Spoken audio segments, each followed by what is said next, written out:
left leg has Erin Rouncliffe, New Zealand. These two, the number 6 seeds, dressed in matching white skirts and light blue shirts. As we were saying yesterday, nice to see teams wearing the same thing. I hope it's not an old-fashioned thing to say, but it's just nice to see. It makes them look like a team. Good serve from Mohammed to Shibahara. Draws the error, and it's 15-all. And interesting, the dynamic in women's doubles compared to men's doubles and even mixed. The way the rallies unfold. I mean, you get a lot of long rallies. Well, already we're seeing both the teams receiving both at the baseline for the first serve, which means that they're not trying to be too aggressive. They're trying to just return the ball and keep themselves in the point. Yes, not as much dominance from the net. No, and you can see you do get a lot of long matches. There was a match between Jokovic yesterday, of course, had that amazing singles win, having a great time in the singles. She played with Victoria Mboko, and they were 5-love up in the first set, lost it 7-5, ended up losing 7-6 in the third. And Jokovic said last night that she entered the doubles as a bit of a laugh with Victoria, with their friends. They thought it'd be fun. And then she's on the court thinking, why am I playing for 2.5 hours here? What is going on? But she really enjoyed it. And then she was desperate to win and was pretty gutted that they didn't at the end. Mohammed comes forward on the serve and volley. Should put the second one away. Doesn't quite. Up goes the lob from Shibahara. Zvonareva reaches the smash, but she's not going to reach that because Rouncliffe is pretty handy at the net. And she plays an angled forehand volley. And they hold serve in this first game. Zvonareva needs wrap-around sunglasses on. Have you ever played in sunglasses? No. I can't do that. No, I couldn't. I think they'd fall off. Well, what happens when you perspire? I mean, you'd be forever taking them off and drying them and everything. It'd be, your focus would be on your sunglasses. I think the technology's improved so much that over the years, because remember when Martina Navratilova started wearing them? She was constantly wiping them down. And, that was almost like a tick, a nervous tick. She would wipe them between points and stuff. But, you're right. I always find with glasses, when you throw the ball up on the ball toss, when it goes outside the peripheral vision, that's really weird. Yeah. The glasses... Well, you lose sight of it for a fraction of a second. Yeah, that's not very good for your serve. Tend to need to watch where the balls go. It's going to be Zvonareva to begin serving for the Zvonareva Shibahara team. Vera... Just, as we were saying, just still keeps on playing. She's been playing a lot of doubles over the last... Gave up singles quite a long time ago, has to be said. But is a fine doubles player. Starts with a double fault, just as I say, I'll praise her. She suffered a bit of stress in her singles, didn't she, when she got to the number 2 in the world. She was a terrific player, but it took a toll on her mentally, I think, and she used to get a bit distressed in some of her singles matches. Yeah, and I think it was very good for her that when she sort of looked like she'd retired from singles or the tour, she just came back and played doubles, and it was much, much better. So really good for her to be back out there. The rankings dropped down because she's been out for a while again, but she is still, and she still occasionally pops up playing a bit of singles. Played in, tried to qualify a couple of years ago for Stuttgart. Keeping her hand in, but doubles is where she's really playing mostly these days, and that is definitely her stronger wing these days. Serving at 15-30, backhand cross court, that's her strength. Zvonareva, then a nice little slice on the angle. Should be put away by Shibahara, and I think it is on the line. Just. Smart play there. Yeah. By Zvonareva, using her experience with that little chip shot that set up partner at the net. Let's have a look at her doubles. She's been played with Shibahara, and they lost in the final in Canberra already this year, so showing a bit of good form to start the season. And played quite a lot with Mira Andreeva last year.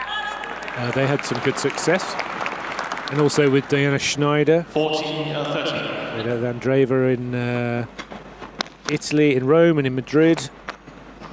Played with Potapova. She's pretty on-call doubles player, I think. She's ready to play whoever needs her. Her racket will travel. Yes, so she's had some pretty good partners there. She's played with, Laura Siegemund in recent years. Quite a lot. That was a very good combination. So yeah, a player very much in demand, even at her age of 41, which, as we said, in doubles these days is not no big deal. No, and you've got to cover half the court. Exactly. Not even that sometimes if your partner's good. Yeah, that's right. Well, that's the first rule of doubles. Pick a good partner. Yep. Yeah. Who's the best doubles pair you ever saw? Gee, we've had so many good ones from Australia. It'd be hard to single one person out, I think. But we had great teams. Yeah. I mean, Newcombe and Roach were a fantastic team. Then you go back to, Rosewell and Stolly were terrific. Emerson and Laver. The Woodies. Yep. And then the Supermax. Yeah. I mean, we've had a lot of great teams. And they're all good at doubles, because when you were a kid growing up in those days, when you went down to the courts on the weekend, they were full, and you couldn't play singles. So if you wanted a game, you had to get on and play doubles. And the older members of the club, the senior members of the club, would help you a little bit with how you played doubles, because there's a technique to, there's rules of where you should hit the ball, percentages and all that. So they would help us, and that's how we all played doubles, and that's how we all got good at it. Clever backhand lob from Svanareva allows Shibahara to put away the bounce smash, and they save a break point. Right decision. Love one juice. Yeah, exactly. I mean, it's doubles is what most people play, isn't it? Most recreational tennis players play doubles, not singles. So that's why the fans love watching it, especially the quick fire stuff. I mean, it's so high level, it's unbelievable. Svanareva serves wide to the forehand of Routledge, who just lifts just chips a lob, but it goes just over the baseline. Yeah, I mean, I grew up watching McEnroe and Fleming play doubles. Yes, well, they're one of the great teams. Yeah. And Fleming actually cops a little bit of criticism, because they say that McEnroe could have won with anybody, but not necessarily, really. Fleming was a terrific player and a perfect foil, big hitting player in his own right.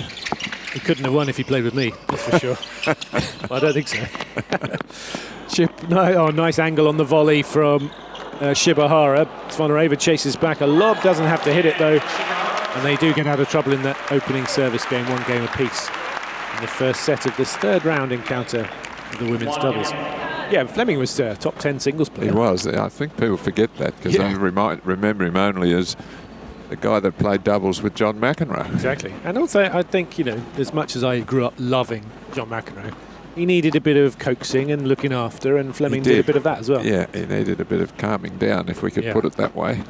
Mind you, that was a difficult task. Yeah, exactly.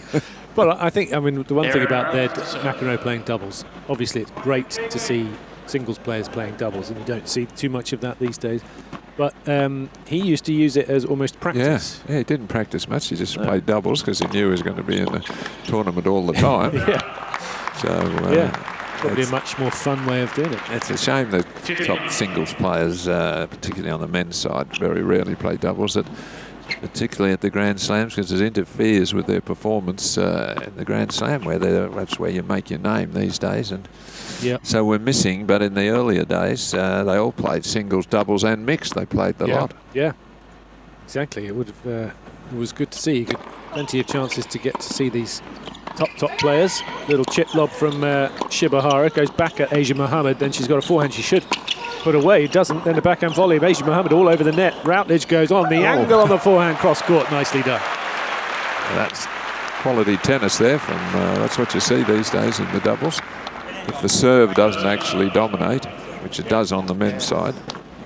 Good reaction speed from Mohammed at the net, even with two hands on the volley, which always looks a bit ungainly. Did a good job. Routledge finished it off nicely. Yeah, it is a shame that the top players don't play more doubles. You do see some of the women play. Yes, they do. Slams, like Coco Gauff plays quite a bit. Jasmine Paolini plays with Sara Errani very successfully. Maybe that's the playing 5-set singles is proving too tough. The only problem was with all the top men playing singles and doubles, it was harder to win the doubles. Yeah, exactly. All those good That's guys, true, yeah. you had to play them in singles, and low me down, you had to play them again in the doubles. Should have encouraged them. I think you need to practice a little bit harder, just don't play doubles. Yeah. That's a good point. And I suppose that also now with the surfaces different, back in 40, 50 years ago, 3 of the 4 slams were on grass. Yeah. And so maybe in terms of wear and tear on the body, you could get away with playing both. But still a lot. But they're all 5 sets, and they were such good serve volleyers that a lot of them took hours and hours. And there's a few guys lost Grand Slam singles, semi-finals and finals because of late doubles matches, semi-finals, etc. Yeah, that's a good point. Yeah, they used to play. I know the first Super Saturday at US Open in 1984, when they played the first men's semi-final, then the women's final, then the second men's semi-final, and I'm pretty sure that McEnroe and Fleming had to play a doubles after that. And so it's crazy. Yeah, they've changed that now to make it alternative days, which is much easier. But for a long time, that was considered to be the way to go. Serve from Rouncliffe is good enough, and they hold for 2-1 in the first set of this third round doubles match on Cain Arena. Josh, what else is happening so far around the grounds?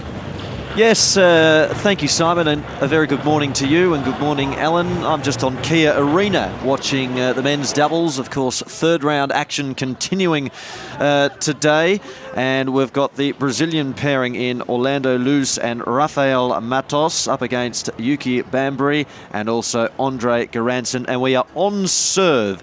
And it is Bambry and Garanson that lead at 2-1. So on serve on Kia Arena, as a lot of the matches about to get underway at 11:30. We've got the Australian battle as well on Margaret Court Arena, which gets underway at 11:30, and lots of juniors happening around the grounds as well. So I'll be keeping you updated on those scores as the morning progresses. Thank you very much, Josh. Yeah, cracking doubles to start Margaret Court Arena. It's a shame, well, it's not a shame that we're doing Pegula Keys, but I'd be very interested in McCabe and 2 against Kubler and Pullmans. Kubler and Pullmans having beaten Kyrgios and Kokkinakis the other night, coped with the drama. Yes, well, we're missing a bit of the drama without Nick here. Some people would say they're not missing it at all. No. But whichever way you look at it, he's a personality and a draw. He's still in the mixed, and he is playing today with Lara Fernandez. Leila Fernandez, excuse me. Made up name by me. But I'm interested to see, I'd be looking forward to see a bit of McCabe and 2, because as we were saying yesterday on air, Pat Cash been looking after Lee 2, but McCabe, he said, hasn't really got a clue how to play doubles, but he seems to be doing all right with it. He just basically nails every return down the line now. Pat could claim that's due to his coaching. I so. saw him, he was heading out to the practice courts about an hour ago to Old Set, and he looked quite keyed up, Cassie. He's usually a pretty laid-back sort of guy. Yeah, I think he's got pretty involved in this, quite emotionally involved. He has. Sometimes tougher to watch than play when you're a coach or a parent or a relation. You get very het up. But they played so well. They beat the top seeds, Cash and Glasspool, in the second round. So that one could be a really interesting match. The first match on Margaret Court Arena. Singles on that court not before 4 o'clock. A reminder, by the way, of course, please do get in touch with us. You can do so via the Ask the Booth form on ozopen.com or via email aoradio@tennis.com.au. We'll go through your emails as and when they come in and when we have the time, when we have a chance. And a reminder that our Week 1 radio competition is finished. We will have another one for you. We'll announce that tonight. But the winner of the first one was David from London, and he went with a Star Wars theme. He said Rod Laver as Yoda. I think that's, I mean, that is very good, but also a little bit harsh on poor Rod. I don't know. Luckily, Rod's on the plane and coming back to the States, so he won't know. Oh, that's good. Ivan Lendl as Darth Vader. Says probably doesn't need much explaining, but he did love targeting anyone who approached the net. That's very true. This is good. This is good. And the Yoda bit was, he said, not in the first flush of youth, very wise, not very tall.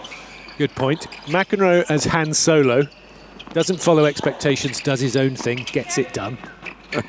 Irina Sabalenka as Princess Leia, total badass boss lady. And Ivo Karlovic as Chewie, very tall. Well, I'm not surprised you won, David. Well done if you're listening. That is a superb entry. David won the $50 voucher to the Australian Open shop. And you can check out all the great products there if you go to AustralianOpenShop.com. How long do you think he spent thinking about that? They're pretty good. That is very good. I think, with all deference to Rod Laver, that is a very good call. Yeah, it is. Yeah. Rod now, obviously not Rod when he was younger. So, Shibahara serving here on John Cain Arena. 15-30, make that 15-40, because that's the best return in the match so far from Asia Mohammed. The American ripping it cross-court for a winner. They've already hit 8 winners. You do get a lot of winners in doubles, let's face it. But they have a couple of break points here. 15-40 on the Japanese serve. Lovely, lovely day here at Melbourne Park. About 30 degrees predicted. It's really nice sunshine out there. Obviously wrap up, get your sunscreen on, get your hats on, look after yourself, drink plenty of water, and if you're coming tomorrow, do that and then some, because it's going to be roasting tomorrow. A lot of matches probably on the show courts will end up being indoors if they don't start indoors. We will keep an eye on the schedule for you, because there has to be a pretty good chance that things start a bit earlier tomorrow. That makes sense, doesn't it? I mean, you've got to look after players' health first and foremost. And the fans. Yeah. Who, we saw it. Well, we don't know if we saw, because when the fans are not, fans here are obviously very used to a lot of hot weather. Most of them coming from Australia, but it's very easy to get caught in the sun and not get your hydration right, etc., and find conditions difficult. We saw at Wimbledon this summer. We had a really hot start to the tournament, very unusually hot for Wimbledon, and a lot of people fainted in the crowds and things like that. So you've got to be very careful. Yes, well, I went to Wimbledon last year for the first time for 10 years, and we were sitting in the garden enclosure and having lunch and talking about fainting. My wife wanted a glass of champagne. I went and bought her one, and I fainted at the price. Yep. It's not cheap. That's very true. You've got to bring your own. It's the best bit. Bring your own bottle. Pims. You get Pims there for £12. £12.25. Sneaky. What's that, about $28 Australian? 24, 25, yeah. A lot, let's face it. I hope you gave your wife a glass of orange juice instead. No, she had another glass of champers. Make the most of it. Oh, it was nice. Was it nice being back for the first time in a while? I loved it, having been for 10 years, and just walking through the gates again. When I played many years ago, and I was there commentating as well. For me, it's still the holy grail. Yeah, absolutely. It's an amazing tournament. Everyone wants to win it. Here we are at the Australian Open, of course. Everyone wants to win this as well. And actually, before we start the Jess Pegula Madison Keys match, Alan Stone, while you're here, I know that you were honoured just before the tournament with the Spirit of Australia Award. Yeah. Tell me about that evening and what that award is. Spirit of Tennis Award at the Newcomb Medal. And the Newcomb Medal is a terrific thing, because all the volunteers and people who work hard to keep tennis going at club level all around Australia, they select various winners, and it's fantastic for them to come along. And then the Newcomb Medal, which was won by Di Minor, who's won about 3 years in a row. Yep. And then they have the Spirit of Tennis Award, which is for someone, I assume, who's had a long involvement and engagement at the game. Yep. And that happened to me. It happened to be me. And John Fitzgerald was there was about 800 people at the dinner at the Crown Casino. And anyway, John Fitzgerald was up on stage reading out a little bit of stuff about who's won it, and I'm sitting there with my wife, and it's increasingly starting to sound like it sounds pretty familiar, all this stuff he's going on with. And then finally, when he said that I'd won whatever it was, and I look at my wife and I said, "That's me."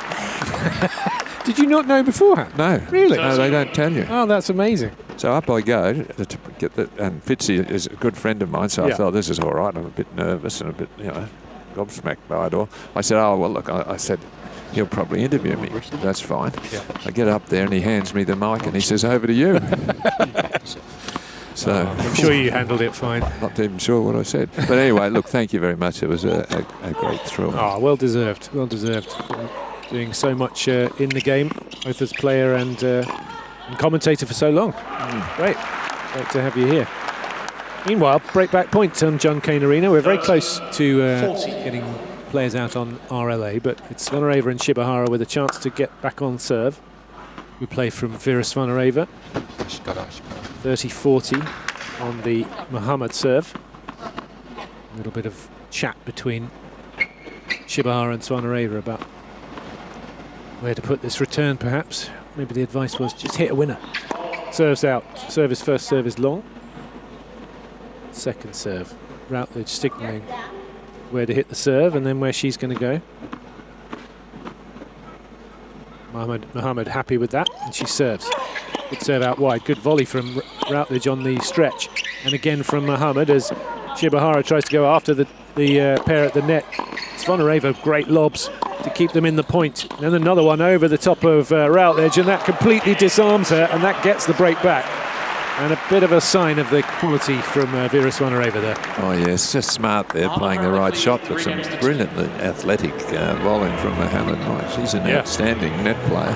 She is. Very athletic. Really good mover. Nice to see. We said we see a lot of baseline tennis in women's doubles sometimes, but this match is pretty different because Mohammed and Routledge definitely like being at the net. And nice contrast in styles, but good defence from Zvonareva, and in the end just a really lovely lob over the head of Routledge, and Mohammed was caught in a position where she couldn't chase it back. So we're back on serve at 3-2 in the first set. Right, we are going to switch over to Rod Laver Arena because players are about to walk out onto court. In fact, they're walking out now. Here comes the defending champion, Madison Keys, onto Rod Laver Arena as the roof opens and the sunlight glints down, and Jess Pegula joins her on court for what promises to be a fascinating fourth round battle. Umpire steps out onto court. I saw the umpire a minute about half an hour ago when I was getting a coffee. She seemed incredibly relaxed, was just chatting away. Well, another match for her. Yeah. She's called plenty of great matches. Mirjana Veljovic. As all of the chair umpires are there. They get reasonably reimbursed, do you think? I don't think they're that well paid. Well, certainly not as well as the players. No, but they, I mean, the top ones, the absolute professional ones, they have a good life. Yeah. I don't think it's phenomenally well paid. I may be proved wrong, but I think they do a cracking job, and it's not easy dealing with personalities and incidents that happen in the game. You've got video replay now this year, which has been used plenty of times often on to see if the player got there on the first bounce. Jessica, you have only a few more seconds. Jess Pegula is putting on some sun cream. Don't rush her, Mirjana. It's important. Well, she was taking her time, Sorry, I must just say. wanted to help. This is Lira. So, ladies, if I can ask you to have a photo with Lira facing this way after the point toss. Just a few reminders. 1-for-1 warm-up, 25 seconds in between the points. The clock will always start when I say the score. You have towel boxes in each corner and the video review available. Do you have any questions? No? Okay, who do we ask? Colors, yours going to be light white, blue. Okay? Madison, we have AO, Egg, and Mark Edmondson. So what's your choice? AO her choice. No one's going for Mark. Make this point every day. No one picks Mark Edmondson. Well, it's that long ago that we won, that we had an Australian winner, 1976. So. Yeah, exactly. Thank you. Poor girl's probably never heard of him. Anyway, lovely picture for the ball girl with Jess Pegula and Madison Keys, and we are set for the warm-up. What promises to be a really interesting battle, because contrast in styles between these two players. Both hit hard, but Jess Pegula much more of a baseliner than Madison Keys, who will try to get forward when she can, but it will rely on her big serve and her big ball striking to get the job done. Defending champion, of course, after last year's amazing run to the title, beating, as Alan Stone said, Iga Świątek, saving match point in the semi-final, and then in the final taking out Aryna Sabalenka, who was two-time defending champion at the time. How do you see this, Alan? I mean, it's an interesting one. Yes, they're close friends. They're close in the rankings. They've played, I think it's 2-1 in favour of Keys. So every which way you look at it, it indicates a pretty tight match. I just got the feeling that I think you're correct when you said that if Keys plays at her best, that level is slightly higher and more dynamic than Pegula's. But you can't play at your best every single day, and I think Pegula's the sort of player that could take advantage of that. She doesn't have to be much below your best to lose at this level. Not at all. I mean, they played 3 times, as you say, Alan. It is 2-1 to Madison Keys. Pegula won the first meeting in San Diego 4 years ago now, 3.5 years ago. They played at the US Open 4th round in 2023, which Madison Keys won very easily. And they played last year in Adelaide in the final, and Keys won in 3 sets. And that was, of course, the title that helped Keys as she went on to win this one. And a very popular winner she was. Yeah, I mean, she's such a nice woman. Yeah. You know, as media, we get to spend quite a lot of time with the players. You're not their friend as such, but you get you build a relationship with some players more than others. And Madison Keys has been through plenty of heartache on the court. You know, plenty of near misses. Got to the final of the US Open in 2017. Yeah. A lot of people, when she was young, expected her to win several Grand Slams. Yes, well, it's the pressure that gets put on the younger players before they're able to deal with it, or before they've actually, all they've done is show promise. That's a lot to hang your hat on with someone and build them up as if they're going to be the next superstar in the game. And unfortunately, it happens too much, and some just don't cope with it. It's a very good point, because last night, Alexander Zverev was asked a question about Lerner Tien, who of course had a very good win yesterday against Daniel Medvedev again. And he said he thinks Tien is like the best young player out there. He said there's a lot of talk about some other ones, like Fonseca, for example, who could be amazing. But Tien is the one who's doing it right now, and he just sort of goes under the radar a little. Well, Fonseca, I think, is a prime example. Too much publicity, too much expectations. I mean, expectations are the killer. Is the killer thing, I think. Expect too much of somebody, and that puts too much pressure on him. Yeah, he came into this tournament with an injury. 1 minute. Didn't help, but I expect him to do well. He's a pretty grounded guy, but Tien certainly the one doing very well. And Keys, a lot of expectations when she was younger, but she said last year that basically, and it's a common theme if you look at players down the years who've been through the same thing as her, once she accepted that she probably wouldn't win, or she might never win a Grand Slam, and that she was okay with that, then suddenly she starts to play great. Yeah. And it happened for her. So couldn't be happier for her. That was really a nice moment last year, but we're going to have hands full today with Jess Pegula, because Pegula has been improving year on year, and now she's a Grand Slam finalist, so she knows what it's like to get to these latter stages of Grand Slams. Made the quarterfinals here 3 times, Pegula. And the woman. And is just rock solid. Reached the final of the US Open 2 years ago, lost to Sabalenka in a good final. And is not afraid of big names. She's beaten top 10 players countless times, 26 in fact, not countless. And has won 12 of her last 13 against Americans, so clearly doesn't mind playing her friends. No, but that was a match-winning thing, wasn't it? A tournament with anything about her attitude towards the Grand Slams, and it probably should be the same to every tournament for the players. I mean, when you go out to play a match, the absolute worst thing that can happen is you might lose. Well, that's not, in the scheme of life, that's not a shocking thing, is it? If you can accept that, then you don't lose as often, because you're more relaxed and you're not focusing on it as if it's the most important thing in your life. That's right. So as soon as you can accept that, the funny thing is you end up relaxing and you win more anyway. Yeah, I know. It's an easy thing to tell players. Don't worry about the result. Just enjoy the process, etc. But it does work. It does. That's for sure. Right, it's going to be Jess Pegula dressed in orange with a white cap. Ready. Who's going to get us underway? Sun beaming down on Rod Laver Arena. Here on AO Radio, Simon Cameras and Alan Stone with you for the start of this 4th round battle. He's dressed in sort of lime green, the dress she's been wearing, different colours, green and yellow. Dress she's been wearing all through the tournament. And a white cap, and starts with a forehand over the baseline. And Keys is a very streaky player. One of the things we know about her is she could knock you off the court in 10 minutes, but she could spend the next 10 minutes hitting the back fence sometimes. You know, she goes wild with forehands, and obviously in the last year or so she's reined that in, or turned it round so that there's more good stuff than bad. But she accepts that. She's like one of those players, it doesn't matter to her. Yeah, but you like to watch them because they're playmakers. Exactly. They do something, you know.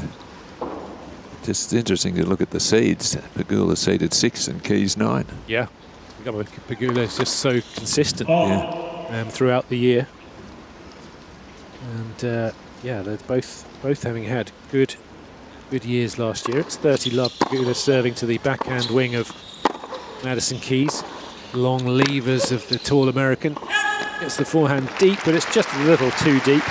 Good forehand from Pegula to win the point. It's 40 love. Yeah, both of them won plenty of titles. 10 for Keys, 9 for Pegula. Pegula won 3 titles in 2025 in Bad Homburg, Charleston and Austin. Good return from Keys. Now she can unload on the forehand.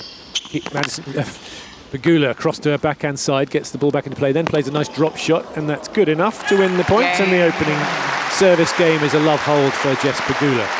Just what you're looking for, particularly if you're serving into the sun. Yeah, exactly. What Keys will be doing in a moment. Keys' 2 titles last year were Adelaide and the Australian Open. It's funny though, isn't it? You've won the first 2 for the year and then you don't win another. But switched off. Well, not switched off. Just still played well throughout the year, but yeah. Well, again, that word expectations arises again. When the Australian Open, then everybody's expecting you to have a sensational year and win half a dozen tournaments. Well, it's a bit harder than that. Both of them successful on hard court. 5 of Keys' 10 titles are on hard, and 6 of Pegula's 9 on hard courts. And yeah, just ultra consistent, Jess Pegula. Of course, well known. I'm going to tell you again that her parents own the Buffalo Bills NFL team. Big NFL fan, big sports fan of all kinds. She's very good, Jess Pegula, really sort of smart player. Doesn't have the power of some others to knock players off the court as she comes forward off a slice backhand, then plays a backhand volley into the open court and wins the opening point on the Keys serve.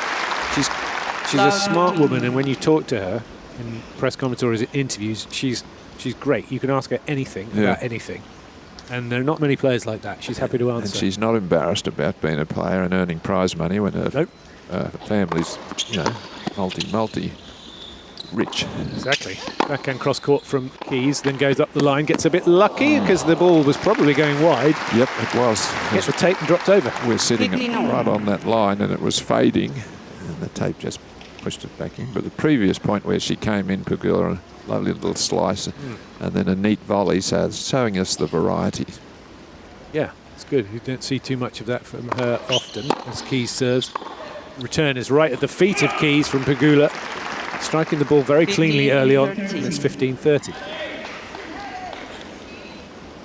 Yeah, not afraid. Yeah, he's right. She's not ashamed to say, it's great to earn lots of money. It's all this sort of stuff. But she's very grounded as well. And I think it does show that players can come from all sorts of backgrounds. You don't have to. No. You don't have to be rich like Pegula, but you don't have to. You can be of any kind of social background and make it through, and that's good to see. Obviously, she had plenty of advantages as a child, no doubt. Opportunities were there. Some people obviously have to work a lot harder for those, but the drive is often from within. She has that for sure. First serve in the net, Keys. A couple of break points for Jess Pegula early on. She stands inside the baseline to return on the backhand side. It's good to the backhand of Keys. There's a lot of power on that ball from Madison Keys. Pegula on the defence. Backhand up the line. Keys. Forehand cross court from Pegula is too good. On the angle. Draws the error from Keys into the net, and it's an early breaker serve for Jess Pegula, looking very sharp early on. She is moving well. We're just watching her close up from where we're here behind the court, and she was just scampering across the baseline there. And took a long time to break through at the top level. Jess Pegula was hanging around in the 20s and 30s for a while, but really worked hard on her speed, her consistency, upping a bit of power, and she has become one of the world's very best players. Now, as you said, a very good mover. She's 32 next month.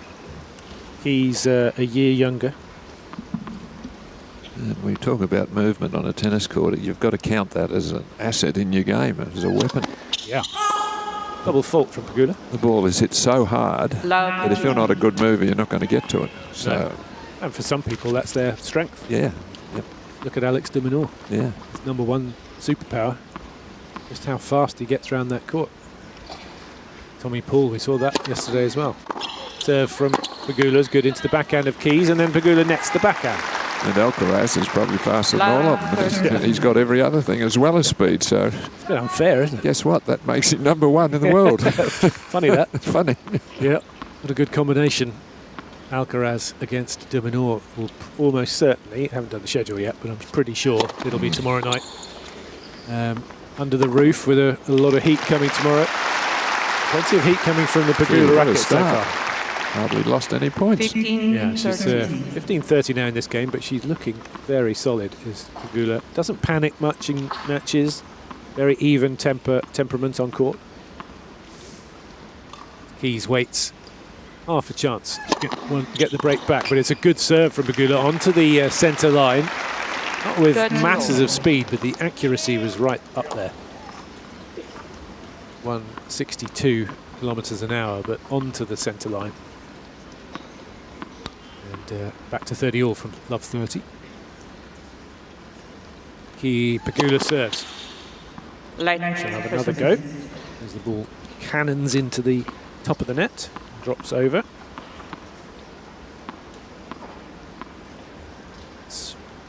Serve again at 30 all. Pegula into the body of Keys, but Keys gets out of the way and hits the big two-handed backhand.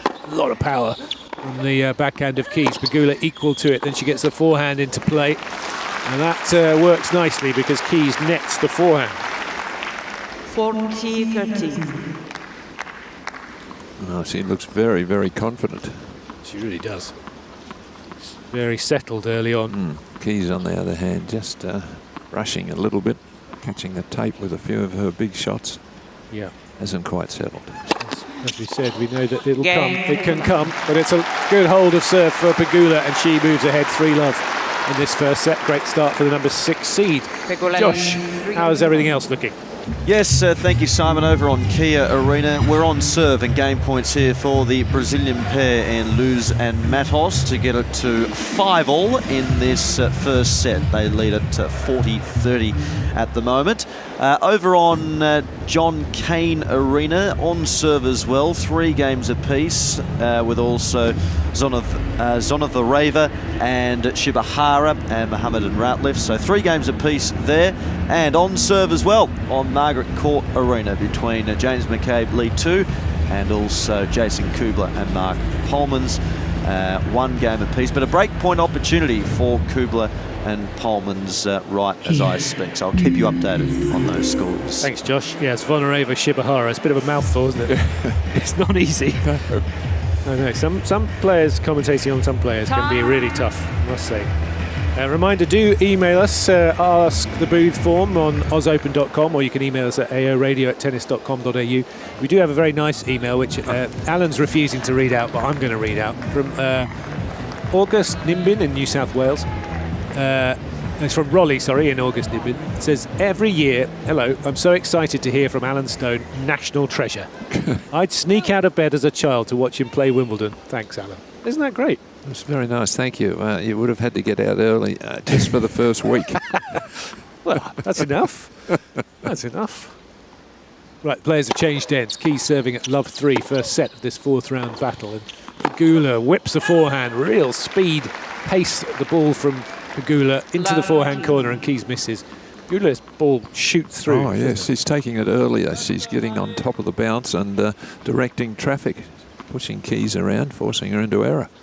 It's, yeah, she really takes the ball early, and the ball's low and skids through the court. Keys comes forward. That's a good lob, is it? No, just long from Pegula. Ball landing just over the baseline, but it was actually a good attempt because Keys was coming forward quickly and almost got caught out by the quick topspin lob from Pegula. But it's 15-all. The court bathed in sunshine. Keys misses the first serve. Quite got her serving going yet. Second serve. Oh, wow. Big top edge. Yeah. Double faults. I mean, that makes me feel better, but that won't make her feel good. That ball came off the edge of her racket. Yeah. Went way long, and she sort of wiped her hand down. It's obviously pretty warm out there. Plenty of sweat on the hands. And it's 15-30. kicks the first serve. It's long. Pegula was right on top of that backhand return. Second serve from Keys. Again a kicker. Up the line goes Pegula, but that's brilliant from Keys. Wrong-footed Pegula. Almost fell over. I think she went over on her ankle, but no damage.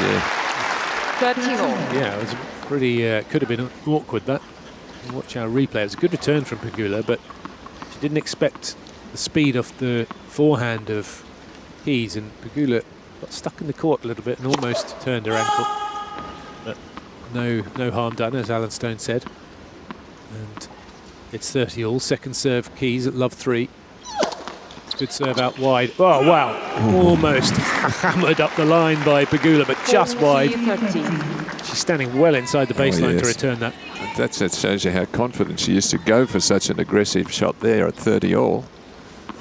Yeah, that would have brought up a break point. But as it is, it's a chance for Keys. Who serves out wide to the backhand of Pegula, then a brilliant backhand up the line from Keys. A fist pump from the defending champion, and she's on the board in this fourth round battle. But it's Pegula leading 3-1. That'll make her feel a lot better. Oh yes, a sigh of relief when she got that game, and it was tight anyway. Yeah. 15-30. It was.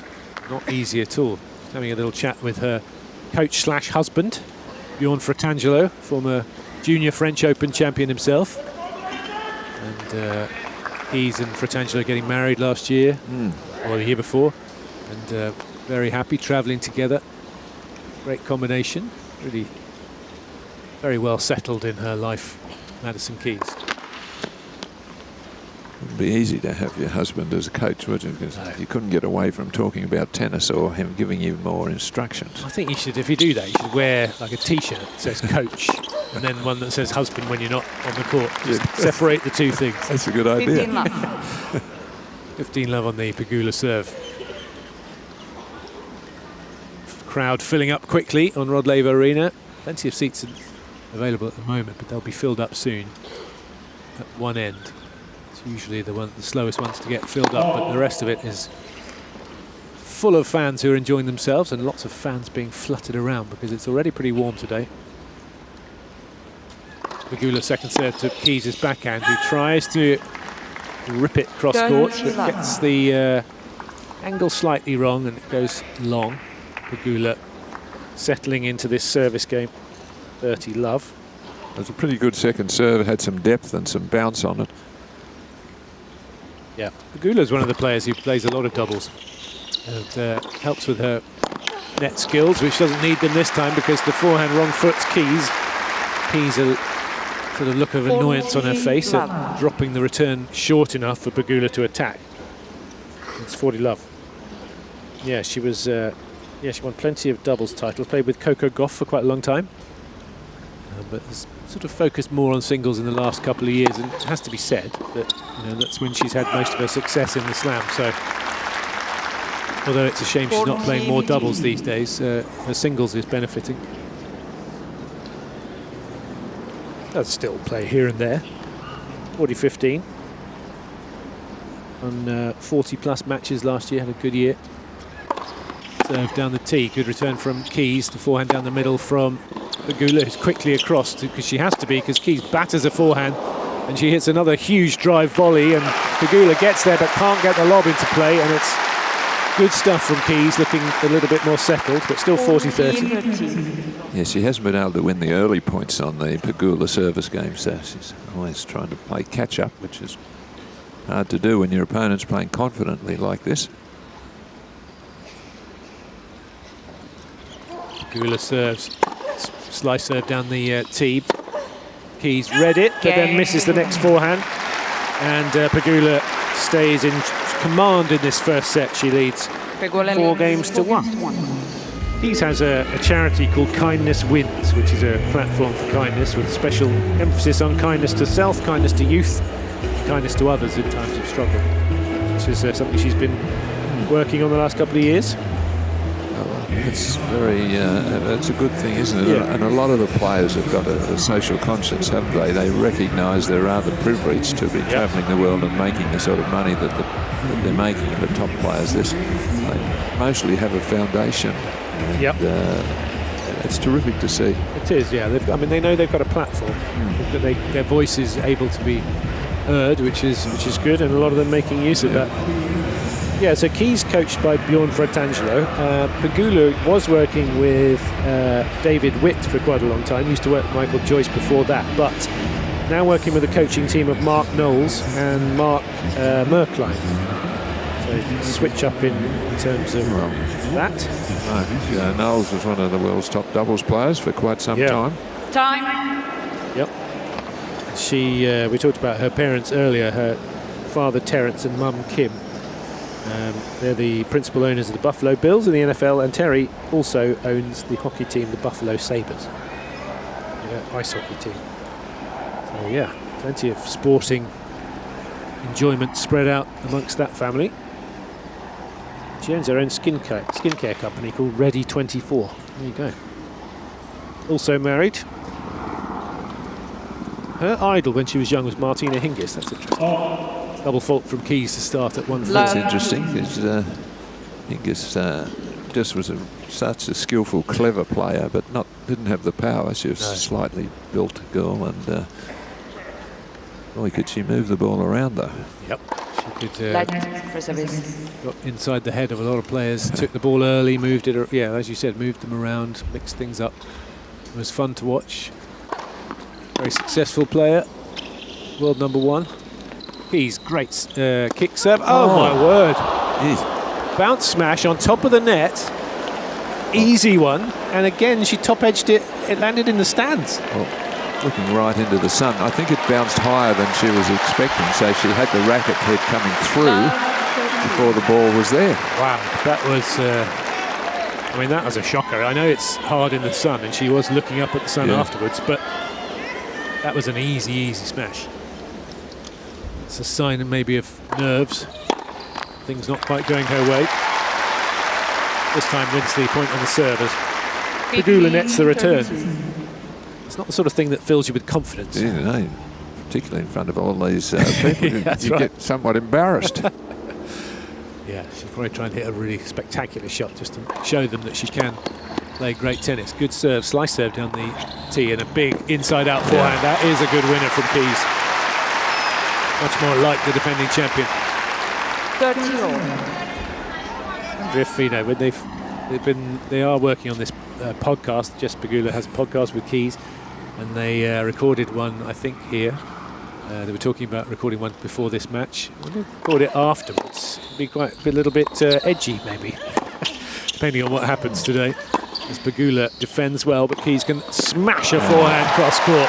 That might have stung her into action. Maybe. Since that, shocker. She's played 3 fine points. Yeah, maybe you're right. Pegula just shaking her head. I think basically these players know anytime they drop the ball remotely short, it's going to get smoked. Certainly that one was. Light for service. 40 love Keys. AI automated calling can't quite work out when there's a let call.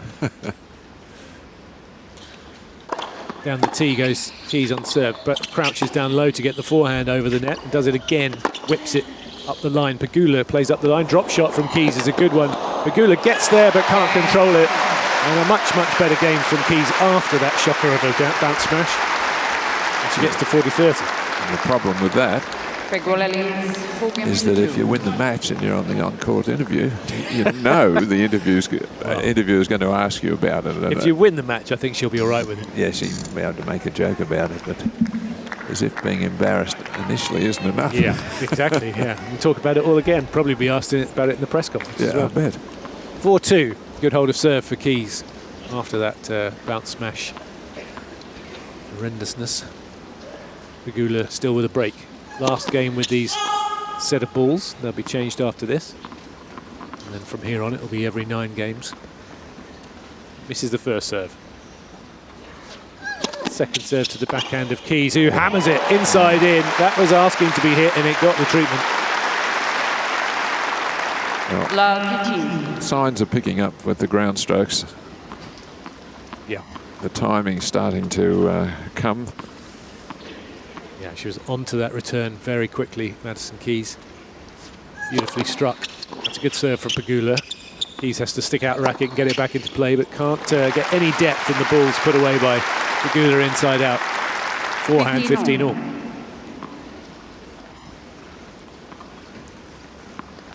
Yeah, the sun is awkward at this time of day. We talked about it a lot in these early stages of the tournament. Midday-ish is probably the worst. Yep. The sun's right in your eyes at one end. Oh, Keys. Oh, look at that, yes.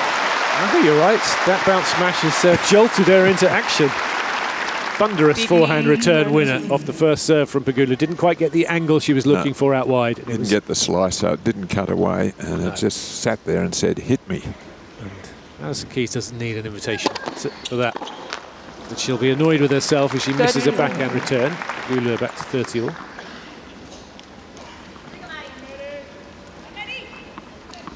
Plenty to come on this day 9 of the Australian Open. All the rest of the 4th round matches on the women's side and men's will be completed today. Backhand return slightly mishit from Keys, but she gets into play and she can start to up the ante on the speed from the baseline. She does that with a big backhand that Pegula gets across too well on the forehand side. Keeping the ball very low over the net is Pegula, but she's not going to be able to do that on this shot because Keys has a high bouncing ball to go after on the forehand side, and she puts it away. And it's break back point, Madison Keys.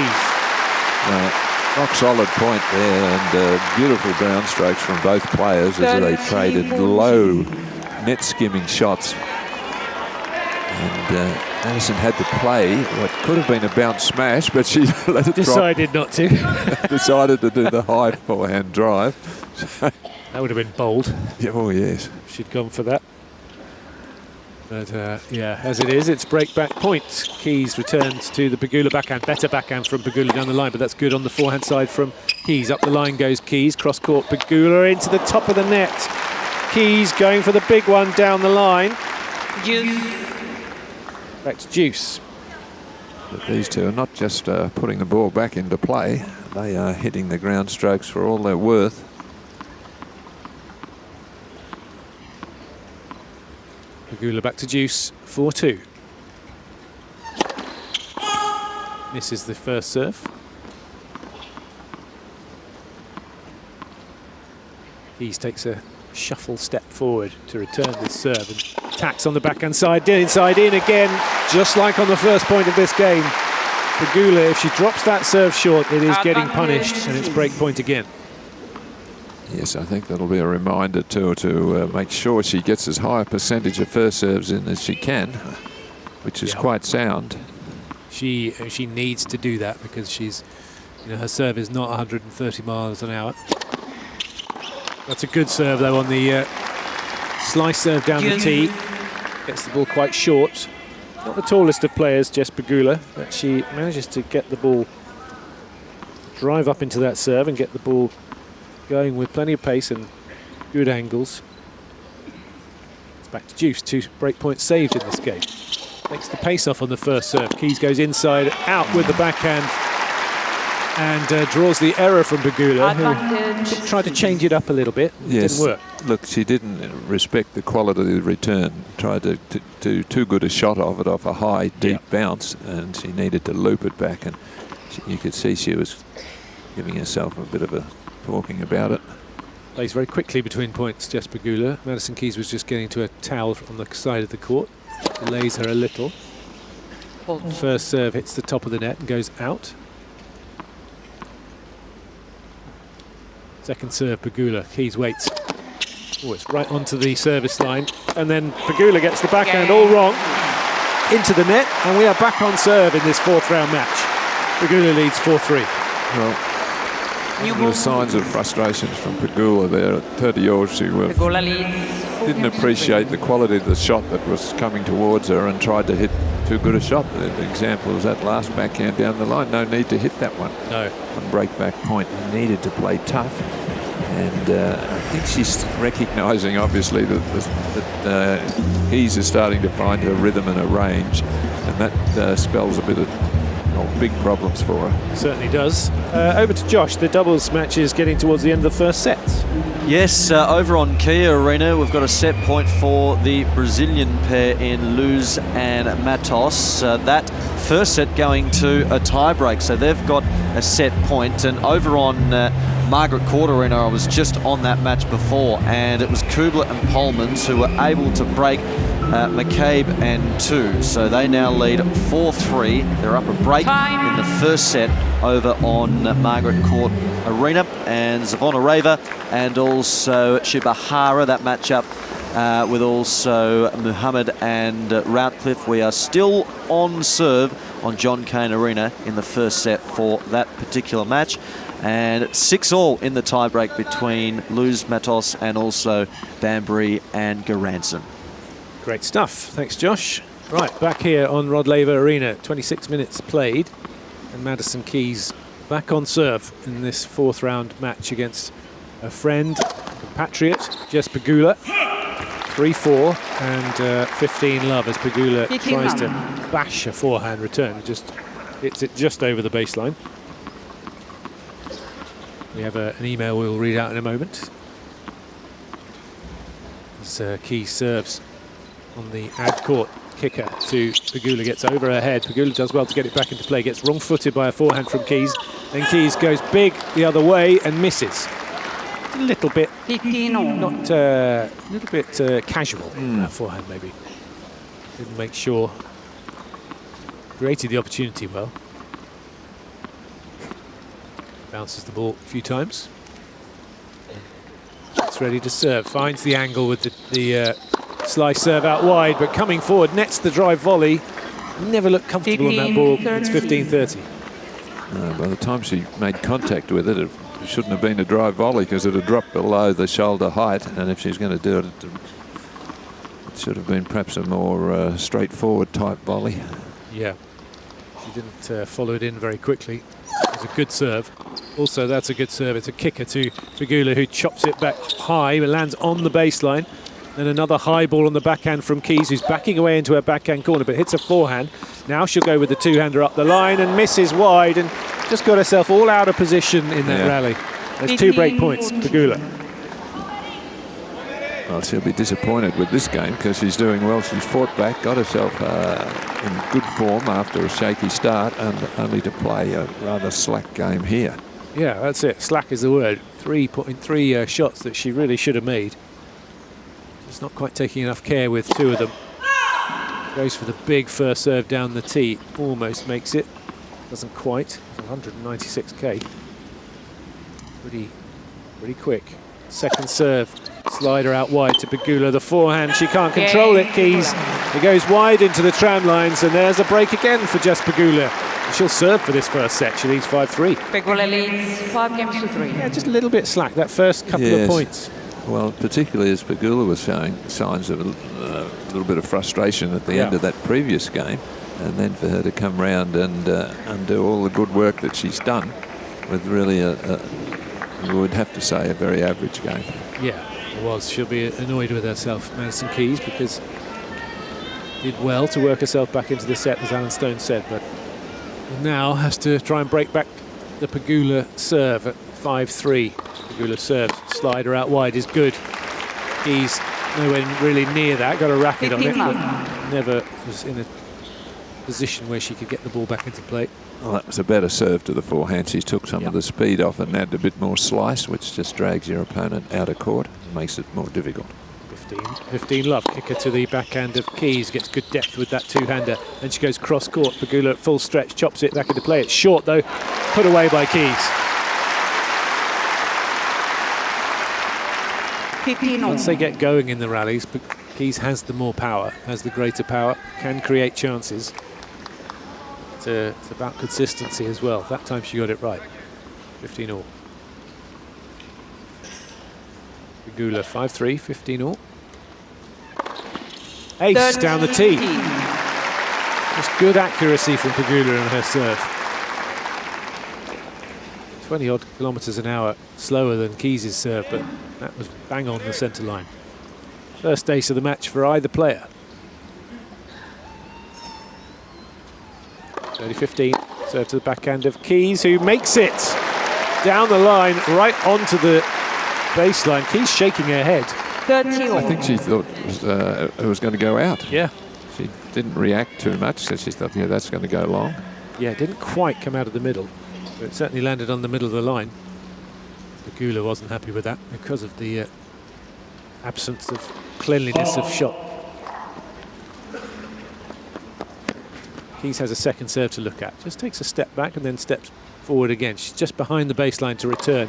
Good serve out wide. Walloped forehand cross court from Keys, who chips the backhand back into play. Pegula goes cross court, doesn't do much with it. Keys had more time than she thought. Just tried to slice it back into play and put it long. And it's set point. It was interesting that Pegula came forward as well. Now, I don't know if she noticed that out of her peripheral vision, but certainly could have done a little bit more. Yeah, got there in plenty of time. Air show goes overhead. Slice serve from Pegula, just long. That's celebrating Australia Day. Indeed. Pegula serving, second serve, set point, just onto the service line with a loosish serve, but a looser backhand from Keys into the net. Pump of the fist, a little yell of delight from Jess Pegula, and she is up a set in this fourth round match here on Rod Laver Arena. Australian Tennis Magazine has been serving up news, features and game insights for 50 years. Pick up your copy of Australia's only tennis publication or subscribe to have every issue delivered at tennismag.com.au and keep up with all things tennis via our social channels. Kids making a racket at home? Nothing hits like getting outside and on court. With Hot Shots Tennis, kids gain confidence, learn sport skills and make friends. Perfect for kids aged 3 to 12. Book your free trial at a participating club. Hit up tennis.com.au. Hot Shots Tennis. It's different. Have you got your copy of the AO 2026 official program? Packed with player profiles, feature stories, stats and souvenir pictures. It's the essential guide to the Australian Open and all things tennis. Pick up your copy at the AO shop, in newsagents or at ausopen.com. Family time hits different with Tennis Court Hire. From less eyes on screens to more time with your teens or smashing fitness routines. Whatever you're into, get out on court. Tennis.com.au. Player features, exclusive interviews, game insights and much more. That's Australian Tennis Magazine.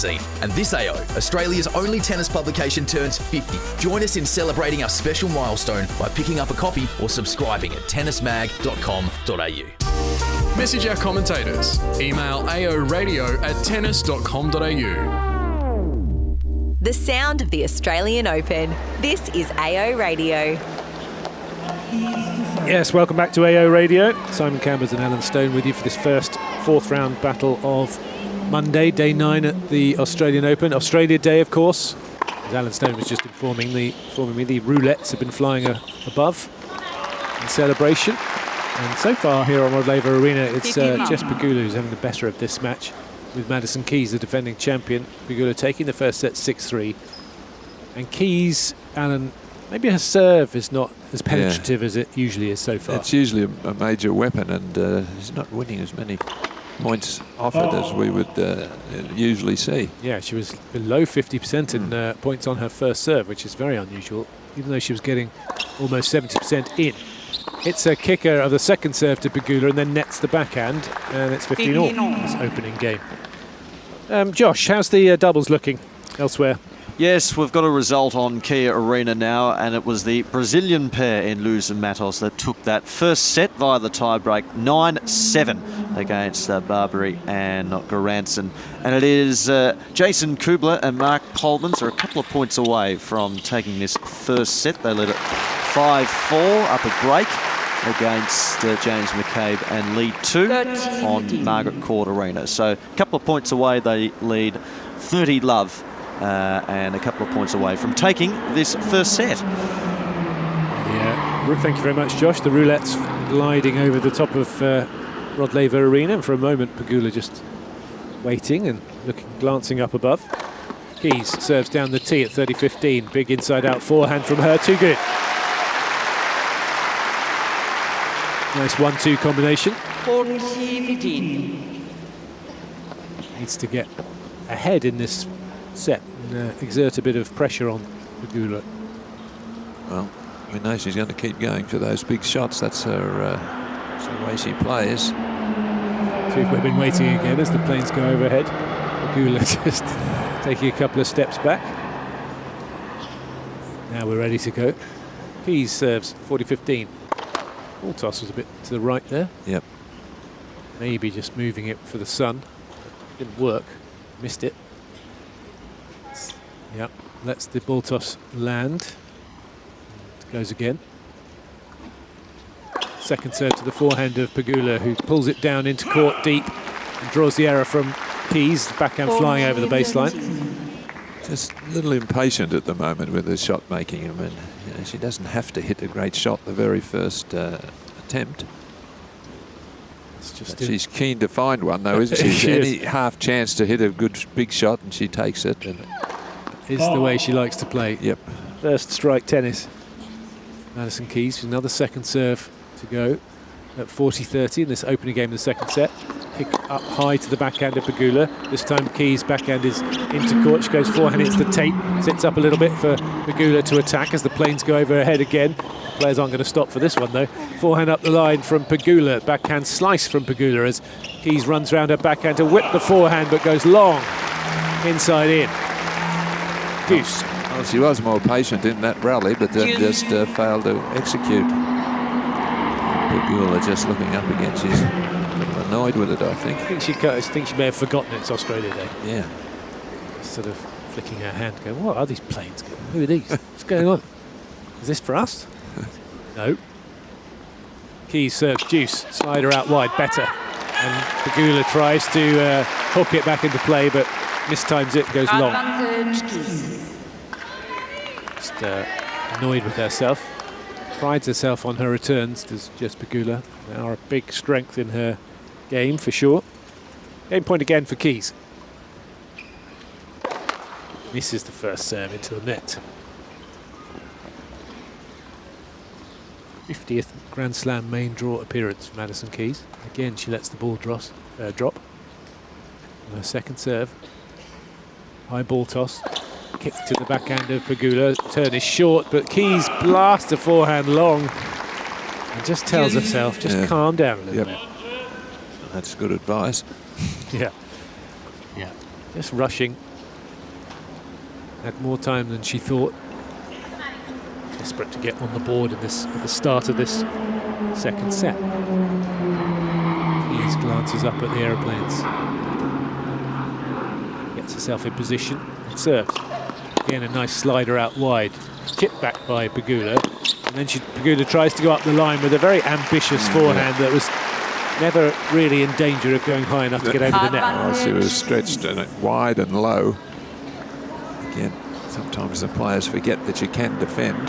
Yeah.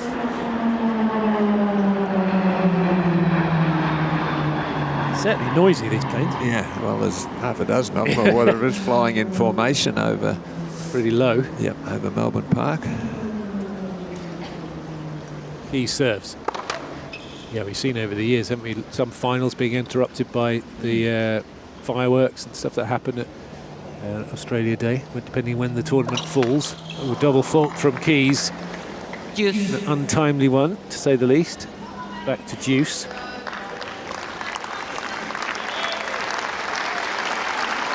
Crowd trying to lift Madison Keys at the start of the set.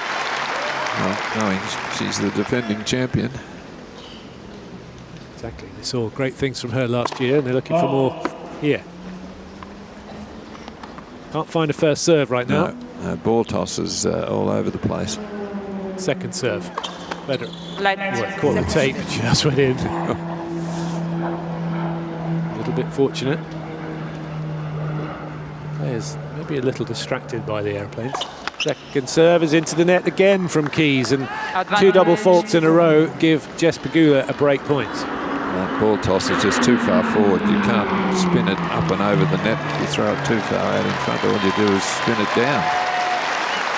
Thank you. Again, some encouragement for Keys. She serves. Down the tee, first ace of the match for Madison Keys, and a big yell of come on from the American. finally finds a first serve. She must have been encouraged by the crowd giving her a bit of support, I think. Definitely. Back to Juice. Light for service. Serve goes into the body of Pegula, but just touched the tape on the way over. We'll go again at Juice. Oh, no. Ball toss too far to the right and too far in front. Just lets it bounce and goes again with a better ball toss. Better serve to the backhand of Pegula. That's a good return, and the forehand is loose. Wild from Keys. Advantage. Goes over the baseline, another break point. Again, maybe rushing a bit. Yeah, she just hasn't settled. It's a bit unusual for her, really. I mean, she got back into the set only to lose it again, and now struggling here. Getting a little bit frustrated with herself. That first serve was halfway up the net. Really struggling in the sun at the far end of the court as we look at it. Again, lets the ball toss bounce. And it could be catching this. Wow, that was left, forward and left, that toss. Yep, getting a bit frustrated. It's a better one. Ooh, just wide with the second serve. It's another double fault. And Pegula breaks to start this second set. She needs 6-3, 1-love, and Madison Keys really struggling with that serve. Yes, a ball toss. I mean, if you can't put the ball in the right spot, then you have to improvise with your swing and alter it to try to get where the ball toss is, where you've thrown it. Yep. It's a horrible feeling when your ball toss starts going wrong. Oh, yeah. It's happened to everybody. I remember a couple of years ago, Sabalenka was throwing it all over the place and got so frustrated. She's serving heaps of double faults. Interesting stat. Keys has lost her last 7 matches against top 10 opponents. The most recent win at that level was in the final here last year. Gee, I wouldn't have thought that. No, not at all. She's been, she did have a good year, even if Thank you. she didn't win a title after winning her second title of the year here last year. Still played well. She's got some work to be doing here because Pegula's enjoying herself and obviously enjoying the fact that Madison Keys is struggling, because it's 1-love with a break in the second set, having won the first 6-3. Plains return and Pegula looks up again. 15-love. She serves. Misses with the first. See how she adjusts to the sun. It's particularly difficult on the ad court, it seems. Yes, she only just tried to push that one in. Oh, that was just over the net. In the end, it was a good serve. It turned out better than she hoped, Yeah, it was short in the box. And he's stretching across, couldn't get to it in time to do anything with it, so it's 30-love. Yeah, when it's really sunny up one end and really difficult, when you're up the other end, you feel like you have to win both games, and it can be quite stressful. And you know that you've got to go back down the difficult end again. Second serve, Pegula. Good serve out wide, hooked back into play by Keys, but that's a fine forehand up the line from Pegula. Clean winner. Oh yeah, smart serving. She's worked out that when she serves to the forehand on the Juice court, she's got to take some pace off, get some slice, and that'll create the angle and open up the backhand corner that she had no trouble finding. Yeah, whereas Keys is only winning 21% of points on second serve now, thanks to those double faults. That's where she's struggling most. She's also struggling in this game. It's 40-love Pegula. Kicks the serve with not much on it. Keys just about finds the baseline. And Pegula clearly also struggling in the sun, but generally managed to find the court at least. She's noticeably slowed down the first serve to try and get it in to make sure she's not having to rely on the second. 40-15, couple of game points. Try to serve into the body, finds the net. Second serve. Keys waits on the baseline to return. Big backhand return down the line. Comes into a forehand, whips it up the line. Got a smash to put away. This time no problem with no sun to worry about. Just hits a high volley in the end. And it's 40-30. 40-30. All set up by the nice return. Still game point Pegula. So again, though, Keys not winning the opening points or the early points on the service game, so she gets herself in trouble right off the bat. Good serve from Pegula. Pump of the fist from the 32-year-old, and she holds serve. She extends her lead to 2-love in this second set, having won the first 6-3. Cain's return. Yeah, is there an email, I think, coming in? Yes, from Philip Curran, who's in snowy New Jersey. He says, do Australian players consider the Australian Open as the biggest tournament for them to win, or is it Wimbledon or some other slam? Good question. Yeah, I would think the players who come from a country that has a Grand Slam, I think they're loyal to their own Grand Slam. If they don't come from one of those countries, Australia, France, England or the US, then I would think that they would think Wimbledon would be the most important one to win after their well, as I said, if they don't have one, then I think Wimbledon would be the one. Yeah. Key starts with an ace and another. It's more like it than the defending champion. But the, I mean, when you were younger, I imagine that Wimbledon was the only other Grand Slam that would have been on TV, for example. Well, wasn't it when I? Not when you were young, that, but when you were playing. I only had black and white TV. Lucky to have that. But I think that's why players, you know, they hold Wimbledon in such esteem. Because the traditions and the oldest of the 4 slams and so on. As Pegula comes forward, just waits for Keys to choose one way to go and plays the volley the other way. But I remember when you were a kid, the coach used to say, son, you're pretty good. You might be able to win Wimbledon or play Davis Cup, because the Australian Championships wasn't that big a thing in those days. And I thought, oh, I wonder. But when I first got to Wimbledon and saw how good everybody was, I thought, geez, I'm not going to win this. But I thought I might be able to play Davis Cup because there's 4 matches a year. Yeah, and you did. And there's plenty of players get to play Davis Cup. And he get to win Wimbledon. That's very true. Davis Cup, such a great tradition in the sport. It's changed a little in recent years, but Australia has such an amazing record in it. Good game so far from Madison Keys at love 2.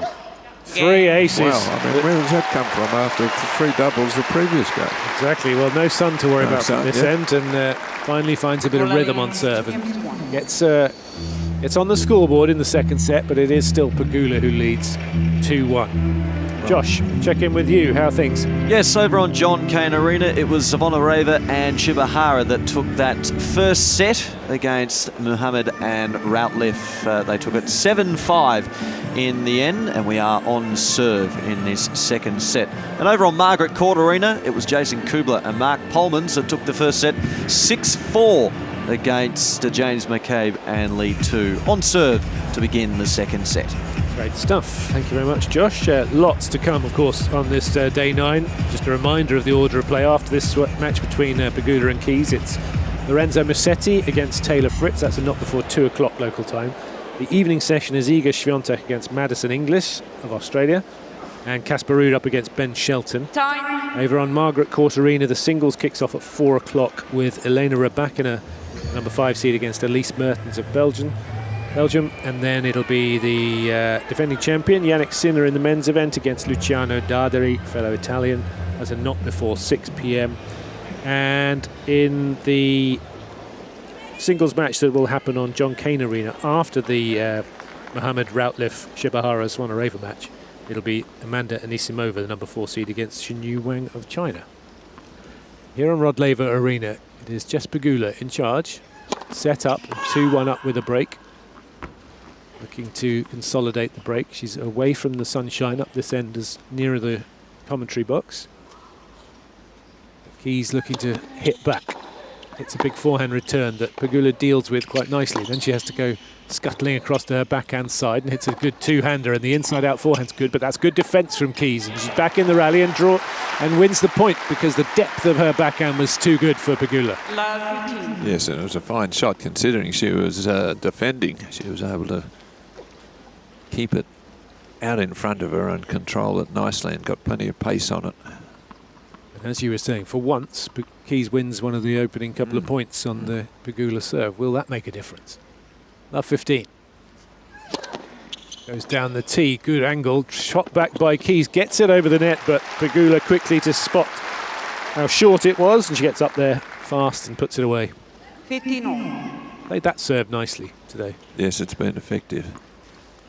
And I think particularly on the juice court, Madison Keys needs to just step a little further to her right to show her opponent, hey, I'm waiting for this one now. 15-all. Pegula serving down the tee. Oh, good variety though, mixing it up nicely. Good choice. Wasn't quite an ace because Keys got a racket on it, but nowhere near getting it back into play. That was good thinking from Pegula. She serves at 30-15. There's not much flash about her game, but she's a good thinker, smart player, soaks up pace well, but nets that forehand. 30-all. Can't believe she missed it. 30-all. Staring at the court for a few moments. A reminder to send your emails to us if you've got anything that you'd like us to talk about or want to ask. Askthebooth.com, or ask the booth, sorry, form through ozopen.com. You can email us at aoradio@tennis.com.au. Look forward to hearing from you. Do tell us where you're listening from, what your name is, and we will try to read as many out as we can. Second serve from Pegula is hammered by Madison Keys. It sat up on the backhand side. She smashed it inside in. She hit a few of those, and this one has given her a break point. Well, that second serve only 130 Ks. And that's not going to cut the mustard against Madison Keys. No, she was waiting for that, and she made no mistake with it. First serve is good, chopped back by Keys. Madison Keys on the run, can't get the forehand from Pegula back into play. That was good from Pegula. Good serve when she needed it. Yeah, she's a smart player, knowing she needed a good serve there. Didn't go for power, just went for accuracy. And that opened up the court for her for the forehand. Yeah, nicely done. Saves the break back point. Juice. Advantage. Serves onto the centre line, an ace. Keys wasn't sure it was in. Close call, but it was bang on the line.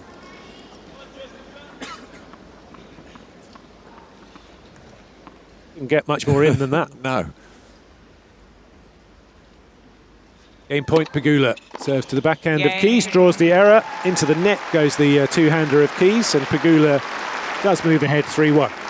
Well, full marks to her. I mean, that was terrific serving from break point down. So she's a smart player, isn't she? She doesn't panic. She doesn't appear to be rushed or anything like that. She knows what she's doing. She knows what her best shots are, where she struggles. And she's, by and large, being able to use her strengths of service placement. Her forehand's been very accurate. She doesn't panic, does she? No. She's very even-tempered, very calm. And that helps a lot, especially in pressure situations, as Keys begins her service game 1-3 in this second set.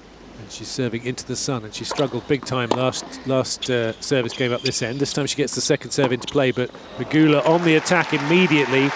Just holds the ball on her strings a moment after a slight miss-hit return, and takes advantage with the backhand up the line. Just apologises to Keys for the return that didn't come out of the centre of the racket. Keys serves, not 15. Light for service.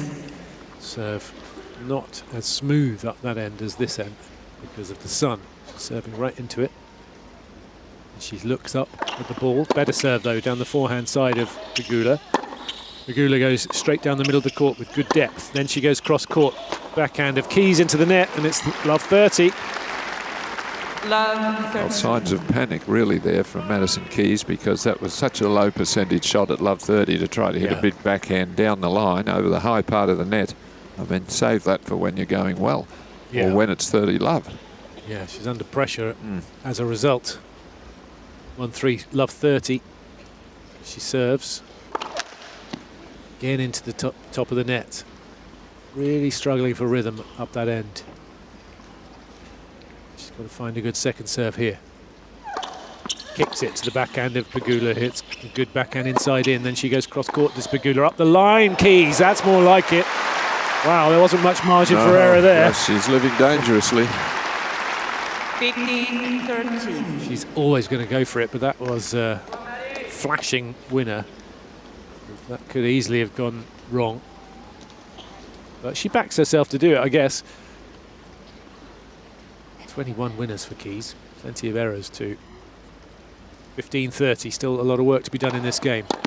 Better serve. Chip return on the backhand side from Pegula. Short backhand from Keys is smart. So the forehand goes long from Pegula. She deliberately played that little short chopping slice ball to land around the service line, knowing it'd skid low. And Keys, well, she's hanging in there, but she's still struggling. Yeah, that was good thinking, good clarity of mind. She serves at 30 all, but again into the tape. And the ball toss is just not her normal ones. It's usually pretty high, but today it's out to the right and forward. And she kicks a high second serve to high above the backhand of Pegula, who's just got easy power on the forehand, and she goes inside out with the forehand. That's given her another break point. 13-14. Yeah, just returning the key serve so well, especially on the second serve. Getting a lot of them to look at, has to be said, but got another chance to break for a second break in this set. And that could be trouble, big trouble for Keys. Defending champion serves. Flatter serve, forehand down the middle from Pegula, and the forehand in the net from Keys falls onto one knee after that forehand. And no surprise really, because Pegula is in total charge now. 6-3, 4-1 she leads. Well, another impatient shot. The ball was just returned, a huge point, and she attempted to hit too good a shot straight away. She's just not playing well enough to be keeping up with this style of play. Yeah, she's got to take some pace off. I know it's not a game, but you've just got to be able to match what's happening out on the court, and she's not doing that too well. She's playing as if she's actually playing well when she's not. Yeah, it's true. It's like it's almost like the serve problems are emanating through the rest of her game. Yep, she's patient. Yeah, it's the problem, isn't it? And Pegula's just rock solid and smart, moving the ball around. Yeah, she's doing what she needs to do, Jess Pegula, in charge of this fourth round battle. Keys leads 2-1, but Keys is going to have to come up with something pretty spectacular here, or Pegula's going to have a letdown for... Well, she's got to take advantage of being up this good end. Yep. These next two games, and if she doesn't sort of break through here or break back here, she's going to be, I think, just about finished her defence. Yep. First set, though, remember she did hit back from 4-1 to 4-3, and then played a slack game to get broken again. So she will be hoping that she can do the first part of that once more. It's Pegula serving into the net. Second serve from Pegula, just adjusts her white visor. And hits a kicker to the backhand of Keys, who's coming in off the ball, but she's not going to get to that volley because that's a fine backhand pass from Pegula. 15 love. She decided before that ball was struck what she was going to do there, Keys. She has played a really smart match here, not overplaying, entering pretty much every challenge, not making a lot of errors herself. Pegula sharing a joke with her team. Fine first serve to the backhand of Keys, with a forehand in the net from Pegula. In the backhand corner, trying to go up inside in. 15-all. Tough shot to pull off. 15-all.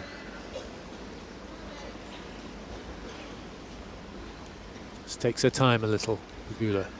Now she's ready. Keys waits on the return.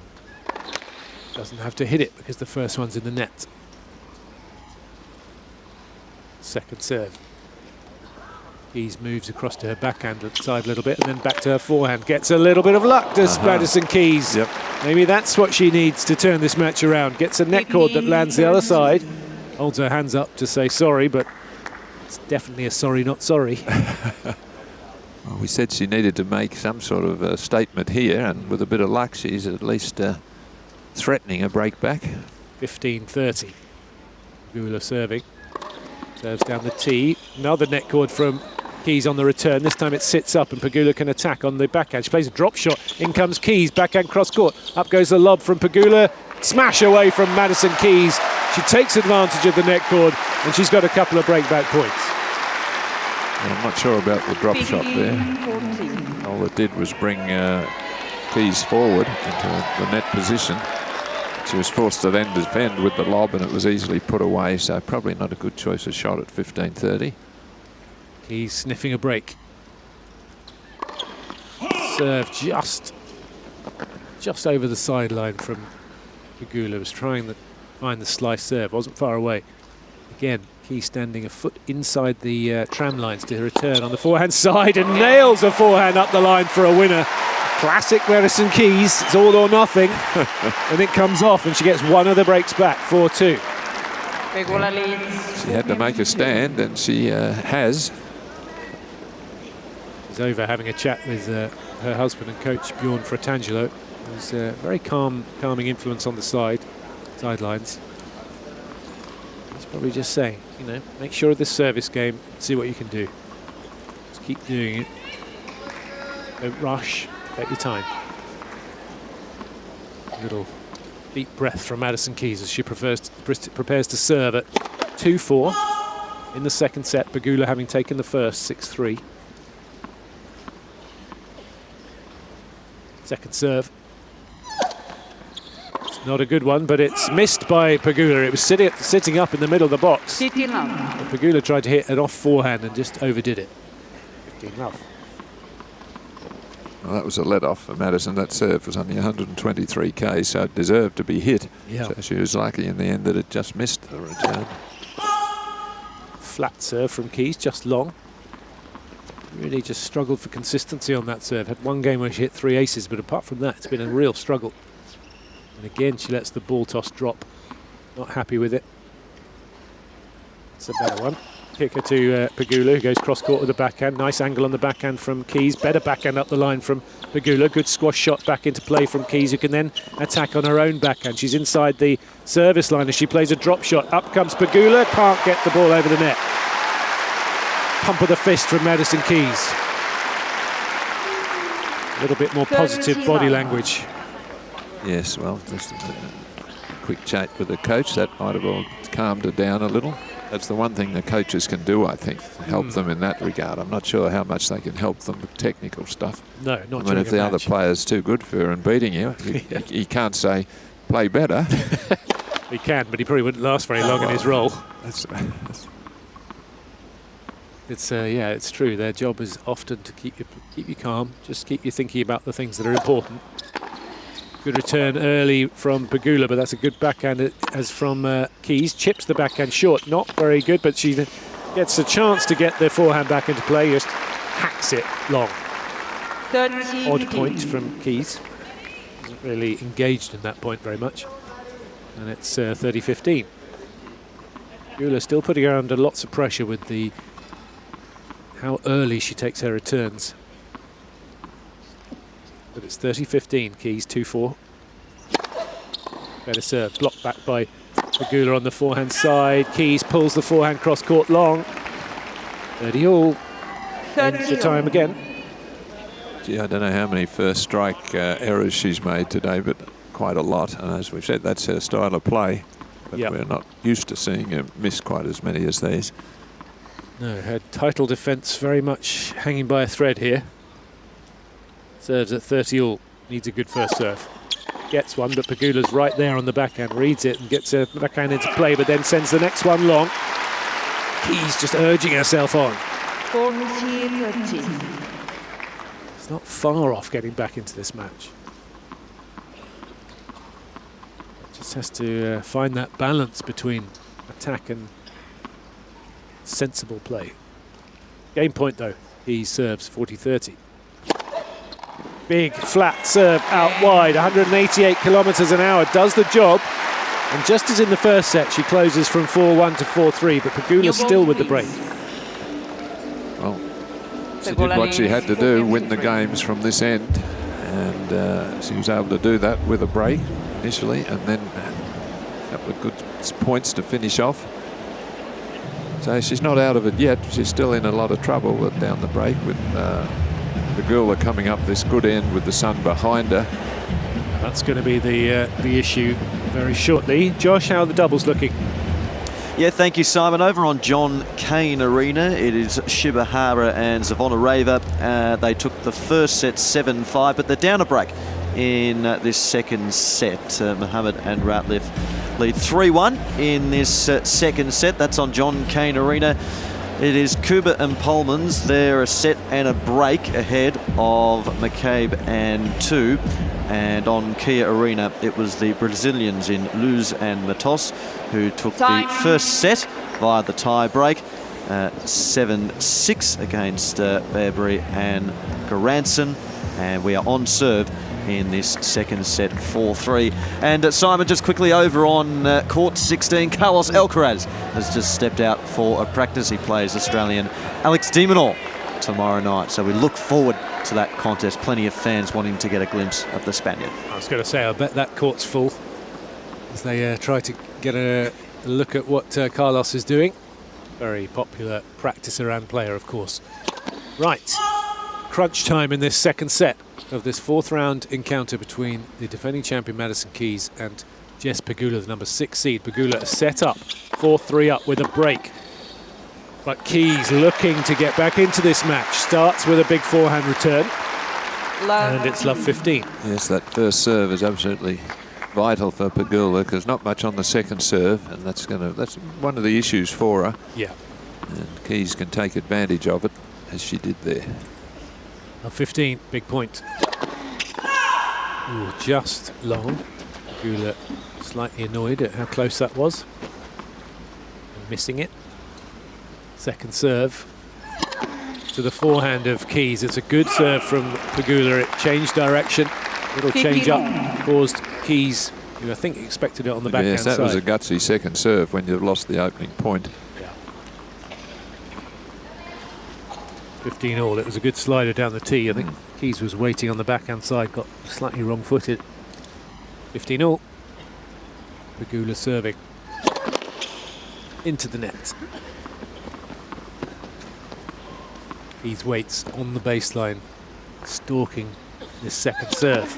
She runs around the backhand to wallop a forehand down the middle of the court. Pegula equal to it, and Keys couldn't get herself her footwork back into position, and she nets the forehand. Well, the second serve was only 122, so she didn't do quite enough with it. She had the opportunity, just got herself slightly tangled, and was only able to put it back rather than force the issue with it. 30-15 as a result. Pegula serves again down the tee, this time long. Having to rely on her second serve a lot in this game so far. Keys, can she take advantage of that? It's a kicker to the backhand of Keys, who pulls it cross court. Up the line goes Pegula, wrong-footed by the backhand of Keys that pushes Pegula backwards a little bit, and Pegula overhits the backhand. It's 30 all. 30 all. Well, not a poor shot, but she was just overhit it slightly. She wanted to keep the ball deep so that Keys couldn't really hammer it. Yeah, not much margin for error in terms of that, trying to get the depth. Easy to overhit as she did. Slice serve out wide. Yeah. Good, because Keys frames the return wide. 40-13. A point, Pegula. Good choice of serve there, because you serve wide. She figured that Keys is going to go for the big shot, so she'll either hit a good shot or she'll miss. And she worked out that it's more than likely to be a miss with the serve. Goes down the tee again. That's a huge return from Keys. Nothing much that Pegula could do. The ball's at her feet. She puts the backhand over the baseline. It's back to Deuce. Yeah, that came right out of the middle of the racket. Back to Deuce. 4-3 Pegula, second set, on the first 6-3. Serve off the tape and long. Second serve. Keys waits. Runs around the backhand again, clobbers the forehand straight down the middle of the court, hits the top of the net with another one, and Pegula nets her backhand, and it is break-back points. Got a little bit lucky. Yes. Well, that net cord just threw her rhythm out a little bit. She's all set to play a shot, and the ball hits the tape, bounces shorter, and she had to adjust and just didn't quite get it right. The crowd getting behind Keys. They want more of this match. They wanted to fight back. The kick serve from Pegula, and Keys just wildly Tries to slap the ball up the line and gets it all wrong. Oh yes, just didn't move her feet, didn't do anything, just took a big swipe at it, wanting to be aggressive on the big point, but that must be frustrating. That was a chance, maybe. she's getting plenty of second serves to look at in this game as well. She's run round the last two on this side. What does Pegula do? He goes down the tee. This time Keys waits on the backhand. The ball slightly takes a kick off the surface, but Pegula hits a good flat forehand, and the forehand in the net from Keys. Adjusted well there, Pegula. Oh, good choice again, hitting it into the forehand, because on the wide one on the forehand, Keys goes for it, and it's sometimes not the most high percentage shot. Very much plays the percentages, doesn't she, Pegula? She does. She does it well. Good serve, good backhand return from Keys, who has to sprint across to her forehand side, but she can't lift the ball over the net. It catches the net, stays her side. Pegula holds, saves break points, and she's just a game away now from a place in the quarterfinals of the Australian Open yet again. Well, again, targeting the forehand, making Keys run onto it. She didn't hit it all that badly, but I mean, it's still a low percentage shot that she went for, so. He's just taking a moment to gather herself. And I think in this situation, the one thing she has in her favour, although she's serving into the sun, is that she can tell herself, look, if I get through this game, then I have a chance, because Pegula will be serving into it. So you just got to fight your way through. Starts with a big flat serve down the tee. It's good. Forehand into the net from Keys, though. Pegula was going the right way. Maybe Keys saw her out of the corner of her eye, but she netted the forehand. It's love 15. Defending champion Madison Keys is just making too many unforced errors, double the number that Pegula's made in this set, 14-7. Giving away too many points, really. And particularly with the forehand. Yeah. It's a weapon for her, but today it's not the case. Gets good topspin on that second serve, and the ball kicks into the backhand of Pegula, and for once she can't control it, goes long. 15-all. Bounces the ball several times with her racket, then 4 times, as always, with her hand.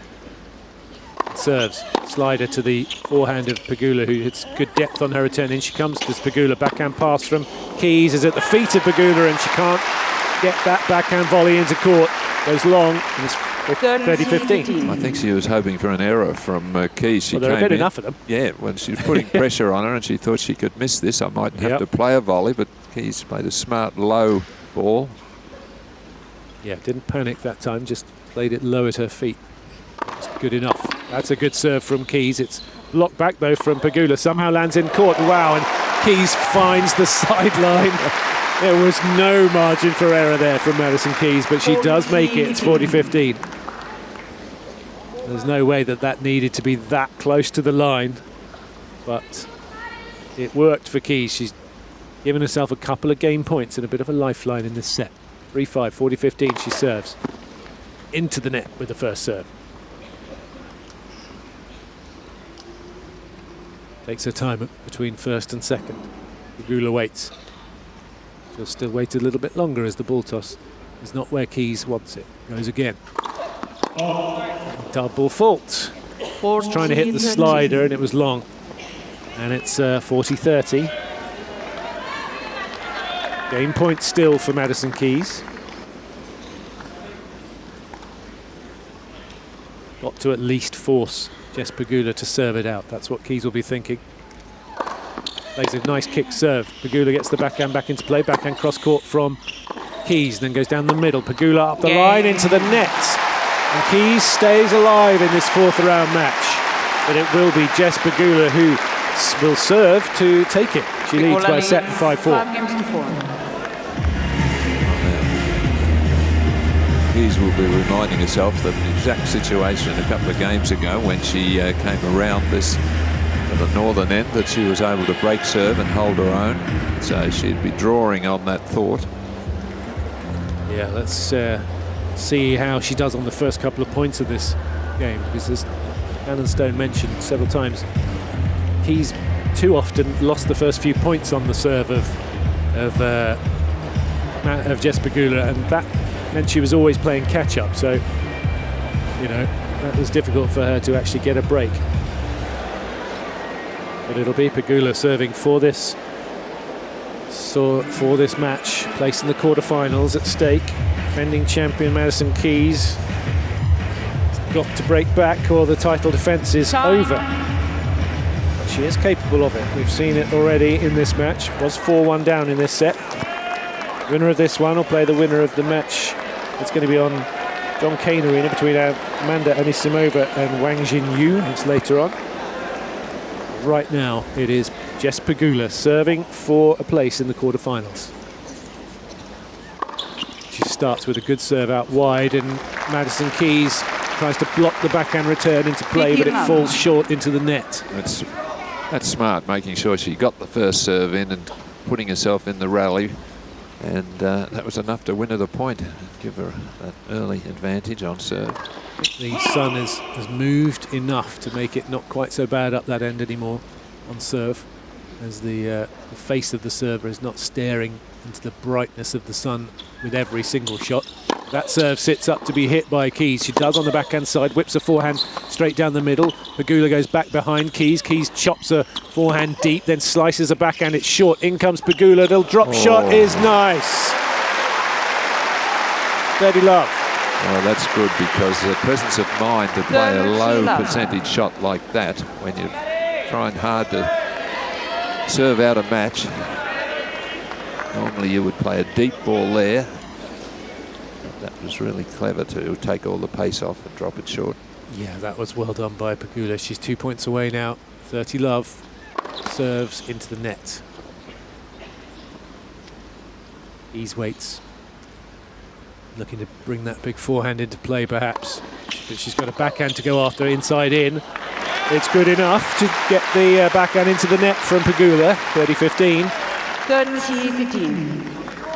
A word of encouragement from Bjorn Fratangelo towards Madison Keys. He was telling her to stand back a little bit on this first serve. 30-15. Serve is down the tee. Keys just about gets to it on the forehand side. She has a pass attempt on the backhand. Good volley from Pegula. Keys can't get there, and it's 2 match points to Jess Pegula. Well, that was another gutsy point, because clearly it's not her favourite place, the net. She's okay there, but to have to come in and then make a tight volley, she handled it beautifully. So she's very calm under pressure here. She is. Pressure's on Keys, because it's 2 match points to Pegula. She serves down the tee. Keys gets there. Back forehand down the middle from Pegula. Forehand into the net from Madison Keys. And the defence of the women's title of Madison Keys is over. Jess Pegula takes the match straight set. She wins 6-3, 6-4. The friends embrace at the net. A nice hug between them, but a very solid, very strong performance from Jess Pegula. And Madison Keys not on her game the way she wanted to today, but well done, Jess Pegula. Oh yes, look, she played a smart match, didn't she? Right from the start she came out and showed that she wasn't going to make too many errors. Knows that she's not a bigger hitter as their opponent. And she moved the ball around nicely, served well with a forehand, and took advantage of the erratic play really of Madison Keys, particularly on her forehand. It was just too impatient, and her serve also let her down. So she'll be disappointed with that, because that was a bit below what she was is capable of playing and what she played here last year. But you've got to give credit to Pegula. She was smart, she handled it well. Tight situation in that last game, and she played a drop shot and then came in and played a tight volley. So very cleverly played match for her, and she deserved the win. She did indeed. Very good performance from Jess Pegula, who is through to the quarterfinals for the 3rd time. Alan Stone's going to make way for Courtney Walsh in a moment. Chris Bowers will replace me once we've had the on-court interview. So thank you very much to Alan, as always.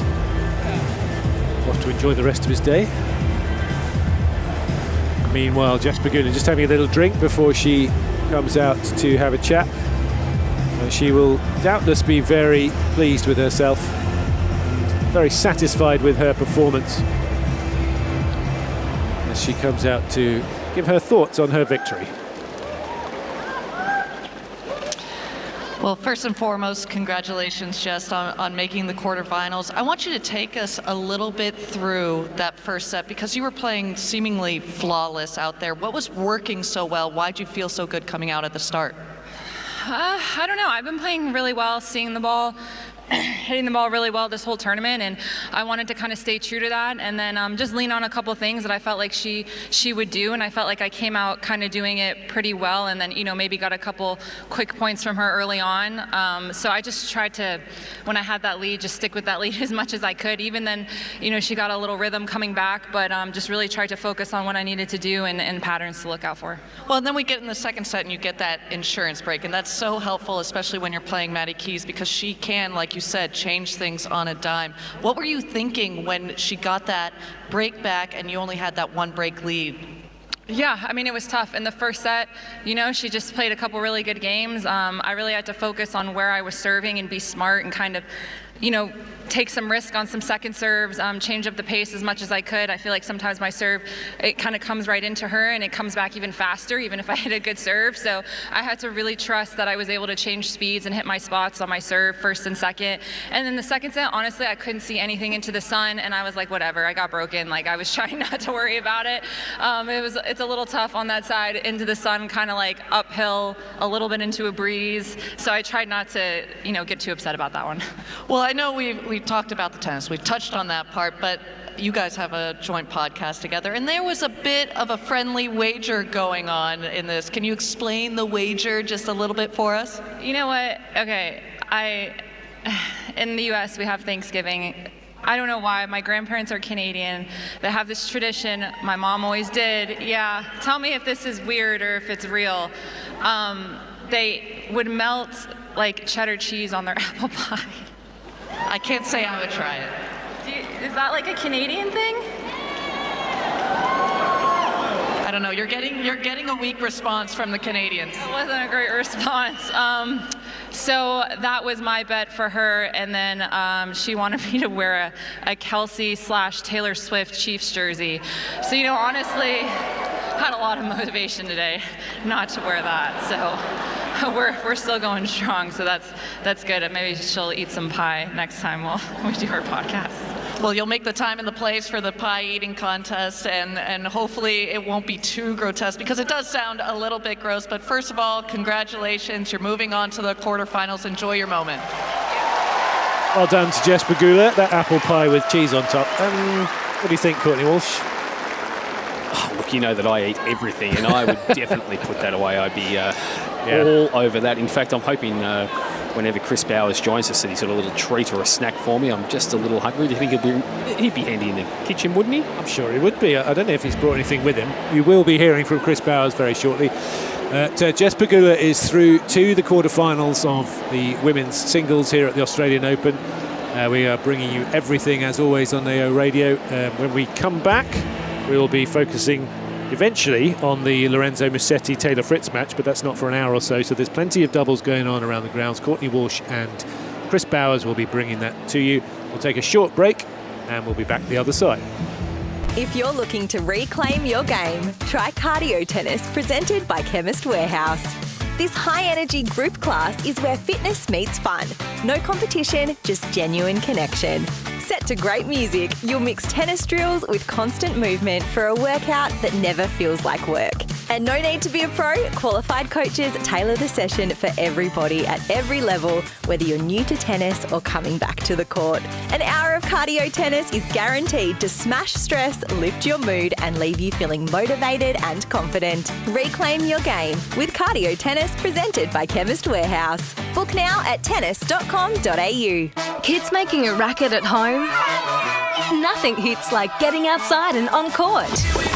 With Hot Shots Tennis, kids gain confidence, learn sport skills, and make friends. Perfect for kids aged 3 to 12. Book your free trial at a participating club. Hit up tennis.com.au. Hot Shots Tennis. It's different. Have you got your copy of the AO 2026 official program? Packed with player profiles, feature stories, stats and souvenir pictures. It's the essential guide to the Australian Open and all things tennis. Pick up your copy at the AO shop, in newsagents or at ausopen.com.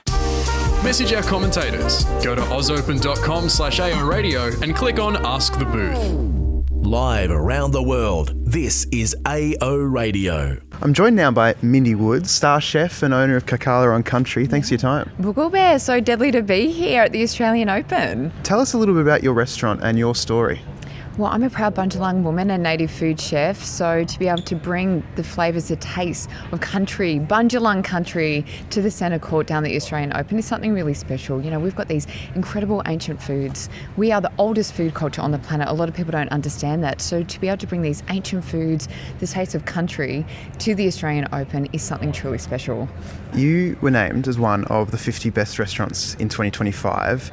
And you're bringing some of those award-winning flavours to AO 2026. What can fans expect? I'm really excited because we've actually created some really beautiful popcorn flavours. They're a crowd pleaser. Everyone loves popcorn when you're watching something like the tennis. And of course, we're layering those ancient flavours over it. So we've got a wattle seed caramel, which is absolutely divine. I'm not even a sweet tooth, and I love this wattle seed caramel.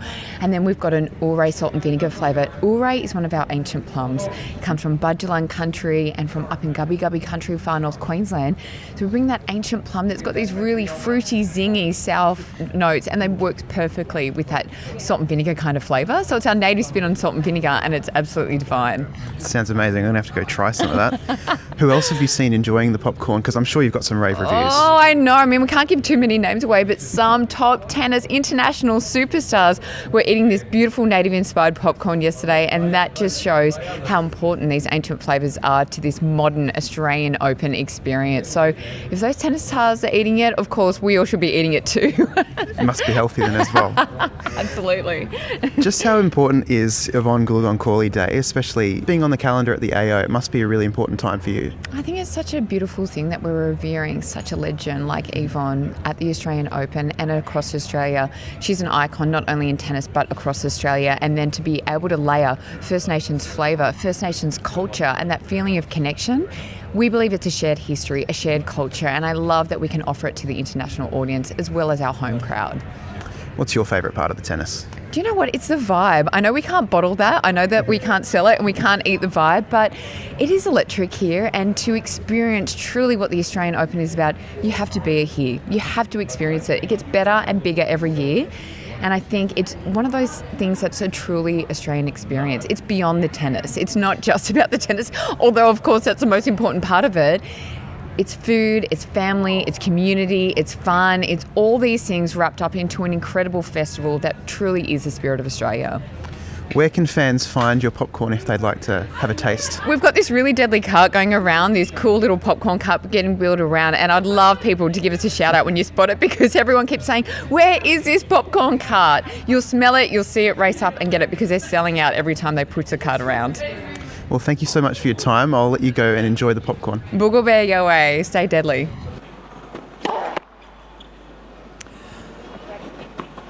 So we're back at the Australian Open with the sun shining, but there'll be no match on the Rod Laver Arena for another 50 minutes or so. I'm Chris Bowers, alongside me is Courtney Walsh. We're going to just chat about various things. We'll keep you updated with scores. We've got a number of doubles matches on at the moment, including the match that we were covering earlier between Asia Mohammed and Erin Routliffe, and Elena Shibahara and Vera Zvonareva.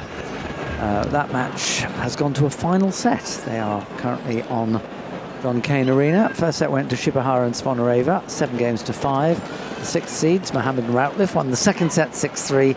They've just played one game, so you'll have that on in the background. But let's first talk, Courtney, about Novak Djokovic. I mean, given that he came into this tournament slightly underdone in terms of matches, but he'll be 39 in the 22nd of May. Is having a bye through to the quarterfinals the best thing for him, in the sense that it's maximum 6 matches now? I go back towards what he said in New York after he was beaten by Carlos Alcaraz in the semi-finals. And the quotes were really strong. He effectively said, in best of 3 against these guys, I can compete with them. But in best of 5 at this stage, after a long season, I can't go with them in semi-finals. He said they're playing too strong, too consistently. What I need to be able to do is be as fresh as possible, have as much energy as possible to be able to go with them. So my thinking is that if he can get through his quarterfinal against Taylor Fritz, who we know has an 11-match winning streak over, never lost to Taylor, or Lorenzo Musetti, who he beat at the Wimbledon semi-finals 2 years ago, he will go into that semi-final with a good win under his belt, if he's able to get through, because they're both very talented players, the American and the Italian. But he will have played one less match, so he will be fresher and fitter than what he might normally be. So my thinking is, at this stage of his career, I think it's not a bad thing at all. I think it keeps him fresh. Well, and he has the knowledge of knowing he's won 10 titles here. I remember his first night. He was playing Marat Safin on the opening night of the centenary Australian Open back in 2005. I was going to say, you weren't not that old. I was thinking the initial. Novak hasn't played 120 of them. Well, no, and I wasn't here in 1905, I assure you that. When they had the first... Actually, and then it was the Australasian Championships. And then in 1927 it became the Australian Championships. And in 1969 it was the last of the 4 to actually go open as the Australian Open, when the amateurs and the professionals came together. But he's been here since 2005. He's won 10 of the 21 competitions he's entered. And it was interesting, he loves Melbourne. This is what he was saying. Let's play a little bit of Novak talking at the media day about coming back to Melbourne for the 21st time. The Australian Open is Novak Djokovic's most successful Grand Slam, with the 10-time champion returning for his 21st appearance at Melbourne Park. We caught up with him before the tournament to find out what drives him to keep coming back. It's been a long journey, but very successful one. It's been my most successful Grand Slam, and always loved playing in Australia. Happy Slam, they call it for a reason. The energy that you feel when you walk out on the court. I cannot predict the future and know what's going to happen. Very happy here. Good luck. Good? Good. It's all a matter of perspective, of course. It's an individual sport, so very highly competitive. Thanks so much, Noah. I mean, I've breaking pretty much any record that there is to break in this sport. This is my dream, so I'm still living my dream. It's the interaction with people, the feeling of competing, that adrenaline rush. It's almost like a drug, to be honest. Of course, the confidence is always there, and the self-belief. I'm in it to win it, always. I'm in it to win it. Well, yes, we would expect nothing less of somebody who is fiercely competitive, would we? No, not at all. And we know that he gets into such a great routine. He talks about loving Melbourne. We know that he sort of stays down in South Carolina. There's a nice little apartment down there. The spirit tree, Chris, the magical tree in the botanical gardens, where he goes and sources inspiration and energy and refocuses his mind, re-energizes his spirit. We know that he's not afraid to look outside the box in terms of what he does, and that's been an annual for him, to get to those magnificent botanical gardens on the opposite side of the river, the Yarra River, which borders Melbourne Park. Well, a number of his photo shoots when he's won the trophy have been in the Botanical Gardens, haven't they? Yeah, I remember in one of the early ones, maybe one of the 2 or 3 in, and I remember chatting to him on the Monday after the championship for sort of 5-10 minutes for a one-on-one with the outlet that I was working for at the time, and he was in great spirits. It was underneath the shade of a magnificent tree not far from the Governor's house, and he just loves that area. It's one that it's not a small gem, but it's probably an overlooked gem in Melbourne, those magnificent botanical gardens, and he finds some magic from there. I mean, I don't see why you wouldn't. I mean, I've been to Botanical Gardens a couple of times. It's just a magical place. Yeah, it really is. And if you are stressed, if you're feeling like you're locked into a bubble, you're into a routine at Melbourne Park and you need a little breather, what better way to do it? Now, I also think that if it's the secret to success for a man who has won here 10 times, a semi-finalist last year and was playing very well before his body betrayed him in that semi-final. Why wouldn't you try and enjoy a bit of time there? Oh, you're making me nice and peaceful already just talking about the Botanical Gardens. Sorry to... We'll send everybody to sleep, won't we? We're drifting off into a relaxing state of mind. Yes, I hope you're not listening to this in a car. Yeah, so we talked about Novak Djokovic as a feature of the Australian Open, and I'm going to throw another name at you, Courtney. Somebody I think you know. Do you know Jordana Diamond? I do know Jordana. Jordana was a really nice young tennis player who sort of came through the ranks. She still plays for a mixed team in, I think, Buckley Park in the northern suburbs team in the A mixed on a Wednesday night. But she's, from memory, a lawyer by trade. But what we get a lot of people doing here at the Australian Open, she takes a couple of weeks off and works behind one of the major desks. And she also does the same thing. She loves her tennis. It's a great profession, but does the same thing at Wimbledon as well. She'll go and work at Wimbledon, sort of near the Orangi Park where the practice facilities are, helping to coordinate, etc. And there's a lot of people. We were just having a chat to someone behind us, and they do the same thing. They take the time off because they love their tennis so much, but they are also people who have been heavily involved in tennis. Well, it's a very good introduction because Jordana Diamond, she's worked at the AO for 30 years. And this year she's working in the practice desk. She's done various roles on the practice desk this year. So our reporter Jordan Zock caught up with Jordana to chat about her work. Jordan Zock reporting on AO Radio, and we're joined by Jordana Diamond from the practice desk. Jordana, how's your day going? Very busy today, Jordan. First day, so plenty of practice and warm-ups. Beautiful day though, so not a lot of rain, which is always good, so it means everyone gets out. But yeah, been super busy. So working on the practice desk, can you tell us a little bit about what your job involves? Sure. So we basically book all the warm-up courts for every player who's playing that day, and then if they're not playing, we book all their practice courts. So we have all the courts here that aren't being used for practice, and then 2 off-site venues where we book people to practice as well. You were telling me off air that in the last, say, hour or so, with matches finishing early, it's kind of thrown a bit of a spanner in the works. Is that usual in the job that you do?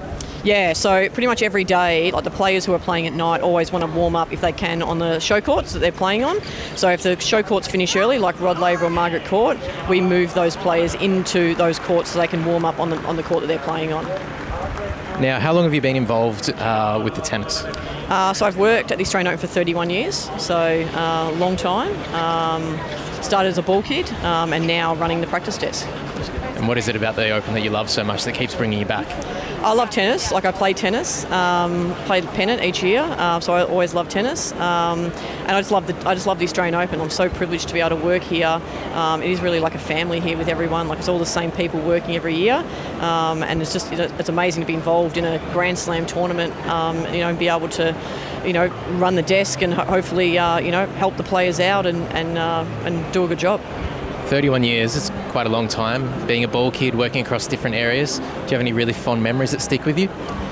Yeah, so I did 2 ladies finals as a ball kid, which was really good. And then obviously as I've moved on and sort of got a bit older and worked in tournament control and practice, I think it's really the people that you meet. So I've made some lifelong friends out of it, both people I've worked with and tennis players and coaches, etc. So that's probably the thing that I really love the most is coming back and seeing everyone. It's fantastic. Do you want to talk a little bit about interacting with the players? Are there, I don't want to say favourites, but are there ones that come back and remember you and you have really good relationships with? Yeah, I mean, obviously I get on really well with all the Aussies. Like here, we really try and look after the Aussies. We've got a couple of courts specifically for them, so I know most of them and really try to be proactively helping them. And yeah, like I obviously know a lot of people. I've worked at Wimbledon the last 2 years on the practice desk too, so obviously getting to know people more and more. But yeah, most of the people, like the high sort of seeds and everything, they have the same people each year, so they always, we always remember each other, and yeah, so it's good. I mean, most people are really nice. They understand that it's not an easy job sometimes, trying to get people on the court. But yeah, it's really good to interact with them. I mean, at the end of the day, we're all normal people, so even if you aren't world number one, but yeah, they're all really nice. Working at Wimbledon, you said you've done that for the past couple of years. How does that differ to working at the Australian Open? So there's a little bit more pressure here for me because I'm running the desk. At Wimbledon, I'm just working on it, so it's a lot more relaxed. And it's very different here because we can play on the match court. So Wimbledon, you only get 2 30-minute sessions on the match courts before the tournament starts, and then you're really not on there unless you're playing on centre court that day. So otherwise, you're just not allowed on the match courts there. Here, you're allowed on the match court, so it is really difficult to get everyone on there and get everyone a hit if we can. So once the draw comes out, we really take the opportunity to get the people who are playing the high-profile people. Like, so the person who's playing Sinner, we got them an hour on Rod Laver. The person who's playing Sabalenka got them an hour because we know they're going to play on there. So it's a bit more difficult here in that respect in trying to get everyone a court and when they want it and what court they want. But I love this tournament. Women's really special, but this tournament's like my favourite tournament. So it's brilliant. Really appreciate your time today, Jordana. Thank you. Thanks, Jordan. Cheers. Jordana Diamond talking to Jordan Sock, and yes, interesting. It's more stressful here because she's running it, whereas at Wimbledon she just is on the practice desk. Indeed. Look, I saw her out here about 5:30 last night on Rod Laver Arena having a good chat to Mira Andreeva before she played later in the night, and you have to rotate those players through Rod Laver Arena when they get a chance to practice. She was out just doing that, but they were a very genial conversation, a couple of nice little moments, exchanges, and I guess you get to know the players in that role very well.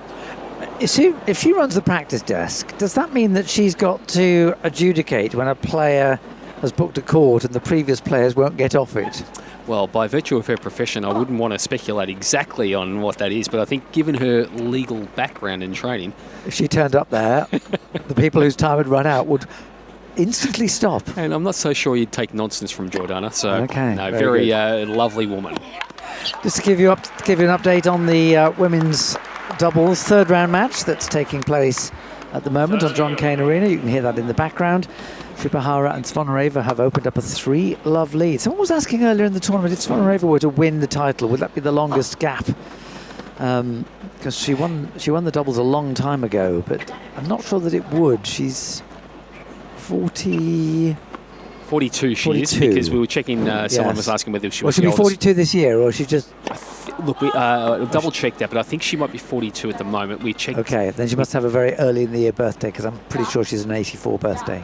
Yeah, we would check. Yeah, we can absolutely clarify that, because someone was asking whether or not Venus, who was the oldest player. That's right. And Venus was obviously older than Zvonareva, but Zvonareva, yeah. And she's still out on court now and is still very, very agile. At the moment, looks to be heading into the quarterfinals, because got a wonderful rally on, but Asia Mohammed nets her backhand.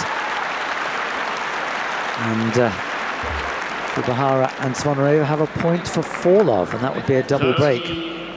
41, you were correct. Well, I just know she's an 84 baby. I'm just not sure what month her birthday is. And of course, she was a fantastic singles player. Got to number 2 in the world, made a couple of finals, Wimbledon and the US Open. Semi-finalists here on a couple of occasions. That's pretty good going. And in terms of those double successes, well, she won a US Open, Chris, in 2006 in doubles, and again in 2020. Yes. An Australian Open champion here in 2012. Oh, I remember that 2021 at US Open, because she and Siegemund won the doubles, and then it was famous for Siegemund saying to the umpire, "Can I hug my partner?"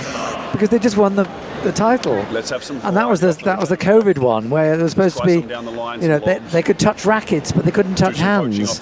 Of course. And the umpire sort of hesitated and said, "Yeah, go on." They need a point. They're coming forehand on you guys.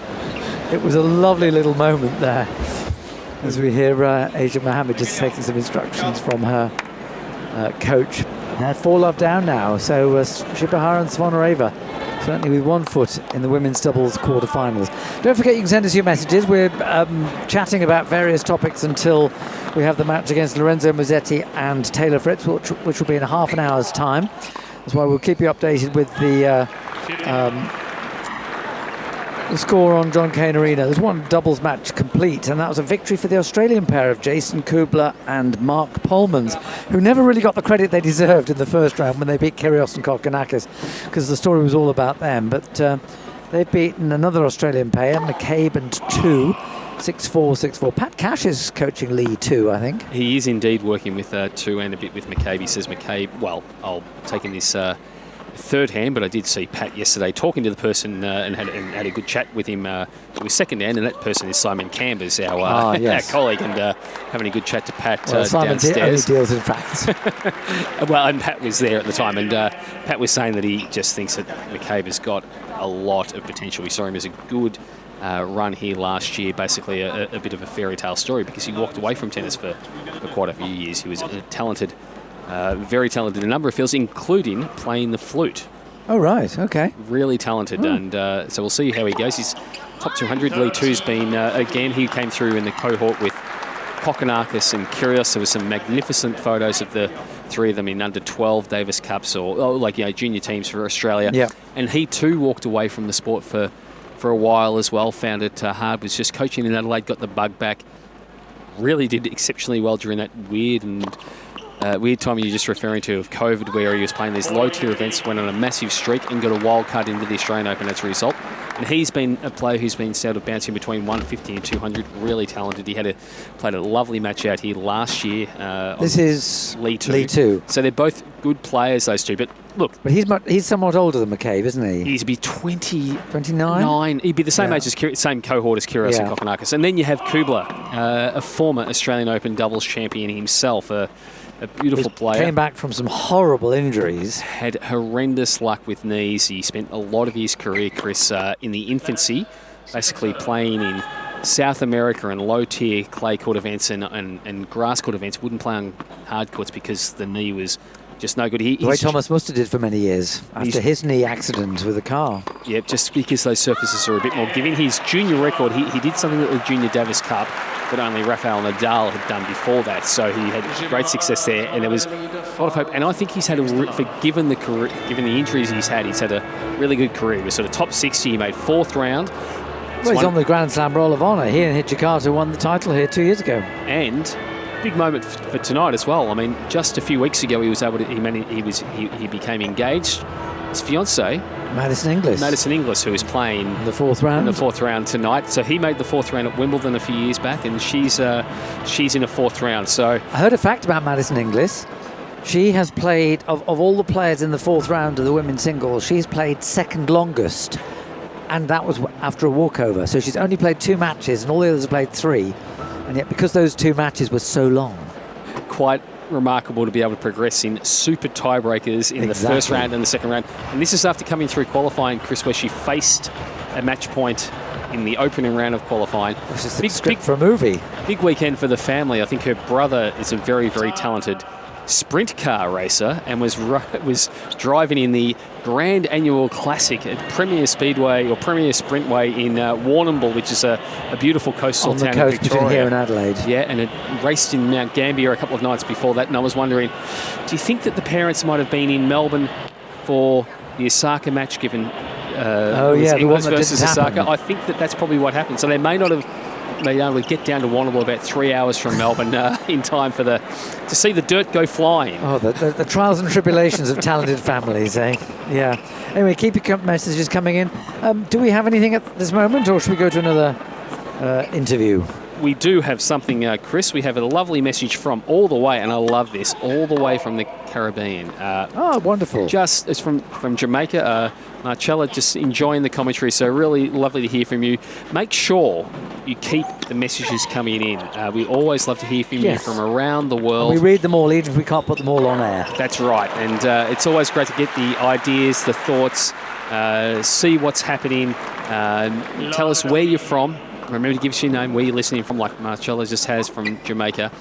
You can get in touch with us via the Ask the Booth form on ausopen.com or email us at aoradio@tennis.com.au. And remember, let us know. We'd love to hear from you. We also had a competition winner earlier today, didn't we, Chris? Did Marcello actually say anything, or was he just saying hello? Just saying hello and enjoying the commentary from Jamaica. Fine. So the week one winner of the AO Radio competition was David from London, and he's going with a Star Wars theme. This is where we had to say which tennis players would play various characters. Rod Laver as Yoda, not in the first flush of youth, very wise, not very tall. Ivan Lendl as Darth Vader. Probably doesn't need much explaining, but he did love targeting anyone who approached the net. John McEnroe as Han Solo. Doesn't follow expectations, does his own thing, gets it done. Arina Sabalenka as Leia. 30-15. The boss lady. And Ivo Karlovic as Chewie, very tall. Well, yes, Karlovic is tall. He and John Isner probably could have vied for that role.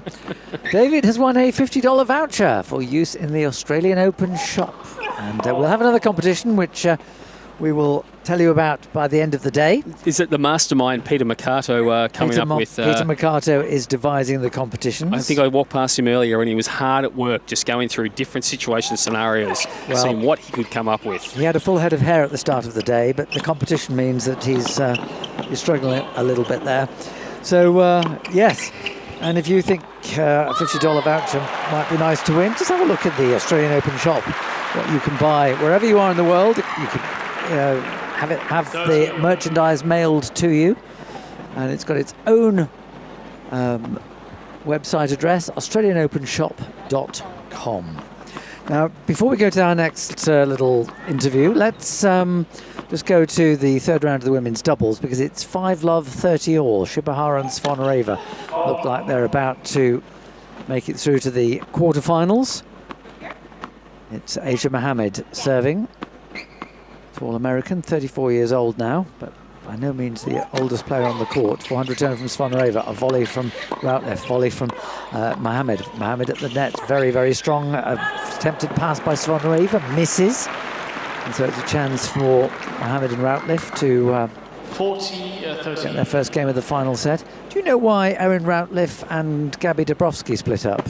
Look, I don't. We know that they always have different combinations, try new things heading into new seasons, and sometimes successful partnerships. But they were very successful last year. They were indeed. No, look, I'm not certain. No, I'm what not the sure reason either. is there. No. So point for 1-5. It's Mohammed serving to Shibahara. That's a very good serve, and so they've at least got themselves on the board. And you never know, there's still time to come back. Meanwhile, let's have another feature. There's not just Grand Slam tennis on offer at the Australian Open this year. Tennis Australia offering a range of different formats and fun for all ages. AO Radio's Fiona Darmody caught up with Rebecca MacDonald, another friend of yours, I think, Courtney, yes? Yeah, one of my dearest friends, lifelong friends. So it's a little weird one because I've known her forever and well, I assure you, treasure her company. But guess what Beck has?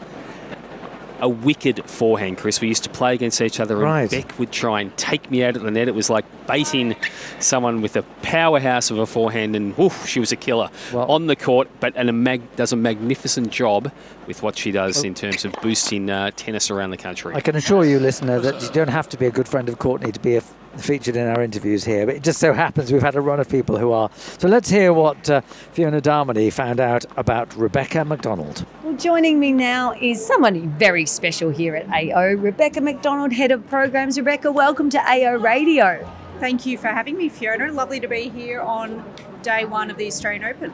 Wow, what a busy week it's been already. The opening week was fantastic. Over 200,000 came through the gates. It was unbelievable in terms of people coming through the gates and also, more importantly, picking up a racket and experiencing what this beautiful sport has to offer. And, of course, a lot of kids got involved the first week. That was fabulous. How did the racket giveaways go? We gave away 5,000 rackets in our opening week, and we could have given away more, but it was an amazing experience. And some of these kids now come to the Australian Open, get their very first racket, and now they'll go back and play at their local tennis club, which is great for participation. Well, I can vouch for that because my 8 and 2.5-year-old got rackets and they haven't put them down at home. I'm a bit worried they're going to hit something and break it soon, but it's such a great initiative, and also the AO Holiday Wheat Bix program. Yeah, so on Wednesday, we had Alex Diminer come and run an AO holiday program presented by Wheat Bix Clinic. We had 5 lucky winners that were flown in from different states across Australia after winning that competition, and they spent an hour and a half with Alex having a clinic and then sitting down and having a bowl of Wheat Bix and a conversation afterwards, which was absolutely fantastic. And there's still a lot coming up. But the kids, we've got the Hot Shots Tennis Day on Thursday. What can we look forward to? Yeah, Hot Shots Tennis Day, you will not see every child that's here will be walking around in their Hot Shots t-shirt, and they'll be up in the ballpark for an exclusive experience early in the morning before gates open. So there'll be kids bussed in from regional Victoria and coming in from metropolitan clubs in Melbourne to have a ballpark experience, which will be fantastic. And then they'll be treated like little superstars. They'll head over to Cain Arena. There'll be a Hot Shots blue carpet for them to have an experience and go and sit down on. And then, of course, the kids that are doing kids on court and coin tosses as well will be happening across all the courts too. So Hot Shots Day will be huge and hopefully inspire more kids to play Hot Shots back at their local club. Absolutely. And what about the Melbourne Paddle Open? Can you fill me in on what that's all about? Yeah, there's been a couple of tournaments that have been happening over the last 2 weeks here in Melbourne, one at Reservoir and one at Docklands, and part of the Australian Paddle Tour. So they've had great entries into that event, and they'll be playing the finals in the next couple of days as well. But yeah, an amazing, another way for people to be able to play tennis or play paddle and pick up a racket and experience the sport. There are so many ways to experience the sport. Cardio tennis, that's on the list. Cardio tennis presented by Chemist Warehouse. So it's a fantastic way for people to, head down to the tennis club. It's an adult program, so a way to be able to connect with your friends if you maybe haven't seen them for a while, run around, do some steps, hit some balls, have a good time. And, we have over 1,000 clubs around Australia that are running the cardio tennis presented by Chemist Warehouse program. And so people can go to tennis.com.au and find their local cardio tennis venue. And really there's a big campaign focused on women as well for this summer, and getting women back together on the tennis court and giving themselves some time to pick up a racket and get their steps in and take some time out as well. I must say I can vouch. I have played cardio tennis. While my daughter was having a lesson, we all got together and we decided we'd do cardio tennis at the same time as the kids having a lesson. It was fabulous, and I'm a runner, but I was so exhausted. Have you tried it? I have tried it, and I must say my fitness levels need some improvement. So I feel like I'm probably more in the cardio light sort of session than some of the higher intense ones. But yeah, it's just a great way to get out on the court and non-judgmental, swing a racket, run around, and you don't really feel like you're doing exercise. So it's quite good for that. Well, it's great if you've got the music pumping too, because that fires you up even more. So it's a fantastic way to stay fit. Tell me a little bit about the AO Global Coaches Conference that you've got coming up, and you've already had some things go on already. Yeah, it has been this week in opening week a huge week for one of our most important stakeholders that deliver our sport, our coaches. So we've had a 4-day conference which started in Cain Arena on Monday and finished through on Thursday. So there's been over 350 delegates at the conference. We've had people from around Australia but also overseas that have also come and joined us with different presentations, whether it be on-court presentations and learning how to deliver really great engaging sessions with kids, where it's looking at biomechanics, where it might be looking at business streams. There's been so many different things that coaches have been able to attend to help them with how they run their business or how they operate their tennis club, or engaging more people to pick up a racket and play. So we also this morning had the coaches breakfast up at Zinc, where our tournament director Craig Tiley came and spoke to the coaches, which was fantastic, and Paul Anacoan as well. So the coaches have had an amazing week, whether it be, as I said, through presentations or networking opportunities or breakfast. There's been, it's been pretty non-stop, but hopefully they go home feeling really inspired to then, continue to run tennis at their local club. Rebecca, thank you so much for your time. You gave us such a great insight. There is so many things going on here at the Happy Slam that everyone can get involved in, and that's, I think, why it is such a great tournament. And I'm biased in saying it's the best in the world. Thank you so much. Have a great rest of your tournament. Lovely. Thanks, Fiona. That was Fiona Darmody with Rebecca McDonald. We'll come back to that interview in just a second, but let me just tell you that the doubles that we were keeping an eye on has now ended. It ended with a firm backhand volley from Vera Zvonareva, 41 years young, and she and Shibahara are through to the quarterfinals of the women's doubles, 7-6, 3-6, 6-1. And one result from earlier today that we... congratulations. Oh, we're going to have the interview with them. There we go. Here at the Australian Open. You knew it was going to be a battle, 2.5-hour match, but really great start in that third set. Anna, start with you. What do you feel like was the difference? I mean, yeah, Asia and Erin I know really well. I knew they were going to really press the net, and I think with our combination of really mixing it up, I think that was the key today. And Vera, first of all, it's great to have you back out in the court. You bring so much experience. You won this event in 2012. Everybody. But how much do you feel like that helps you to get through these type of tough matches? Well, you know, it's always great to be back here playing in Australia. I love it here. I'm enjoying a lot. And, you know, I have great experience, a lot of experience, but every match is a new match, as you know. You know, you have to bring your best tennis every time, and especially against today's opponents. There's such a great doubles team, so we had to really work together with Anna, and we played really good tennis today. And it's a new partnership, but how did this come about, and what excites you most about playing with Vera? I mean, Vera, I really look up to her. Grew up watching her, and you know, she's a legend. I don't want her to think she's old or anything. She still got it. I feel like, you know, I don't know. I wasn't really even planning on playing doubles here. My ranking dropped a bit, but she reached out, and you know, she's like, "I'm coming back." I was like, "Oh my God, she's coming back!" And you know, it's just, I'm just so honored to be by her side. Vera, last one, that must make you feel so good. I know you struggled for the last year with a shoulder injury, had surgery, but you still find the passion. What brings that passion to the forefront all the time?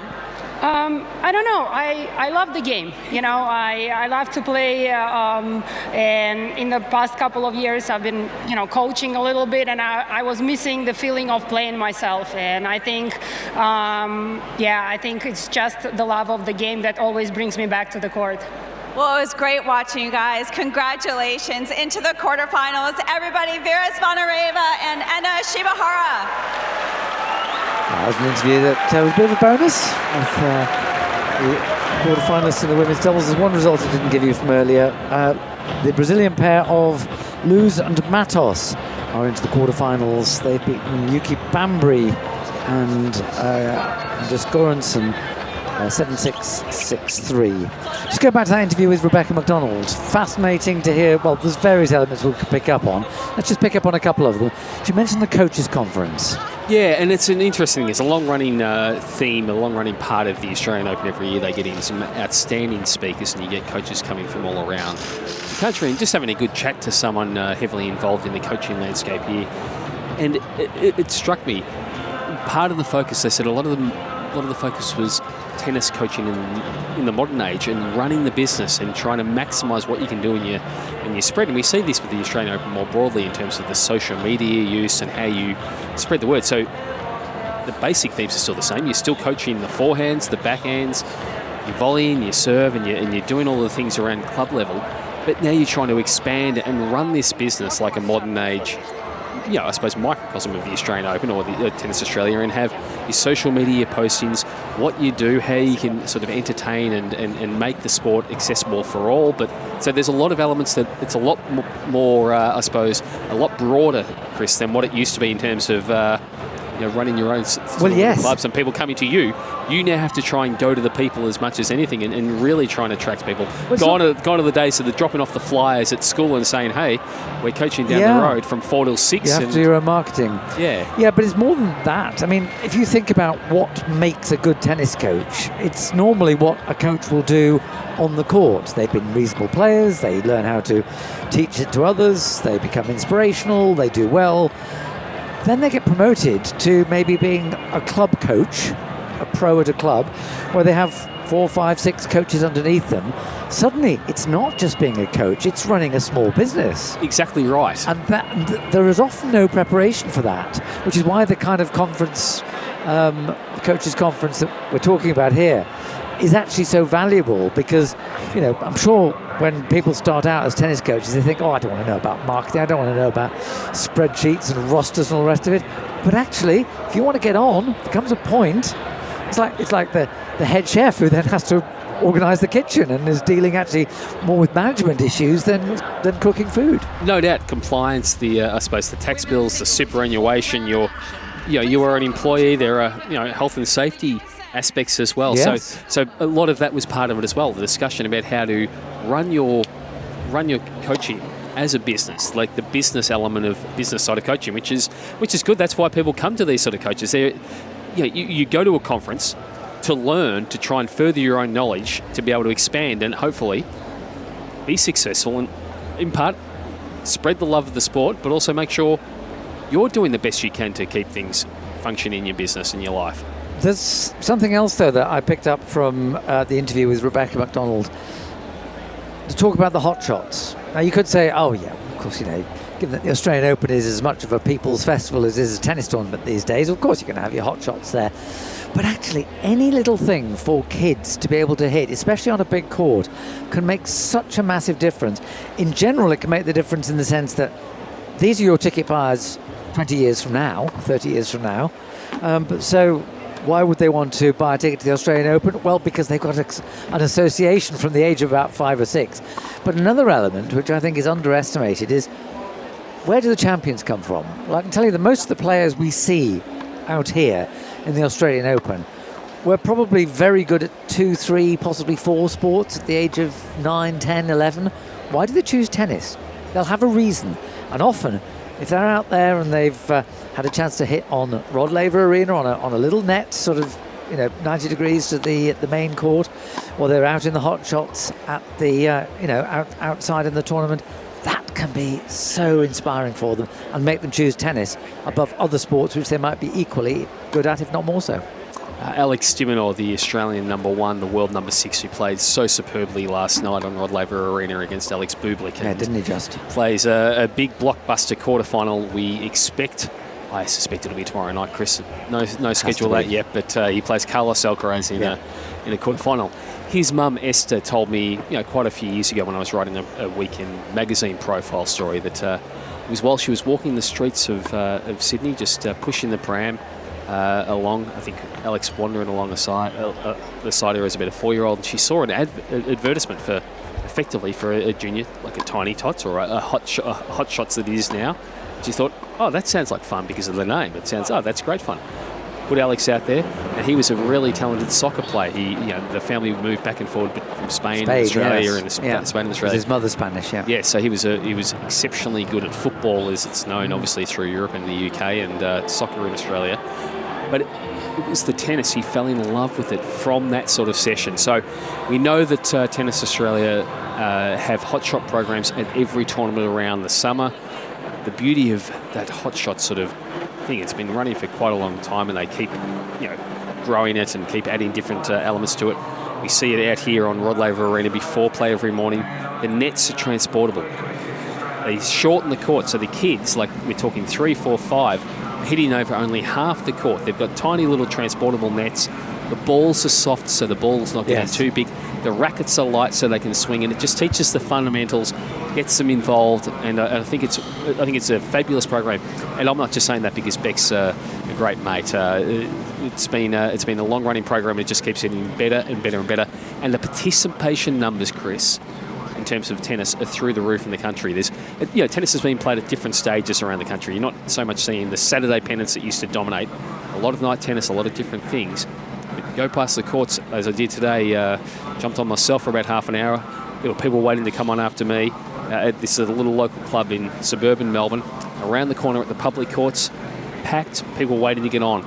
People love playing tennis in summer, but it gives them a chance to sort of continue on, and it's great to see. It is, absolutely. Now, we mentioned Alex de Minaur's match against Carlos Alcaraz. We suspect that will be the evening match tomorrow.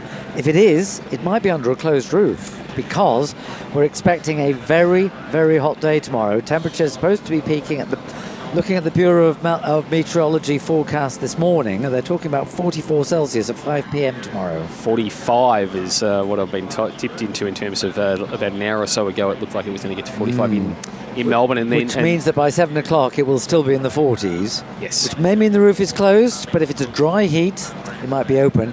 Yeah, and look, it's set to be a record temperature further around the state. I think they're predicting 49 in the very far north-west of the state, Mildura. I think it's that today, isn't it? Mildura and Oyen. Mildura is, of course, a scene where Australia famously lost a Davis Cup tie to Zimbabwe many, many years ago. Yes. Magnificent grass courts, Chris, and they still play quite a lot of... they'll play ITFs in Mildura because the grass courts are so brilliant. But yeah, it's having spent a bit of time up there at that time. I think I played in 43 as a kid in Mildura. Not comfortable, Chris. No, indeed. Anyway, we've been talking to Dr. Carolyn Broderick. She heads up the Australian Open medical medical team at the Melbourne Park. She's the Chief Medical Officer, a role she's had since 2017. The tournament is now host to around 300 players, and tomorrow's forecast, 44, 45 degree heat.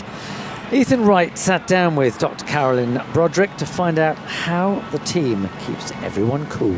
Summer in Melbourne obviously always brings the heat. What are the Australian Open's heat protocols this year, and how will they impact play? I think the heat is something that we've worked on for a number of years, and I first started in this role in the end of 2017. 2018 was my first Australian Open. It was very hot, and I thought to protect the health of our players and also not to unnecessarily cancel competition, that we needed to have a good evidence-based heat policy that was based on good science.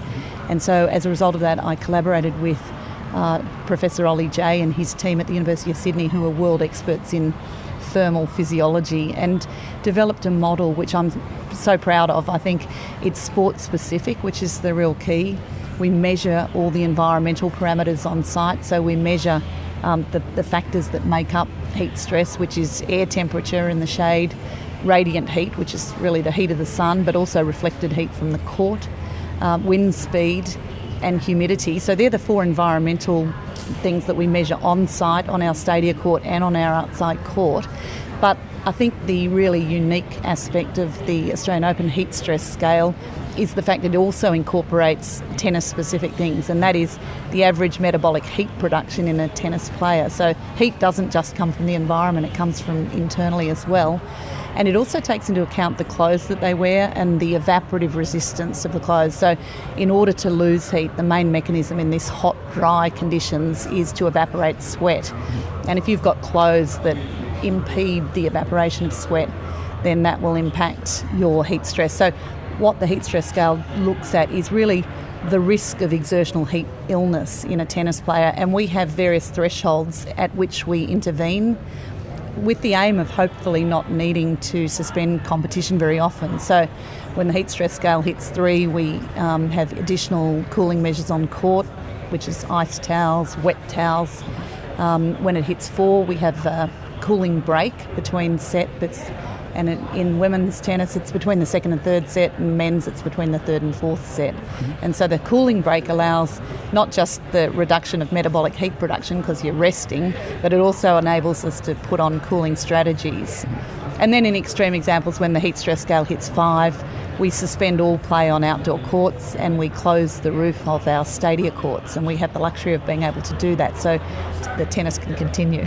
What's the rules around closing the roofs? Yeah, so it happens at the end of an even game, and now the roof of Rod Laver closes so quickly that we can have very little interruption in play. So it's fairly automatic now when the heat stress scale hits 5 that in the next even number of games then the roof will close and the competition will continue, becoming indoors in an air-conditioned stadia. And it's not just the players who have to deal with the heat when it's a hot day out at the tennis. What advice would you have to fans to keep safe? Yeah, I think it can be, we sometimes forget that people watching the tennis and they may be sitting in the full sun, but I think there are just some simple aspects of keeping cool. So finding shade where possible, because that eliminates the radiant heat of the sun. Being well hydrated, so having good access to water, and I feel around the site here now we've got excellent access to water everywhere so people can refill their water bottles. We've got misting fans which are great, so to evaporate sweat you need a bit of airflow to get the water off the skin, so misting fans are a good way of cooling and they're everywhere around the site. And then there are other measures like ice towels or just wet towels on the skin, which can be useful. And these measures are equally applicable to fans and to workforce as they are to players. We saw early in the tournament a few Canadians went down with cramp and had to retire. It wasn't a particularly hot day. What exactly is the reasoning behind that? Yeah, I think there's been a few myths debunked about cramping. We think about cramping as being a heat-related episode, but in fact there's a lot more to exercise-associated muscle cramping than heat. And the thought now is that it's more related to neuromuscular fatigue than it is to heat and salt and electrolytes, which has been the traditional thought about muscle cramping. And what you will notice, though, is that muscle cramping tends to occur into the match, long matches where muscles are becoming tired. And the temperature, while it does seem to be more prevalent in the heat, it can certainly occur in the cold weather too. Medical timeouts, how do they work and what's the process for those to be called? So the player will state to the umpire if they need medical assistance, and what will happen, that they will say what it is in relation to. In the first instance, it's usually the physiotherapist that goes out first, and then they determine if they need a doctor on site as well. Obviously, in extreme examples where a player is collapsed or has a significant injury, they'll call the doctor out at the same time. And there is a period of time that's given to assessing the injury or illness, and then a 3-minute medical timeout from the start of treatment. There are some conditions in which we need longer than that to assess, something like concussion, and that's fairly flexible in terms of the umpire in that regard. That was Dr. Carolyn Broderick talking to Ethan Wright about the heat. And yes, it's not exactly cool today. We've sort of rather focused our attention on the two really hot days, which were last Saturday where the temperature hit 40 and tomorrow where it's expected to hit 44, 45. But today could get up to mid-30s. Yeah, 35 predicted later in the afternoon, around 4 o'clock, 5 o'clock in the afternoon. So that's very, very warm. And if this match extends through to that period, well, the players will be feeling it. It's, without a doubt, a pretty testing time once it sort of starts to get up. They are very well conditioned, and there are different elements of heat, aren't there, Chris? Like you travel the world covering tournaments. I get to travel the world as well, not quite as extensively as what you do, but New York, for the US Open, when the humidity is in the low 30s, it's exceptionally hot. Well, I've known 28 in New York to be far more oppressive than 40 here. Yes, it's a different feeling of heat. I was listening to drier heat here. It's more humid over there. Listening to Mark Woodford yesterday, Chris, and he was saying he can handle a 40-degree dry Australian. Yes. But he said, you put me in humidity in mid-20s to 30 and I'm melting. Well, he lives in the Coachella Valley, where they play the Indian Wells tournament. Dry heat. So he's used to that. Yeah. Right, we're building up to the match between Lorenzo Musetti and Taylor Fritz. This is for a place in the quarterfinals against Novak Jokovic. Jokovic, whose match against Jakub Mensik will not take place. Mensik pulled out last night. So the order of play slightly been rejigged into the slot that Jokovic would have filled this evening. Ben Shelton's match has been moved, but this one should be fascinating. And I wonder, actually, Courtney, who Jokovic would prefer to play, and I suspect he'd prefer to play Fritz, because Fritz is a more predictable game. Well, given the head-to-head, yes, 11 times, but maybe it's one of those situations. No one beats Taylor Fritz 12 times in a row, Chris. Now, he has to get there, and I think Fritz is an absolutely outstanding player. We've seen him make a US Open final. We know his quality, but Novak has proved a roadblock for him. Yes, and you talk about Fritz as an excellent player. There's a group of players, Fritz, Zverev, others around, just off the pace. They couldn't quite damage Federer, Nadal, Djokovic, and now they're not damaging Sinner, Alcaraz, Djokovic. Yes, it seems like there's one common denominator there in the three that you just mentioned. The big boy? Big boy. The man who's still a marvel at 38, the golden dotage of his career. Yes. But even how long do you think he'll keep playing, Chris? As long as he feels he has a chance. And I suspect, that maybe a chance in what? I think he would love to win another 3 tour level tournaments, even if they're at 250 level, because at the moment Jimmy Connors holds the record of 109 tour titles, although I've heard some discussion about were they all legitimate open to everybody tournaments, because most of them were won in the 70s, where entry requirements were a little bit more nebulous. In split sort of tours, wasn't there? Well, there was, yes, different elements, certainly in the early part of his career. Then you've got, I mean, it's ridiculous that Guillermo Vilas was never ranked world number 1. Indeed. I mean, in 77, he was clearly the world's best player. Then you have Federer on 103. Pretty good going. All legit. And then 101, Jokovic. So I think he wouldn't mind just going ahead of Federer. So I could see him carrying on as long as he felt he could win 4 or 5 best of 3 set matches on the tour. But I think he won't go on for too long if he feels he can't win a major. But everything, all the stars are aligning for him here. And I think his chance of winning a 25th major is best here and at Wimbledon.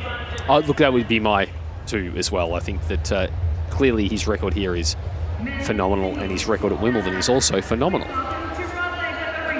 Up today against Lorenzo Musetti, but Taylor Fritz is announced first. He wanders on to Rod Laver Arena. And on the other entrance, Lorenzo Musetti. Musetti, one of the last people to hit with a one-handed backhand. Well, I will tell you something about that, Courtney. I know you and I both hit with a one-handed backhand, but we've probably learnt with older technology than these guys. Dinosaurs were coaching me, Chris. Well, yes, very nice dinosaurs. Oh, yes. No doubt at all. Yes, very open-minded dinosaurs. Yes. I once did it must have been 2 or 3 years ago at Roland Garros. I did a very, very long day where I had both Grigor Dimitrov and Lorenzo Musetti. Dimitrov was on first and played a long match. And then Musetti comes along. Now, they both have one-handed backhands. I hadn't realised until I saw them in the flesh, in the stadium, just how much extra pace Musetti gets off his backhand compared to Dimitrov. The acceleration and the power. Acceleration. And you see, in a way, I know why people have two-handed backhands. It's easy to hit the ball early on, and it's perhaps a slightly more versatile backhand. But if you get the timing right on a one-handed backhand, the ball comes off the strings a lot faster than the two-handed. We've got Tom here to help us out. You've got an expanded wingspan with which you can Lorenzo, we have club Tom the ball. to help us out. The umpire, Just Tom reinforce Sweeney. The clocks are in the corners and up on the scoreboards. For the towels, blue. On this side, white. On this side, video review. Just ask me if there's something you want to check. Any questions? All right, Tom, who do you want to ask? Asking Taylor. AO or Mark is the question. AO is the call. We got Mark Edmondson. Receive. Last of all, just a photo this way.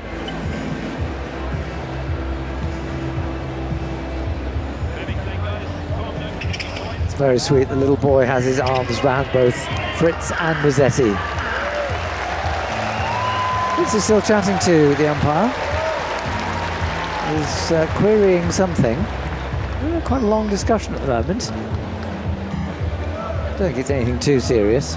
No, I was wondering if he's a little worried about how close the actual umpire's chair is to the net post, but of course that will move back. Well, will it move back or will it move up? Well, it's like a space craft, isn't it? Yes, I suppose it goes up in slight diagonal, so it goes up. Yeah, the actual structure won't move. No. The chair goes up and down. Let's pair into the warm-up now. Taylor Fritz is 28 years old from Rancho Santa Fe in California. He's the 9th seed here. He's not the top American at the moment. Ben Shelton is just ahead of him. Number 8 seed. Fritz has 10 singles titles. And he's wearing a grey shirt with black shorts. There's sort of flashes of black down the side of his shirt. It's a bit like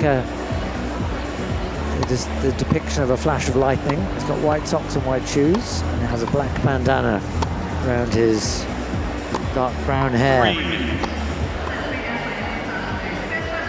His opponent is Lorenzo Musetti, who's at a career high ranking of 5.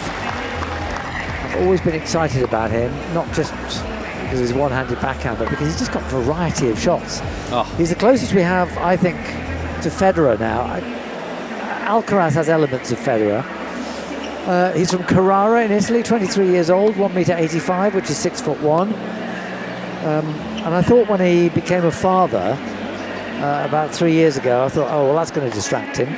But both of these guys became fathers very young. Taylor became a father at 19. He did. He's no longer with the mother of his child, but he's in a steady relationship. His girlfriend is here. She's a very prominent, Morgan, a very prominent social media influencer, very successful businesswoman. 2 minutes.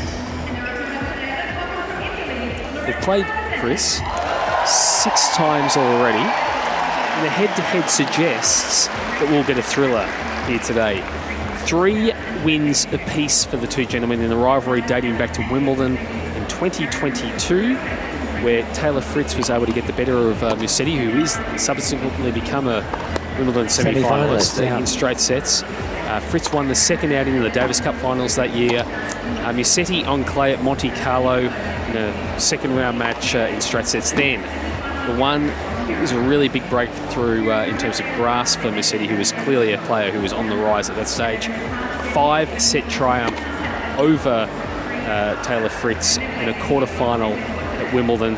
What a match that one was. They played... That would have been 25? 2024 that 24. Was. And then they backed up a month later in a round of 16 at the Olympics at Roland Garros. 6-4, 7-5 to Musetti. But the most recent outing on hard courts, Fritz got the better, so he's beaten Musetti in both matches on hard courts. One in the 2022 Davis Cup finals, 6-3, and in the ATP Tour finals in the round-robin phases, 3-4. So they're close sets every time. Every time. So, yeah. You know, you suspect that we'll get a really good meeting here today. Head-to-heads against Jokovic, though. Novak, you know, feet up. No doubt he's been to see that tree this morning, the Spirit Tree in the Botanical Gardens. 1-9 against Musetti. So he leads that head-to-head 9-1 and 11-0 against Fritz. So these two, they've got a task ahead today on Rod Laver Arena, and then the victor has a challenge of raising the bar. I do believe, though, that if it were to be Musetti against Djokovic, Musetti would know, he'd have a plan. He'd know how to tackle Djokovic, and I think he's got enough variety to worry Djokovic. Whereas I think Fritz's game, Djokovic just knows what to expect. Yeah, it's an interesting one. Even that semi-final at Wimbledon a couple of years ago, I thought he played really well against Novak. I don't think he believed at that time. I think he would this time.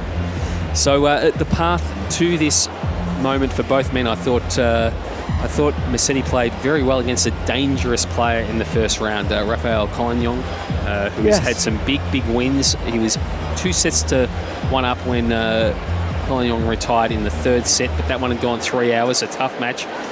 Knocked off his Italian compatriot Lorenzo Sonego in 3 sets in the second, and then a very tough 4-hour, 27-minute victory over Thomas Mahac in the third round. So that was the hot day. It was a hot day. And he said afterwards in his press conference, I'm really pleased. I managed the situation well. I did not cramp. He's been on court for 10 hours and 23 minutes so far. His rival Taylor Fritz threw against Royer in the first round in 4. Defeated Vit Capriva in straight sets in the second round, and then the clash, the farewell from Melbourne Park, Stan Wawrinka, the former champion, in the third round in 4 sets, a tight 4-setter. They've been long, so what's his total time on course? 7:45. Okay, so 3 hours shorter. Yeah, versus 10 hours 23. Yeah, interesting. The weather, incidentally, at the moment, current temperature is 27 Celsius, which is 80 Fahrenheit. Very light wind, about 7 kilometres, 4 miles an hour. And most importantly of all, I think the smoke that we had yesterday morning has now cleared. Absolutely. The vision of the city of Melbourne is beautifully clear. Blue skies. And this is Australia Day, Australia's National Day. We had a fly past by 6 planes from, they're called the Roulettes? The Roulettes, yes. Roulettes from the Australian Air Force. Over the Melbourne Park and the Melbourne Cricket Ground earlier on. About 12:30 or so. Yeah. Walking up onto site. Yes. Yes, I was walking in at that time. sort of quite a sight and quite a sound. Backhand from Musetti is deep and long, and Fritz has moved to 30 love. He won the first serve, Chris, a kicker down the tee. Musetti trying to run around it and didn't make contact with the forehand. Just trying to settle in his wearing. Well, I'm going to let you describe it. He looks a little bit like Aquaman to me, Chris. Well, yes, it's the aquamarine shirt. It's sort of generally the sort of, sort of turquoise aquamarine, but it gets a bit darker green towards the bottom. Forehand from Musetti to the backhand of Fritz. Forehand Musetti. Fritz with a forehand cross court. Forehand Musetti up the middle. Forehand Fritz. A slice from Musetti. A lot of air on that one. Forehand Fritz into out. An aggressive backhand now from Fritz. From Musetti. Fritz cross court. That's too good for Musetti. Went over the net from Musetti, but didn't quite land in. You can hear in the courtside microphones just how clean both men are already hitting it. That rally was everything off the middle of the strings. Yes. Just thump, thump, thump, thump, thump. The undercut from Musetti, a slightly different sound, but beautiful ball striking from the two. Game 3. Fritz with an ace to hold serve to love. Very good start for the American. Now we have an email, Chris, and I love this one. This one's made me chuckle. Robin has written from Stony Plain, Alberta, Canada. Oh, it'll be cold there. It'll be cold there, and it's a simple message. Why am I here and not there? Well, we wish you were, Robin. It's lovely to have you with us.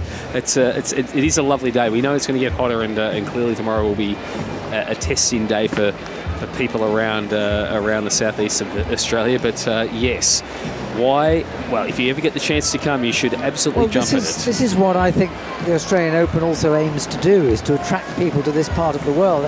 You know, I think there's an awful lot of people who consider themselves very knowledgeable, who could pinpoint where Melbourne is on a map, but who know very little about the area, you know, the city itself and the area around it. And it is a fascinating area. I mean, I've been coming here since 1993, but it's just Lorenzo Musetti. There's so much to do and see, and there's historical stuff. We got to Ballarat and the 1850s gold rush. My hometown. Go around Mornington Peninsula, which is the east side of the bay. That's beautiful there. A lot of the wineries down there. West side of the bay down to Geelong, towards the Otways. It's a lovely nature area. Forehand from Musetti now. Fritz goes down the line. Musetti cross court has pushed that wide. Fritz has got off to the sharpest start at the moment. Yeah, very impressive ball striking. That's all 5 points in the direction of the American. He's looking in good touch early on Rod Laver Arena. Now look out to Taylor Fritz behind him. There's a lot of movement in the crowd, and it's all people fanning themselves. That part of Rod Laver Arena has no shade.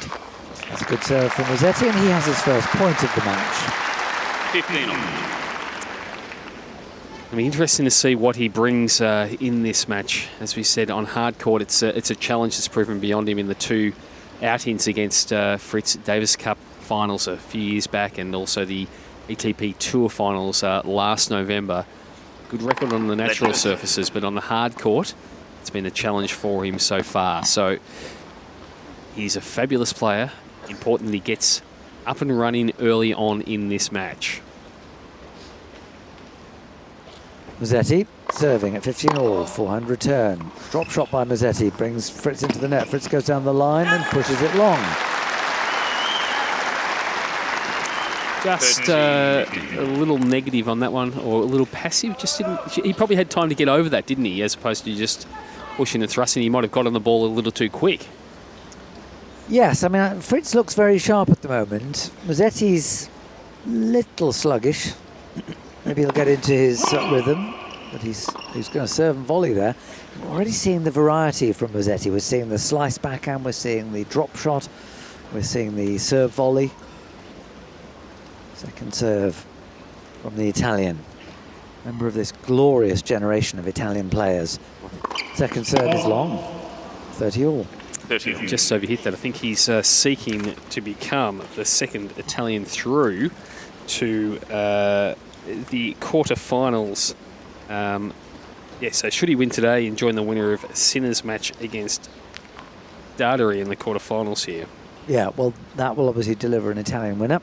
Yep, so it will make the 5th consecutive Grand Slam tournament in which 2 Italian men have reached the last 8, which is pretty good going. Yeah, absolutely. He's able to win today against Fritz, and there'll be an Italian through for sure later on tonight when the Sinner tackles Dada. He's been very impressive.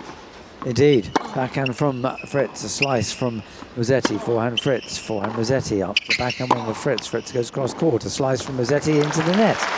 Break point Fritz. Yeah, very, very good depth, and you see him turning around towards his coaching pod. Good team there.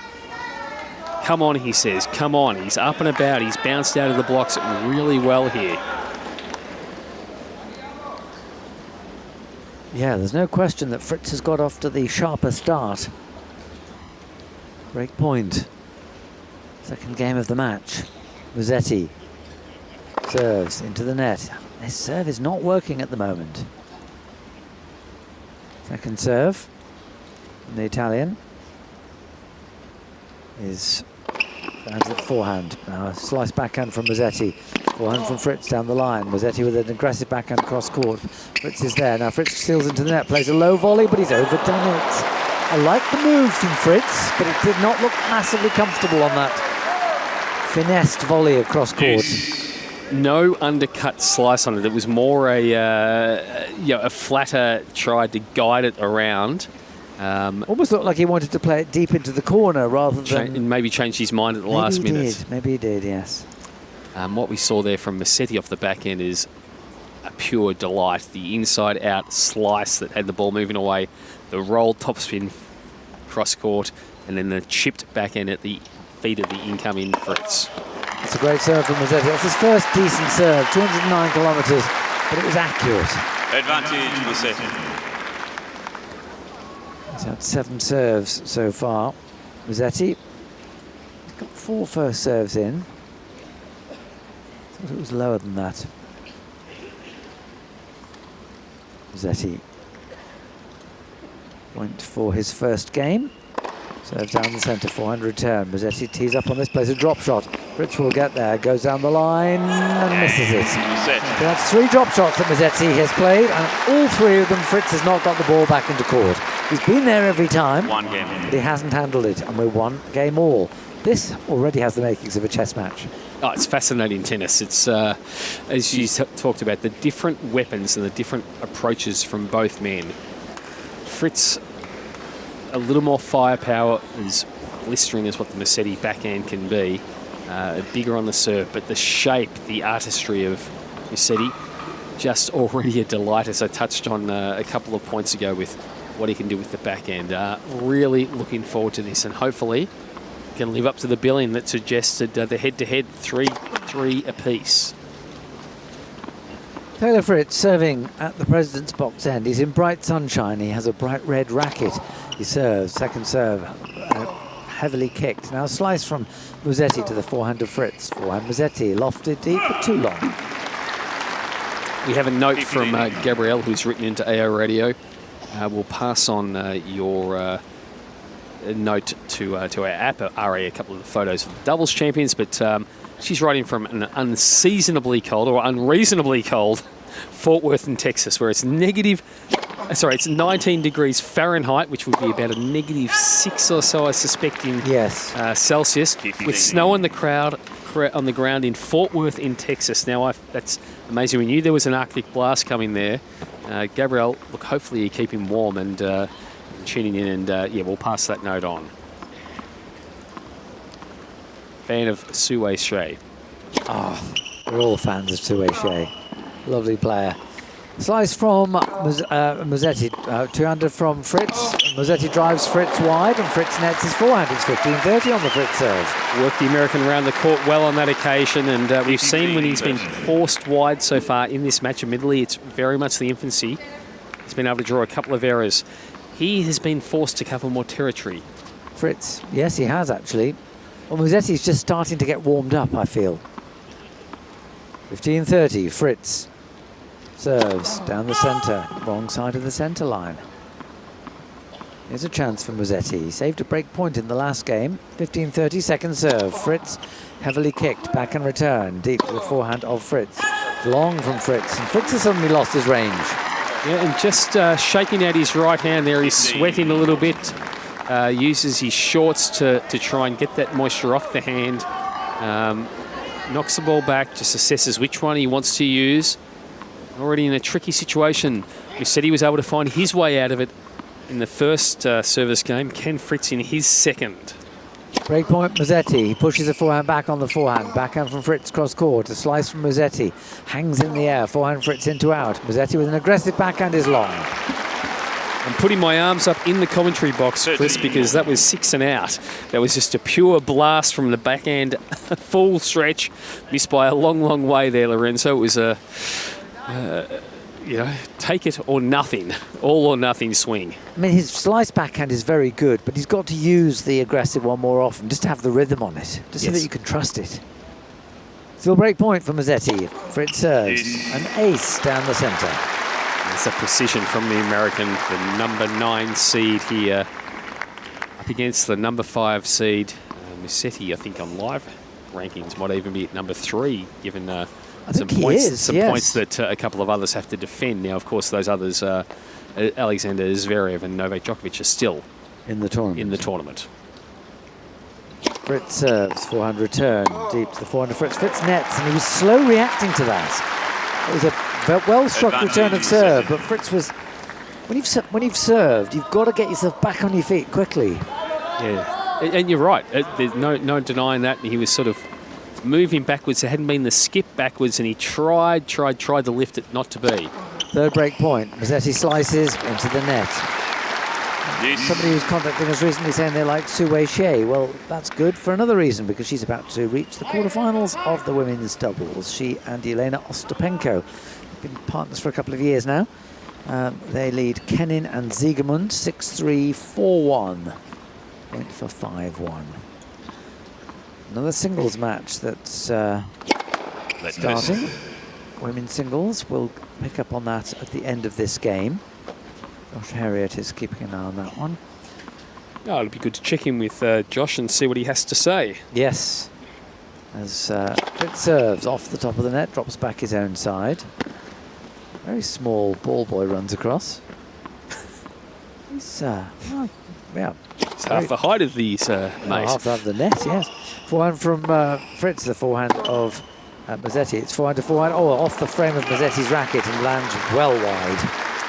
They flattened through that one nicely, the powerful American, and just skidded through a little bit. Musetti back, effectively taking that one. There's a shaded area. It's quite a lot of shade behind, at what, 2 to 3 metres, Chris, behind the baseline? Yes. Fritz serving. He saves 3 break points. He had one of his own in the last Musetti service game, so it's a very open match so far. Second serve from Fritz to the backhand of Musetti, lofted deep to the forehand of Fritz, flattened out. Musetti slices. Fritz has to back off a little bit. Here comes to the net, Fritz. No, he goes back to the baseline. A drop shot by Musetti is into the net. You can see why Musetti was doing that, because Fritz had backed right off. Yeah. But the execution poor from the Italian, and we remain on serve at 2-1. Now, that other singles match I talk about is Wang against Anisimova. That's on Cain Arena, and Josh Harriet is keeping an eye on it for us. I am, and a very good afternoon to you, Chris, and to you, Courtney. And currently on serve here, Cain Arena. Anisimova leads 3 games to 2. We are at deuce at the moment on the serve of Wang at the moment. So I might just call this quick point here, Chris, as Wang's serve is long. We've gone 19 minutes in this particular match on Cain Arena so far. Anisimova, the 4th seed, Wang serving to her backhand. It's a strong return there from Anisimova. She goes cross-court with a backhand. They play backhands from the baseline, and Anisimova, her forehand is good. It hits the baseline, and a break point opportunity for the American. Stay with it, Josh. So Wang Jiyu, of course, Chris, she equals, by reaching the 4th round here, it's an equal career best at a Grand Slam. She made the 4th round in 2024 at Wimbledon, and the US Open in 2023. As that serve just floats long, she'll take her second serve against the American. Wang Jiyu serving. Cross-court there from Anisimova. They both play cross-court. Anisimova down the line. Wang Jiyu having to defend. Anisimova cross-court with a forehand. And it's just gone long back at deuce. Okay, well, we'll keep up to date with you on that one. Thank you for that, Josh. Lorenzo Musetti has just hit an ace to make it 15-love. A nice start to his first service game from the MCG end of Melbourne Park is how I'm going to phrase it. Okay, not the President's Box, the MCG end. Yeah, all right. Off the top of the net from Fritz, and that slightly fools Musetti, whose flicked backhand is wide. We have a note from August, writing from Yambara in New South Wales, loving the commentary, what a tournament so far, and she's saying, it makes a good point, love you to mention on Australia Day, the event is also held on Wurundjeri land, which is a nod to the yes, Indigenous... First Nation people. First Nation Indigenous area, which we are, and absolutely yes. August, and I'm hoping you're having a fabulous day as well. 30. Yes, it's one of the trends that's come in over the last 10 years or so, is a much greater willingness, people do it in emails, to acknowledge the original custodians of the land. Absolutely. It's an attempt to reconcile with Australia's fantastic history, and a history that it's sort of acknowledging now in a way that it hasn't always. The first human settlers, 40,000 years ago, maybe even more. Some amazing artwork around, Chris. So from Musetti, return on the forehand from Fritz. He thought that shot from Musetti was going out, but it didn't. So the rally goes on, and now Fritz goes wide. The third stroke of the rally was hit into out, and I thought it might have been drifting wide, and Fritz clearly did, because he stopped and then realised the call hadn't come. Indeed. They had to carry on. 40-15, Musetti. Just bounces around on his feet a couple of times now, steps up to serve about 4 or 5 bounces. And serves now down the centre, backhand return. Forehand from Musetti is a winner. Nicely done. 2 games all. 18 minutes played. Just ripped over that forehand beautifully. Lovely, lovely direction as well. Clara, Chris, writing from Cincinnati to say...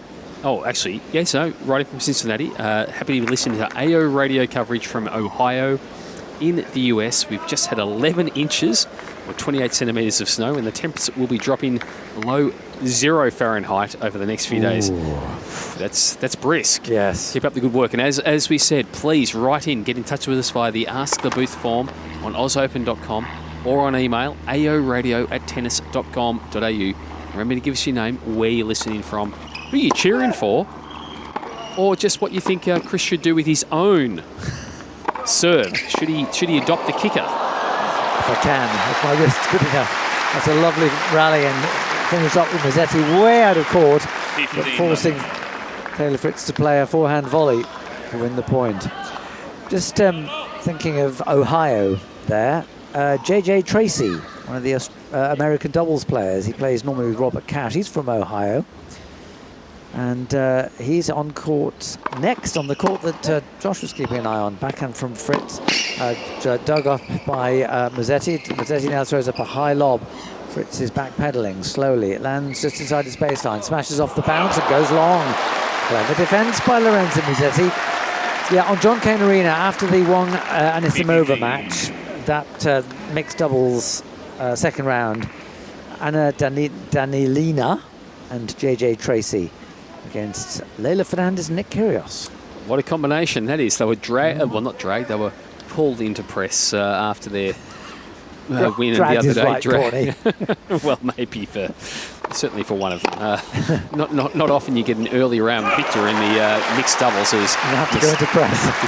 Exactly. As Musetti thunders a forehand return deep to the feet of Fritz on the backhand side, unable to handle what was effectively a half volley from the baseline, given the depth and power. And again, 15:30, a half window here for the Italian on the American serve. Yes, he's making hard going for Fritz on serve. Given how big the Fritz serve is, that's something. Fritz from the swimming pool end, the Amy Park end. I'm trying to think. The Yarra River end. Well, okay, so you'll go with my terminology. Okay, I've always called it the Yarra end. The Yarra's right behind him. It's just, you can't see it because of the stands. Forehand return from Musetti, forehand from Fritz, forehand Musetti. Musetti goes up the backhand wing, cross court from Fritz, slice by Musetti, hangs in the air. Fritz waits and goes down the line. Forehand to forehand at the moment. Musetti goes back to the Fritz forehand, Fritz nets. The extended rallies going in the favour of the Italian at the moment. Fritz just fell off that forehand, not able to hit through his rival early in the rally, and the longer it went, the more you felt that would go the way of Musetti. 2 break points. Fritz serving. Musetti's right in front of our commentary position. Wow, does he have calf muscles? Yes, he does have calf muscles, Chris. Second return by Musetti. He now slices short ball. Fritz stays at the back of the court, though, down the backhand wing. Fritz just clears the net. There's another slice by Musetti. Forehand Fritz. Musetti will hit his aggressive backhand now. Fritz defensively gets it back. Forehand from Musetti. Fritz gets that back defensively. Musetti's coming into the net. Goes back to the forehand. Fritz throws up a high lob. That will go in, I think, but Musetti will kill it easily. He does. And he's broken and he punches the air. A roundhouse fist pump celebration, and boy, did he work the forehand over every single shot in that rally, pushing Fritz further and further and further away. Drew an error the point before, so maybe we're seeing a clear strategy from the Italian to go after the Americans' forehand. Please, can every coach watch this match and the way that Musetti's playing it, because you will have some gifted 10, 11, 12-year-old who can play like Musetti. Inside-out backhand. Exactly. The slice. It's not just that he hits his aggressive backhand one-handed. It's the fact that he has such variety on the backhand, the slice and the aggressive. Yep. And he's just using it so well. And the variety, it's the male equivalent of Karolina Mukova, I think. I mean, we have the excitement of Carlos Alcaraz because he's imaginative, and especially when he's 2 sets up and he gets a little bit bored and he starts playing some wonderful shots. Cat and mouse is what I was writing something. He toys. He's like a cat, just toying with a mouse or a mice before going after it. Yes. I just think this is so good to watch. This is what tennis needs. Somebody with this kind of variety. Bailey has sent a message saying, and this is something that's not often said about myself, Chris, clearly probably more about you, but you guys are so cool and good on YouTube. That's very much a surprising compliment, Bailey. We appreciate it. Happy Australia Day, guy. He's writing from the Gold Coast, a fabulous part of Australia. Forehand return from Fritz, the forehand of Musetti. Fritz nets a backhand. Again, he thought that was going wide. Tremendous use of the width by Musetti. Tell you, Courtney, if I'm cool, something's gone wrong. Modern age guru, Chris. I never aspire to be cool. If it happens, it's an accident or an eclipse. Musetti serves. Too long. Second serve, the Italian, who has Jokovic's former manager in his corner, I noticed. That'd be interesting if they play each other in the next round. A slice from Musetti, again very low. Fritz can't get that back. And Fritz sort of throws his head back as if to say, what's going wrong with this forehand? Well, at least 50% of what's going wrong is the incredible undercut of the Musetti slice. It's really stretching him low. It's keeping him very, very low. Just sort of put a little glimpse of something underneath the Fritz shirt there, Chris, which we can touch on. He got a bit of tape. Tape across the abdominal muscle, which... we've had a lot of abdominals, haven't we? Certainly saw him... Osaka and Menchik. Saw him sort of reach in that area a couple of times against Wawrinka. Musetti serves into the body, backhand return, forehand from Musetti, forehand Fritz. That's forehand to forehand at the moment. Now Fritz goes down the backhand wing, aggressively hit by Musetti. Forehand from Musetti, now cross court. Fritz down the backhand wing. Very lofted backhand from Musetti. Fritz goes long. And there's another example of the backhands. It's not just that it's a one-handed backhand, but he hit 2 aggressive one-handed backhands, did Musetti. And they were very, very different. One was incredibly flat.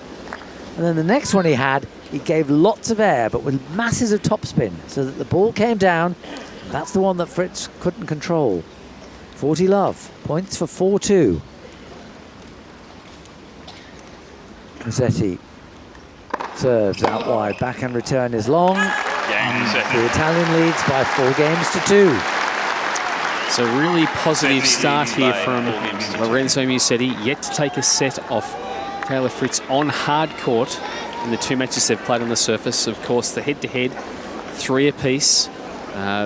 Both men know each other very well. They played a couple of times last year, most recently in November. So really interesting to see what Fritz can come up with. How can he respond to the challenge that's been thrown his way, the variety, sliding the ball inside out on occasion, making him work hard to the forehand, then rolling that backhand beautifully. And it's not just the backhand, it's the forehand as well. Aggressive with the forehand when he's trying to go cross-court to the American. Absolutely. Fritz at 2-4. Backhand shot from Fritz, slice from Musetti. Forehand from Fritz down the forehand wing. That's a winner from Fritz. Finally maximises the width of the court. Yeah, on that occasion, he just bent those knees a little bit more, Chris, didn't he? He got underneath the ball. Fritz slipped in the rankings a little bit, but he had the points from the US Open. But you think he's struggling, don't you? Oh, no, I don't think he's struggling necessarily. I just think it's something coming on. You can see as the shirt raises, there is, you know. Yeah, there is something. Backhand from Fritz, the forehand of Musetti. Backhand Fritz is netted. He's making an awful lot of ground stroke errors that he doesn't normally make. And he seems to be sweating a lot. I mean, he's drying his palms of his hands more than I've seen him. Trying to keep the... yeah, that's a fair point. He is actually... that's the second or third time we've seen that from this end of the court, where he's had to try and wipe a bit of the moisture off. It is getting hotter. Fritz serving down the centre, just too long.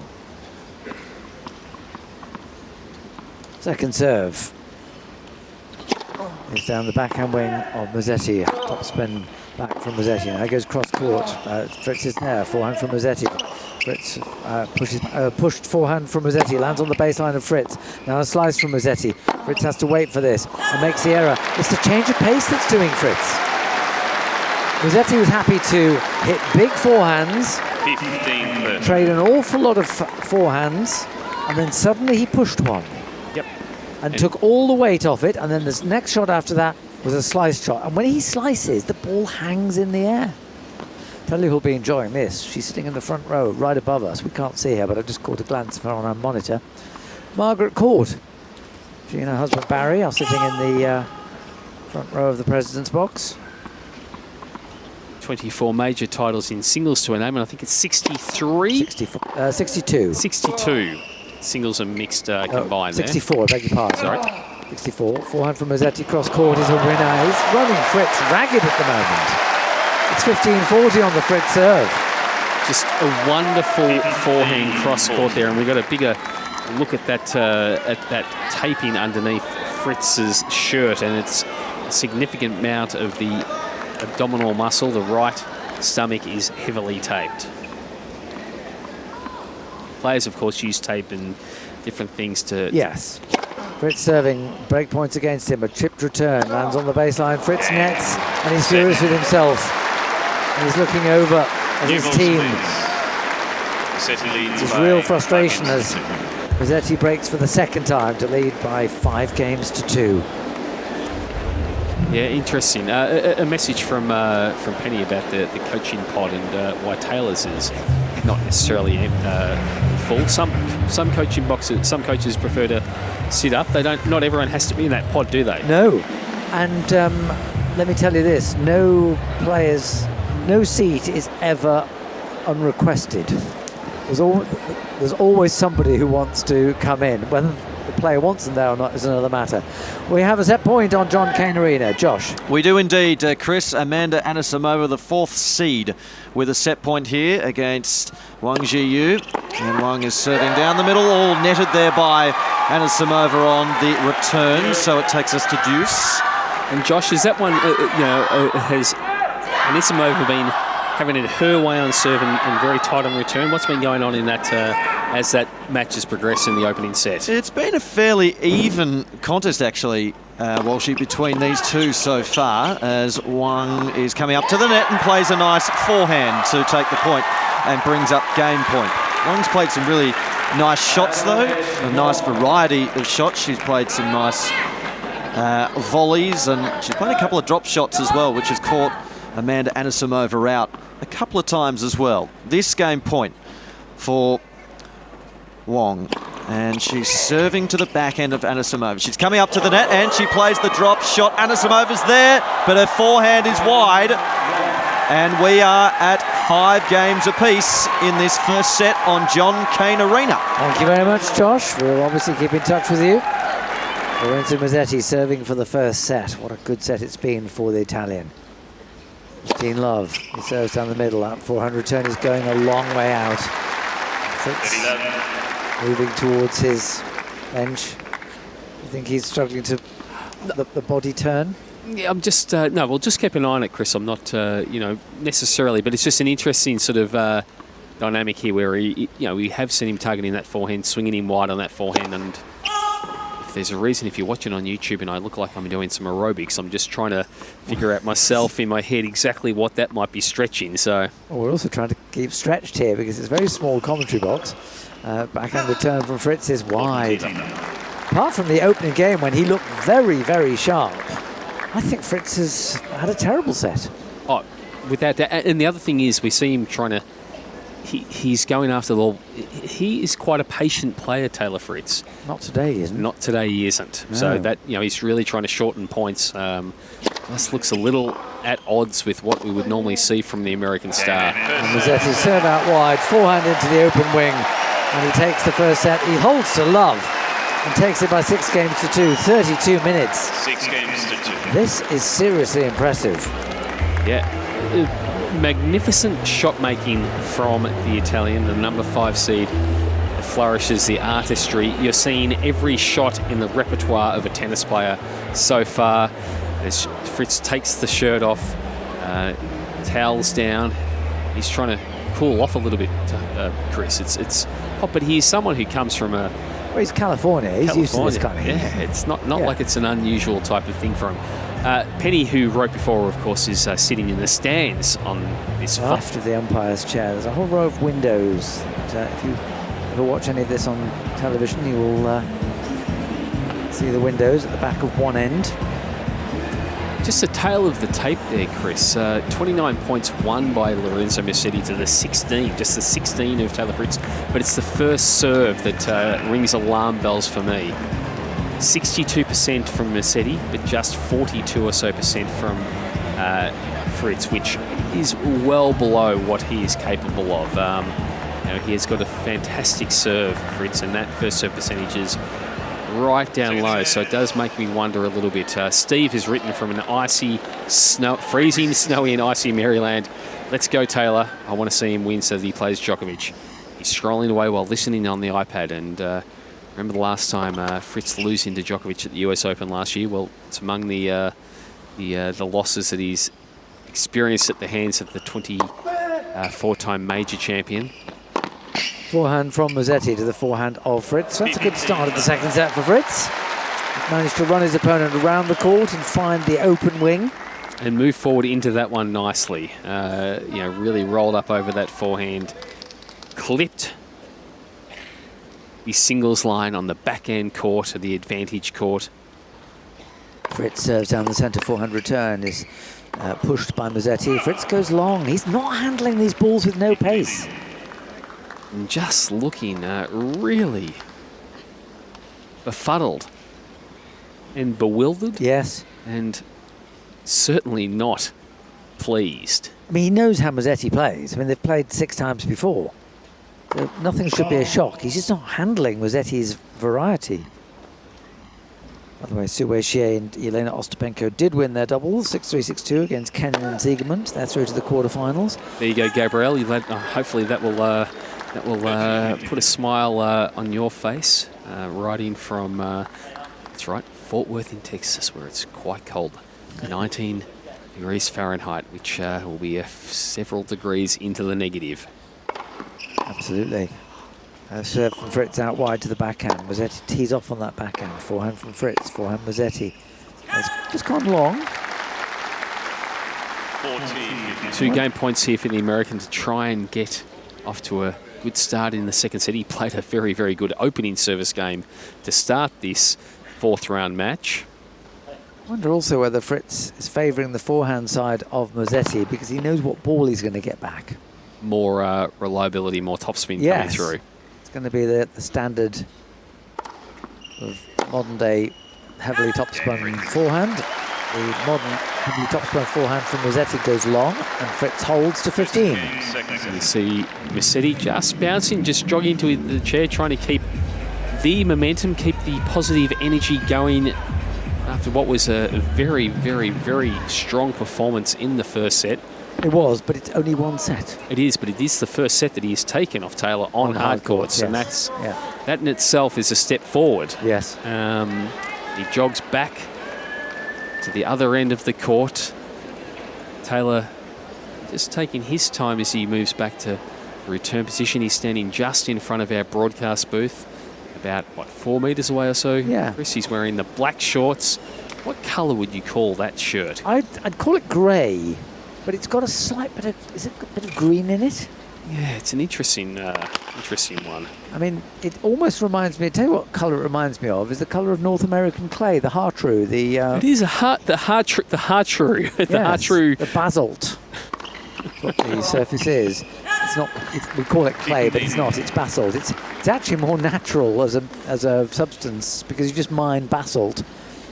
Whereas European red clay, and South American red clay as well, is made from processed brick tiles. So the clay has to be processed into, like roof tiles, and then crushed.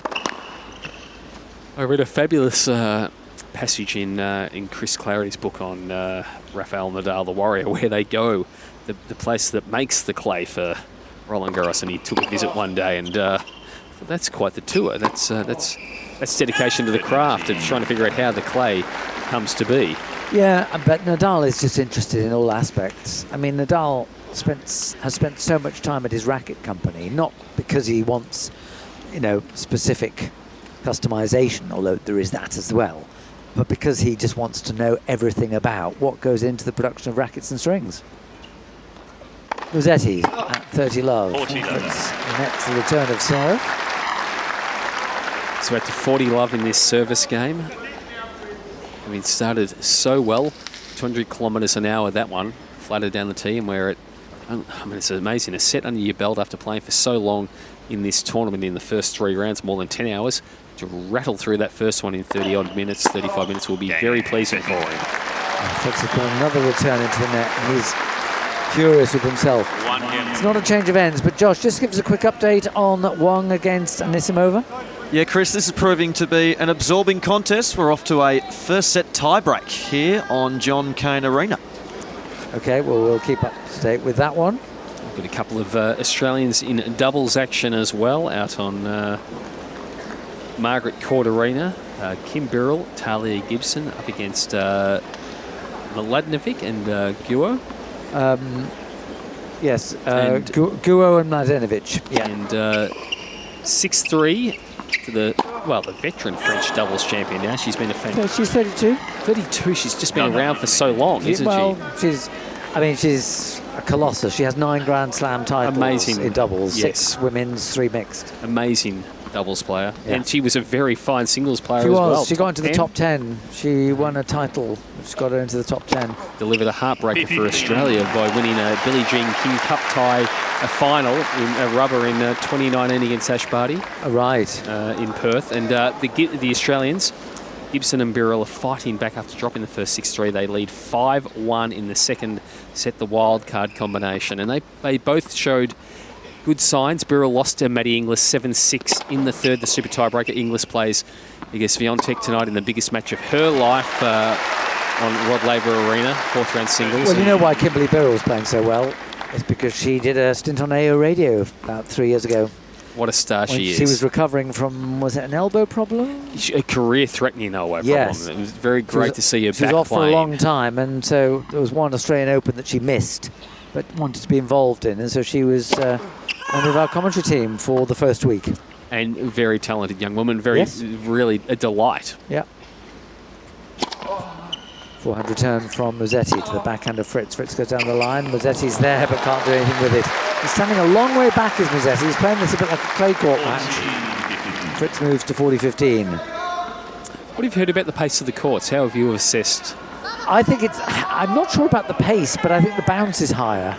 It's really taking, I've noticed this year how much it's taking the kick serve and topspin in general, but in particular, second serves are bouncing very high. It was interesting. Alex Bublik, after losing last night, said it was a slower court, he thought, than what Margaret court was, but he just didn't adjust. But it could have been the quality of the tennis that was being played at the other end of the court. Yes, and I thought that first set was very close last night. De Minaur won it 6-4. But then, from then on, it seemed to be the old Bublik. Yes. He sort of thought, oh, I'm against the tide here, not worth it, let this one go. And it was 4-1 and 1. It's a good serve out by Fritz and puts the forehand away comfortably to hold to 30. And we remain on serve in the second set. Fritz leading 2-1. Now remember, Chris, keep the messages coming in. AO Radio at tennis.com.au. You can email us there. That's the email. Or visit the ozopen.com and fill out the Ask the Booth form. Yeah, it's a bit more than that, isn't it? It's ozopen.com/listen, and then you get 3 different options of, there's podcasts, there's various things. And on the right, you'll have AO Radio, and it'll say listen on one button and Ask the Booth on the other. That's where you find Ask the Booth.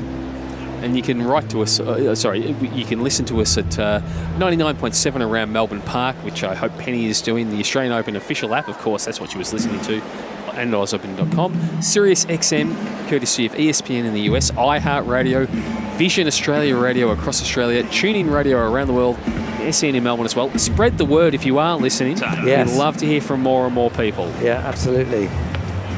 We should cross out and see what's going on with... Yeah, Josh, do you want to give us an update on that tie-break? Yeah, 3-all in this tie-break, Chris. 3-all at the moment, so it's been a pretty tight set, and that continues so in this tie-break. This is interesting. I mean, is Anisimova... I mean, I thought Anisimova would... I don't think she'd walk it, but I thought she would be comfortably ahead of Wang. Is she struggling, or is Wang playing out of her skin? Wang's playing quite well. Anisimova holding her service games fairly easily, but so too is Wang, and she's come up with a few different sort of shots. I mentioned the drop shot moments ago. She's used that quite a few times on Anisimova, and it's caught her out. So it's been quite an interesting match to watch so far. Thank you very much. We'll keep in touch with you. As Musetti serves, first point of the fourth game, backhand return, backhand from Musetti, off the body, chopped back by Fritz, half volley by Musetti into the net. Yeah, nice defensive ploy there from Fritz to be able to get that, or good touch as well, good racket head control to be able to get that chip forehand to the feet of Musetti who was coming in. Just caught him a little bit in no man's land, not quite sure whether he got forward enough to make that, and as a result, the netted forehand. It was a really good squash shot. Musetti at love 15. Serves down the centre, forehand return. Musetti makes room for the into-out forehand. Backhand from Fritz, deep to the forehand of Musetti. Forehand Fritz to the forehand of Musetti, but Musetti's there. Forehand Fritz down the backhand wing, a slice by Musetti. Fritz has time to tee up for this one. Big backhand from Musetti. Forehand from Fritz to the forehand of Musetti. Lofted deep to the forehand of Fritz, which is netted. You see Musetti just, he moves with ease, doesn't he? Doesn't he just? It's doesn't look flustered, never looks like he's too much out of time. And you talked about his similarities to the great Roger Federer in terms of some of the way, some of the characteristics of how he plays and the movement. He has, not being out of time. That's one of them. Yes, absolutely. He serves down the centre, an ace against effortless power. 200 kilometres an hour. That one again. Right, let's go over to Cain Arena because Anisimova has another set point. Yeah, Josh. she's broken away here, Chris. 3 set points for the American. Wong to serve, and that one's just netted off the first serve. So 6-3 in this first set tie-break. 3 set points for Anisimova. Wong serving down the middle. Anisimova returns aggressively with a forehand. Forehand down the middle from Anisimova. Backhand there from Wong, and now she's going with a cross-court forehand. Cross-court forehand. Anisimova is wide. 2 set points still, though, for the American. Just looking at her box then, with perhaps a touch of surprise. Not too pleased with that shot. She was hoping to put it away and wrap this first set up. 6-4. Wong down the middle. Now she's coming up towards the net, and aggressive there from Anisimova with a cross-court forehand. Too speedy for Wong, and she takes the first set, does the American, on Cain Arena. I begin to wonder whether Anisimova might be maybe a genuine shout for this title. Oh, I think certainly I had her in the top couple of contenders, Chris. I was asked to rank the American hopes that were still alive in the draw from top to bottom, and I had Coco Gauff. Is it break point for Fritz here? Yes. A double fault from Musetti puts him under pressure, and he's just back having some words with his team, just out of nowhere, just a little bit uncomfortable in this service game, and now a moment for the American. Can he seize it? There was one wonderful point when we were at the Wong Anisimova tie-break. I'll tell you about that in a second, but this is break point for Fritz. Chance to get back into the match. Oh, it's saved with a wonderfully flat serve out wide. We're going to see the close call at the back edge of the service line, but it was a fantastically flat serve. Scorched it. 202 kilometers an hour, got to its target very, very quickly. Musetti serving down the centre into the net. Second serve from the Italian. It's coming, promise. Forehand return from Fritz, cross court. He's overdone it. That really sat up. Advantage. Yep, it really did, and not able to handle that one at all. I have a commentary change at the next change of ends. I see Candy Reid is waiting to come in. Are those yellow shoes belong to Mark Halawati? Who else? Who else would they be? I can see the shoes. That's all I need to see. Forehand return. As a slice from Musetti. Fritz is at the net, goes down the line. Musetti's there, throws up a high lob. That will go just wide. He did. He hit that one so high it might have just about bounced out of it. Well, it certainly was roof high. We're seeing more variety from Fritz. The point I was telling you about when we were at the Anisimova-Wong match, he played a drop shot, which I thought was going to be a clean winner. Musetti got there and went across court quite brilliantly, and yet Fritz had read it and was able to push his forehand down the line. And we had another sort of bit of variety there from Fritz. I think he's having to think his way through this. It's a set down, 2-1 up, deuce on the Musetti serve. Musetti's missed his first serve, the second one now. Goes to the backhand of Fritz. Musetti will slice this one. Forehand from Fritz up the backhand wing. Musetti will go cross court with a lot of air. Backhand from Fritz. Musetti with his backhand to the backhand of Fritz. Slice backhand from Musetti. Two-hander from Fritz. Aggressive backhand from Musetti. Now up the line from Fritz. Forehand from Musetti. Into the corner. Slice by Fritz. Musetti should put that one away and does so comfortably. What a very clever point from Musetti once again. And magnificent precision on that forehand, particularly the one down the line in the end. It just weaved in heavy topspin, but just curved it in nicely.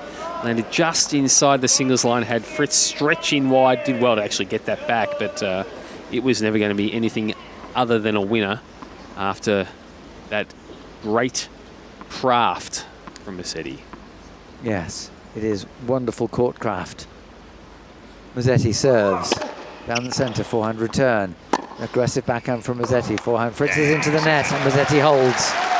First game he's been seriously threatened since that. 2-1 first service game he had in the first set when he had to save a break point. 2-2 in the second set. Musetti took the first set, 6-2. An email here from, I think it is Adua. If I've pronounced that incorrectly, my apologies, but I love your note. She writes, I'm listening to AO Radio for the 17th straight year. Like a warm hug in our cold January mornings, star players have emerged and faded. Rates have retired. Quality of tennis may fluctuate, but you are always reliably, wonderfully top-notch. Oh, thank you, Badua. May we never lose the pleasure of listening to AO and French Open radios. Oh, that's lovely. Thank you so much for the That's note. really nice. And you see... Where's Badua from? It doesn't actually say, but lovely to get that email. Yes, somewhere cold. Fritz goes long, so he's at love 15. Fritz hasn't started to look seriously frustrated yet, but he looks baffled. Yes, I mean, it's been a better performance at the start of the second set than the way he lost his way a little bit in the first. 18 unforced errors from the American, 11 from the Italian. He's certainly been the steadier and more successful player without a doubt. Goes to the backhand of Musetti. Musetti throws up a high lob, which goes long. You know me, I never like unforced errors without winners, and vice versa. Absolutely, and there's a reason for that, because it doesn't tell the full picture.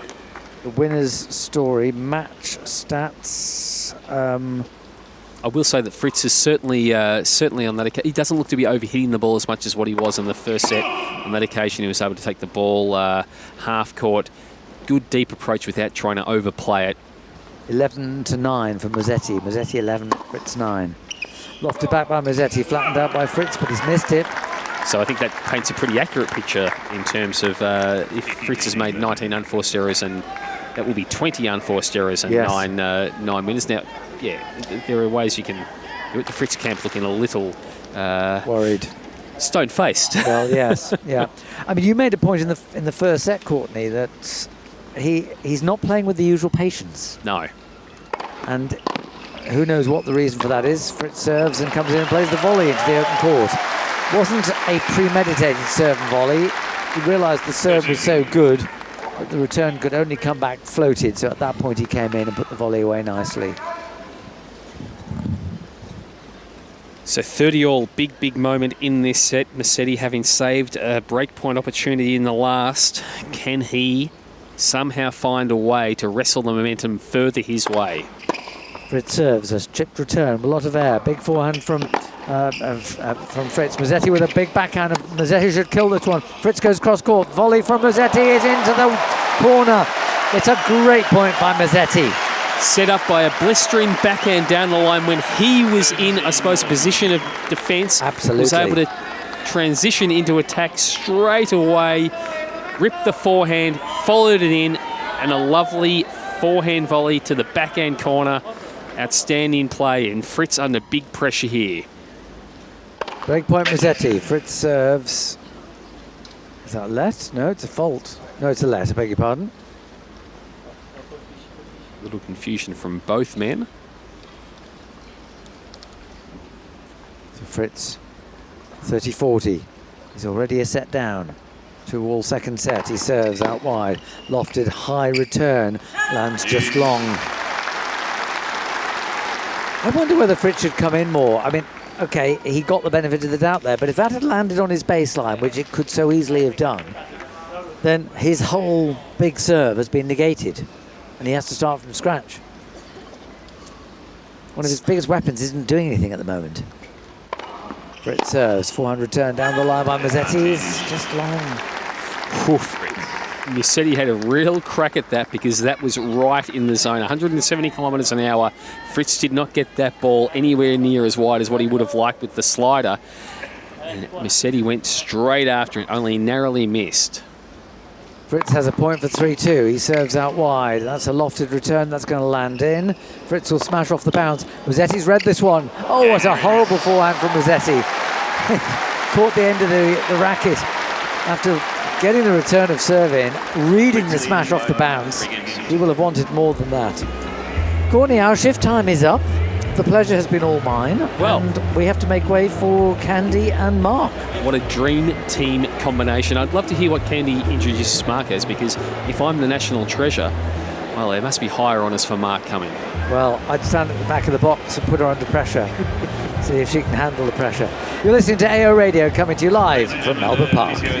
Kids making a racket? Nothing hits like Hot Shots Tennis. Perfect for kids aged 3 to 12. Book your free trial at a participating club.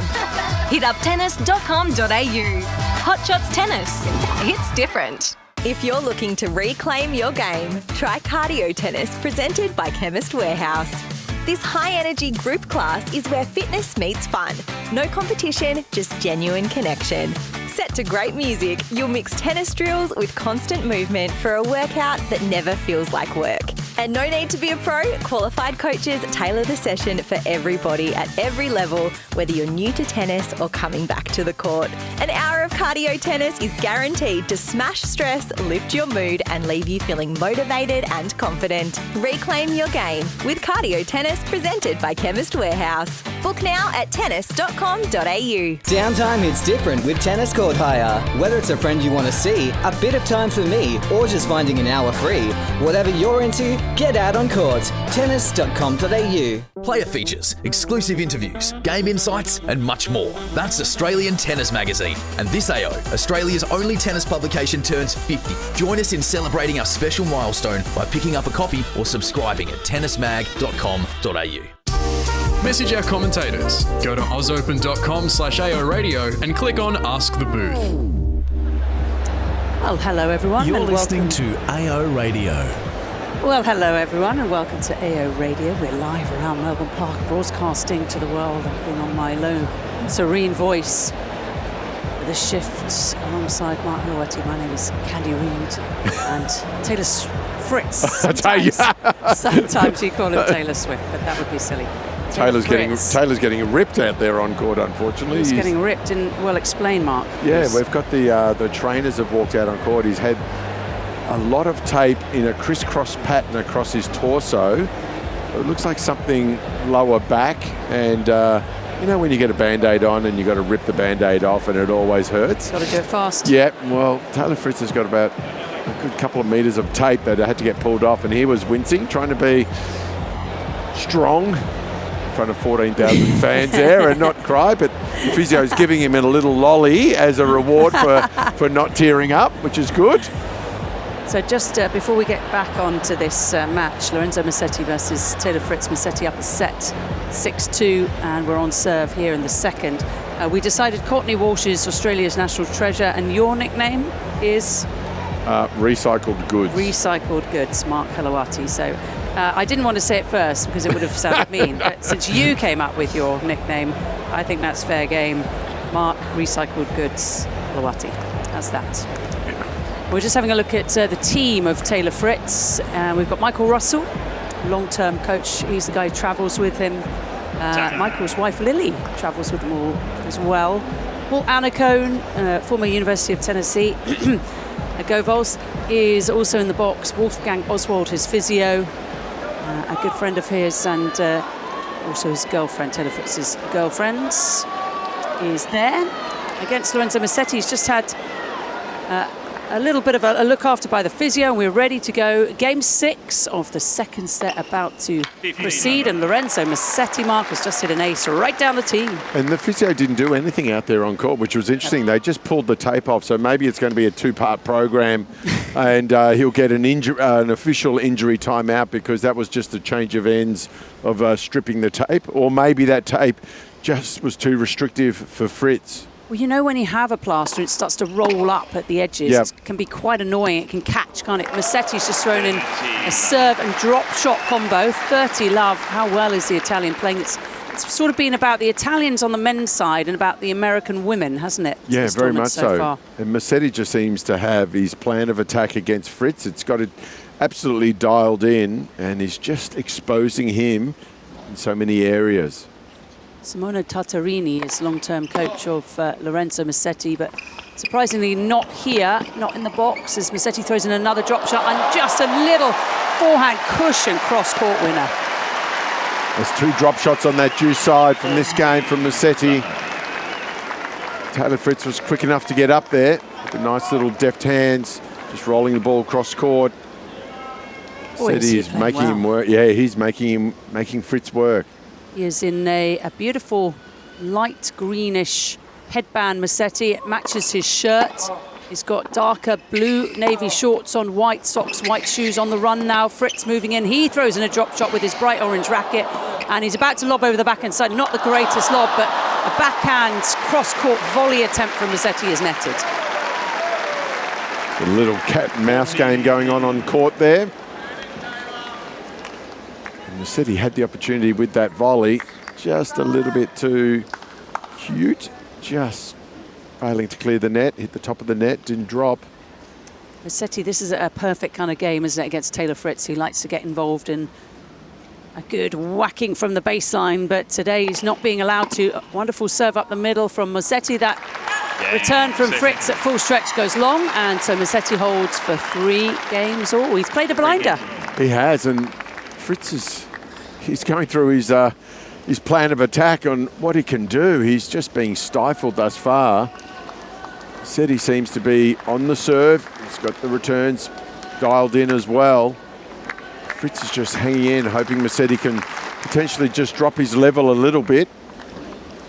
Might need that, mightn't it, the way things are going. Yeah. We're on serve in set 2. Lorenzo Musetti, the 6th seeds from Italy against the 9th seed from the USA. 6-2 to Lorenzo Musetti, or Lore, as his friends call him. Taylor Fritz throws up the ball for a second serve kick at 174. It's replied high and deep by the Musetti one-handed backhand, which is just a piece of art. Forehand into the Fritz backhand now. A slice from Musetti. He's just changing up the rhythms, changing up the heights, throws in another really bitey slice. And then another one, changing direction, going into the Fritz forehand. We're into a rally now. It's neutral territory. Lorenzo Musetti moving a little bit more than Taylor Fritz, who's dominating from the baseline. Can he put the ball away? He can, finally. See, I'd love to see Fritz on a couple of those big forehands when he gets out to the Musetti backhand, and Musetti's going to slice it. Musetti, knowing that Fritz is staying back, is just floating it higher over the net, make it travel further and try to reset. I'd love to see Fritz just try to take one of those balls out of the air. Easier said than done, but seems like everyone wants Fritz to do that except for Fritz. It's not in his comfort zone. They've worked with him so much. His volleys have improved, but coming forward is just not comfortable for Taylor Fritz. First serve is in. He should put this forehand away. He does. Bloody love. And I guess Fritz has got to look at himself and go, like, where do I want to be on this, in the history of this game? Do I want to win a slam? Yeah. Is that a part of my game that needs to change? Am I losing matches because I'm not volleying enough? I'm not serving and volleying enough behind this big serve of mine. Throws the ball up for a first serve. It's wide to the Musetti backhand, and a good serve. Brings around the error, 40 love. And the things that, you know, if you're playing Fritz on a consistent basis and you know he's not going to really come in much, is that when you are in trouble, you can just play a lot higher over the net, just to be a lot more defensive, making Fritz hit another shot from behind the baseline. So true. As he slams an ace down. Beautiful work from Taylor Fritz here on Rod Laver Arena.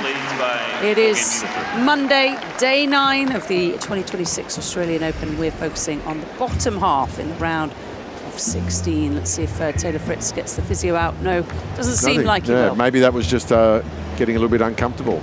So let's head to Kate Kearns, because there is a big women's match, Kate. There certainly is. We've got Amanda Anisimova, the 4th seed, up against Jinyu Wang, who was runner-up in Auckland, so she's had a terrific start to the year. And Anisimova won the first in a tie-break, 7 points to 4. And we've had breaks of serve early on in the second. So one apiece, and Anisimova looking to break here in the 3rd game, so both women struggling on serve at this stage. Some big hitting happening, lots of winners and lots of unforced errors. And Anisimova, Kate, of course, reaching 2 major finals last year, Wimbledon and the US Open. How's she looking overall?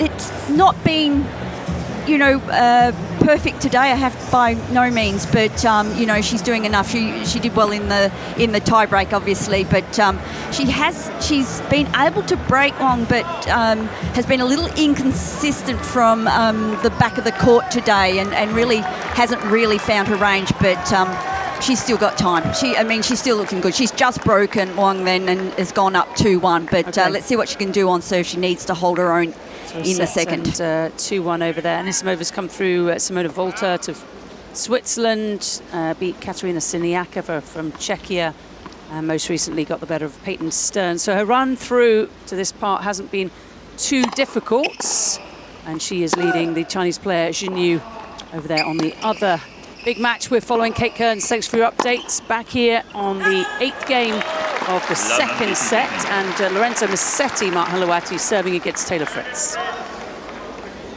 Yeah, Taylor getting the first point with a forehand error from Musetti, a little bit long. Just such a different in ball trajectory that both players strike the ball out. The Musetti forehand, very high over the net.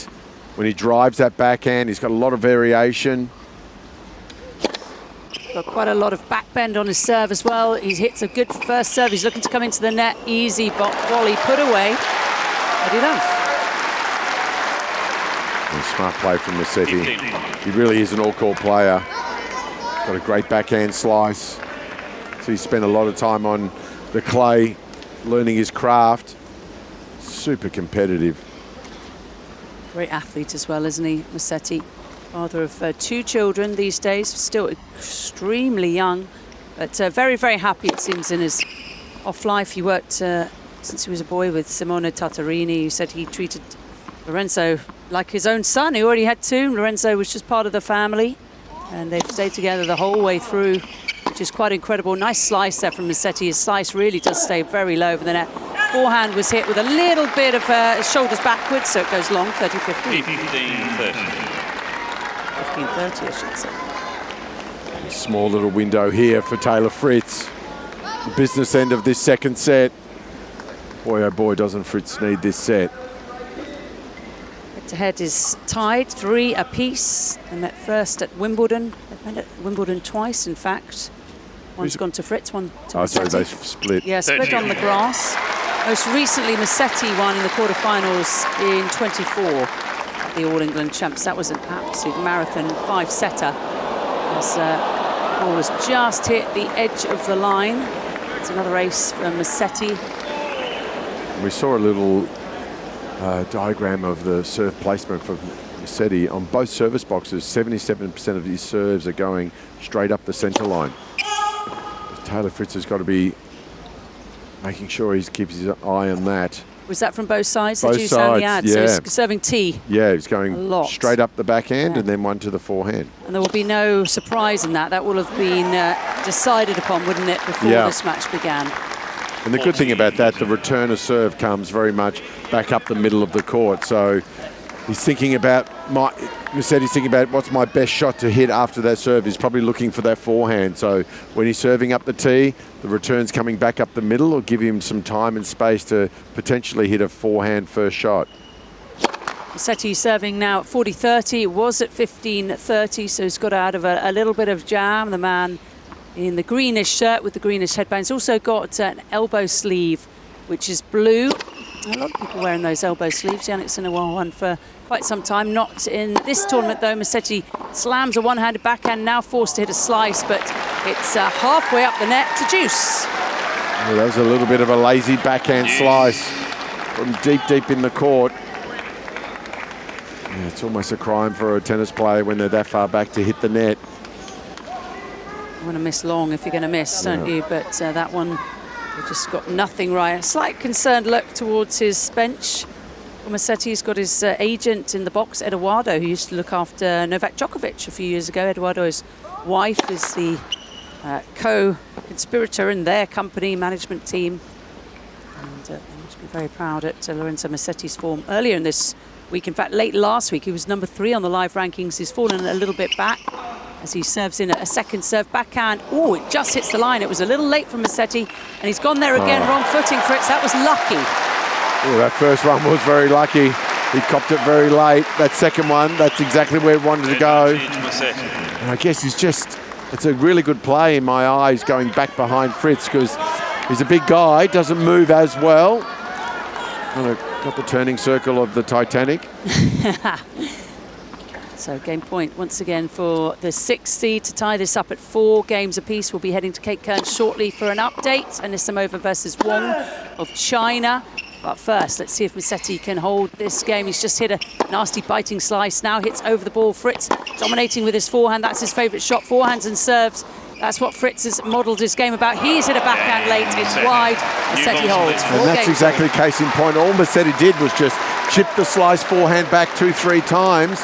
And Taylor's just got to keep trying to hit big and trying to hit a winner and get closer to the line. That's going to cause some errors. He missed. Right, Kate, over to you, please. Oh, some drama here at John Cain Arena because Jinyu Wang has left the court, medical time out. Difficult to know exactly what the problem is, but I have a feeling it's the right knee that might be causing her some concern. I did notice that the the inner thigh was strapped.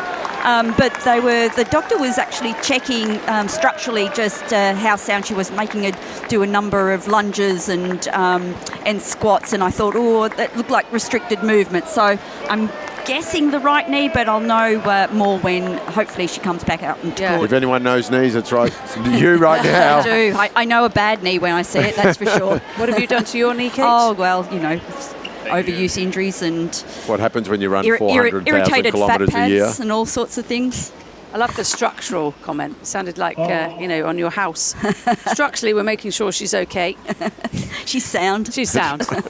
She's not compromised. Well, she may be. That is Wang Jinyu, the Chinese player who has the wonderful backhand. She's playing Amanda Anisimova right now, and Kate Kearns is on the job. We are here, Mark Halawati and Candy Reid on AO Radio here, watching Taylor Fritz versus Lorenzo Musetti. A more competitive second set, Mark. Yeah, very much so. And I really like the way Musetti is just changing the tempo of the rally. Sometimes he's going fast and flat, then he goes loopy and a little bit slower, and then he's got the heavy slice. It's almost like he's junking a little bit of Taylor Fritz and just not giving him the kind of shots that he likes.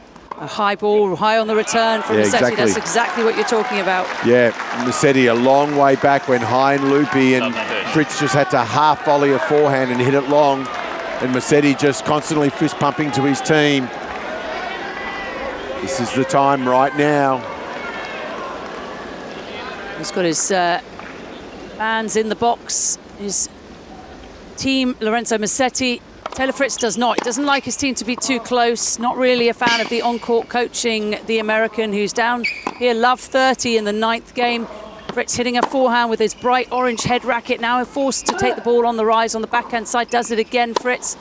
Is he in control? Well, he's just slammed a massive forehand in, so he is. Well, that was a frustrated forehand from Fritz. After hitting 2 half volley backhands, he got another loopy ball. It's a little bit like Slappy Gilmore there. Just wanted to just honk it and just get it out of here. Control. So 15-30. Lorenzo Musetti just going to his box where his towel is for a few words. Taylor Fritz, aborted ball toss this time. This is a massive game here. Whoever wins it will be 5-4 in front.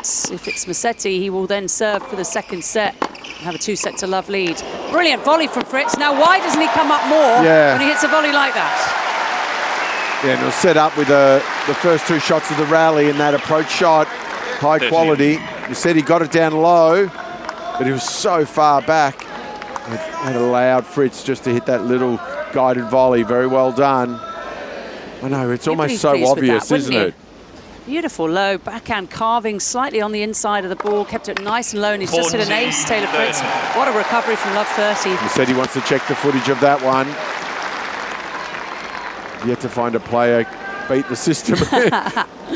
Is it worth looking? Just agree. It's like arguing the speeding fine, isn't it? Yeah. You can argue all you want. But I've just been trying to do that, actually. Oh, dear. Oh, there's a story in that. 40-30, good. Taylor Fritz, first serve in the net. We need to hear more about that exciting story. We shall in time, I suspect. Second serve from Taylor Fritz is a kicker. Lorenzo Musetti hits a forehand rather than a backhand. Now he's forced into a backhand slice. Taylor Fritz goes back into the backhand corner of Musetti. It's a little long. And that's 4 points on the bounce for Taylor Fritz, who keeps his second set lead. His team delighted. They're sitting in the front row, up by the regular punters, and he's 5-4 in front. Yeah, and well done to Fritz there. Love 30 in that game, serving at 4-all. Got it back with some quality serves. Beautiful little volley. And a couple of little errors there from Musetti, so maybe Musetti's feeling it a little bit emotionally there as well. As he sits on the chair, takes a big sigh. You would hope, wouldn't you, at Love 30, you're going to get at least a look at a breakpoint chance, but that has not happened. 2 for 6 on breakpoint opportunities today. Fritz 0 for 2. Okay, Kearns, let's have another update if you don't mind. Yeah, Wonga's back on court with a heavily strapped upper thigh. So nothing to do with the knees at all. I got that completely wrong. If anyone knows about thighs, it's you. I've had some dodgy thighs in my day. No, so she's Nismova is serving, and we'll just keep an eye on Wong just to see how her movement is. But so you're saying you're keeping an eye on the thigh? Eye on the thigh. Oh my. So I'll let you know if there was an old lady who swallowed a fly. Oh God. It started. Eye of the Tiger, I like it. Eye of the Tiger. Excellent. We need thigh puns. It's not Midnight Madness, it's too early, but you can, of course, get in touch with us. Mark is the expert. Yeah. Speak to him. He's on the Ask the Booth form, ozopen.com, email aoradio@tennis.com. And I love thy neighbour. And love thy neighbour. And he's not actually on the laptop. That's why I'm finding it hard to read the emails. Yeah, I don't have the flexibility. Yoga, Bikram yoga? Is that your thing? I'm more like a statue. You're like Emma Raducanu, who likes yoga. All right, Musetti has just hit a beautiful forehand after the serve, so 15 love in this 10th game. Second set, Musetti up 1 set to love. 7th tour level meeting between these two, third at a major tournament. They split previous matchups at Wimbledon. Played 2 previous matches on hard courts, these two, as Musetti throws in a beautiful drop shot. That was a beautiful drop shot. Wow. That's not easy to do when the ball's coming with some pace. Saving grace was Taylor Fritz was a long way back, but boy, they call that beautiful. You're beautiful, it's true. I think that might be the #1 drop shot of the tournament so far, and there have been about 2,860 drop shots played, mostly by Alcaraz, Bublik, Mutet, Gaston, and now Lorenzo Musetti of Italy is entering the fray. All day, all day. So 30 love, and it's a slice into the back end. He's got Fritz on the run, and Fritz cannot respond. Yeah, and that's a good little move there from Musetti. Got Fritz. Oh, I think Taylor Fritz just signaled to his team something with his right leg after that point. Oh no. Yep. Oh, a little tweak. All right, let's see if he is compromised. Oh my, is it his thigh? Is it his knee? Is it his calf? Is it his Achilles? We may find out soon. 40 love from Musetti. Good serve. Backhand return is netted halfway up from Taylor Fritz. And this is going to be an interesting game, Mark. Yeah, just watching Fritz move there. Kind of like he pulled up a little bit and gestured to his team with his racket about his right leg. Is it cramping? He's had a relatively good run, hasn't he? He beat Valentin Royer, the Frenchman, in 4, 6-3 in the 4th. Then took out Vit Kopritka of Czechia, 7-6 in the 3rd. And then, of course, quite an emotional victory over Stan Wawrinka, 4 sets out on Cain Arena. That was a toughie for Fritz. It may just have taken a bit of the wind out of his sails. He's been on court 3 hours less, though, than his opponent. 7 hours 46 total for Fritz. For Musetti, almost 10.5 through Rafael Collignon, Lorenzo Sonego, fellow Italian, and then recently Thomas Mahatch. That was a battle.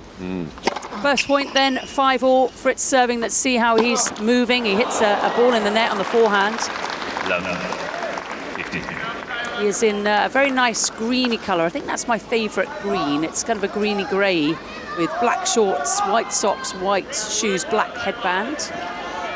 So not really, they didn't get the memo, did they, between these two? They're sort of clashing a little bit with the blues and greens. Good first serve from Taylor Fritz with his bright orange racket. Hits a forehand in the net. Love 30. So 2 sliced returns from Musetti and 2 forehand errors from that slice. A lot of the time the ball really does react a lot off the racket face when you're facing a slice. You just got to give it a little bit more air, a little bit more shape and trajectory. And a lot of racket head speed, don't you? So Taylor Fritz, let's see if his serve can get him out of trouble. Lorenzo Musetti with a lovely return. Now a backhand topspin. Does like to topspin the ball on his backhand side as much as possible. He's done it again up the line. Fritz with a forehand cross court. Lorenzo Musetti. Oh, what? You can't do that from the front row of the stands. He's just gone full stretch, rifled forehand. And Taylor Fritz was just left admiring that shot once it landed. He's just got more game, hasn't he? Lorenzo Musetti, a full forehand on the run, and it's a winner up the line. That will give him 3 break points in this game. If he can take one, he will serve for the set. First serve from Fritz is good into the back, and he's coming forward with a forehand, makes it, should win this point. He's had to hit a great volley to do so. Musetti's there, Musetti wins the game. It's a huge reaction from Lorenzo Musetti. What a game. He breaks Taylor Fritz to love. Wow, Taylor Fritz looked like he was in control there with that volley. But boy, fantastic movement, defensive skills. And Taylor's just throwing his arms up in the air at that change of hands like, what can I do? That was bananas, wasn't it? What a game from Lorenzo Musetti. 2 wonderful slice. Backhand returns, forced errors from Fritz. Fritz came up with some good serving, but boy, Musetti, that is world class. Cain, let's have a quick update, please. Well, there's no problem for Wong at the moment because she just served to love. She's down that break now, Anisimova at 40 love, so looking to take the second set to 4-2. Anisimova having won that first set in a tie break 7-4. So, yeah, it's hard to, at this stage. I think she looks okay. Her movement's fine, but she's down that early break, so a little bit of work to do. And just over on Margaret Court Arena, the women's doubles. It's getting exciting in the third set. It's Guo and Mladenovic, who are the 16th seeds, up against Birrell and Gibson, the wild cards from Australia. And Guo and Mladenovic won the first set 6-3. Birrell and Gibson were up 5 love in that second set, and then it got up, I think it was 5-4, and then they held on to win 6-4, so that was very exciting. And we're on serve in the third. Yeah, some Aussie interest there on Margaret Court Arena. Birrell and Gibson, the wildcard pairing, matching Guo of China and Mladenovic of France. Toe-to-toe, 1-1 in the third set. Do you have Fritz's 5-set record on do hand? it. Because there's a very good chance he's going to be 2 sets of love down. And how deep is he willing to dig? How deep is your love? You've been asked that before, haven't you? How deep is Taylor Fritz's belief? I could tell you it's probably deep if he's healthy. He is a man who loves the competition, looks at results and rankings forensically. Does Taylor Fritz. Oh, and he's lost that first point, but he was in it. Lorenzo Musetti, 15 love. Musetti, as a reminder, serving for the second set. He's just broken the Fritz serve. 2 love, the 6th seed from Italy, who is enjoying it out here. He's looking spectacularly good. He had a fantastic 2025, the year of his life. He's still only 23 years of age with a ranking of world number 5, a couple of titles to his name compared to Fritz's 10, but playing the better tennis right now. 15 love, first serve is netted. So young still, isn't it? It's crazy. He's got 2 kids. He's just got, he's just got his life all set. Knows what he wants in life. 6 aces today. A good first serve percentage. Second serve is in down the tee, That's and a quality it's too second good. serve. No, he's just peppering that centre line on both sides of the court with that serve. 2 points away from a 2 sets of love lead. So your question, what is Fritz's 5-set record? He's won 14 matches, he's lost 11, so he's played 25, won 14. And his comebacks from love 2 down. 14 love. We'll look at those shortly as Lorenzo Musetti sets himself 3 set points here. Little shake of racket to his team. He just looks so in control here in the Melbourne sun. Day 9, it's the second Saturday, January the 26th. It's Australia Day. It is indeed. I saw the Jets out earlier, took some videos. Wonderful. Nice celebration. How about that for a finish? A 7th overall race from Lorenzo Musetti, a massive Italian roar. And Lorenzo Musetti leads Taylor Fritz by 2 sets to love, 6-2, 7-5. And each serve straight down the centre line.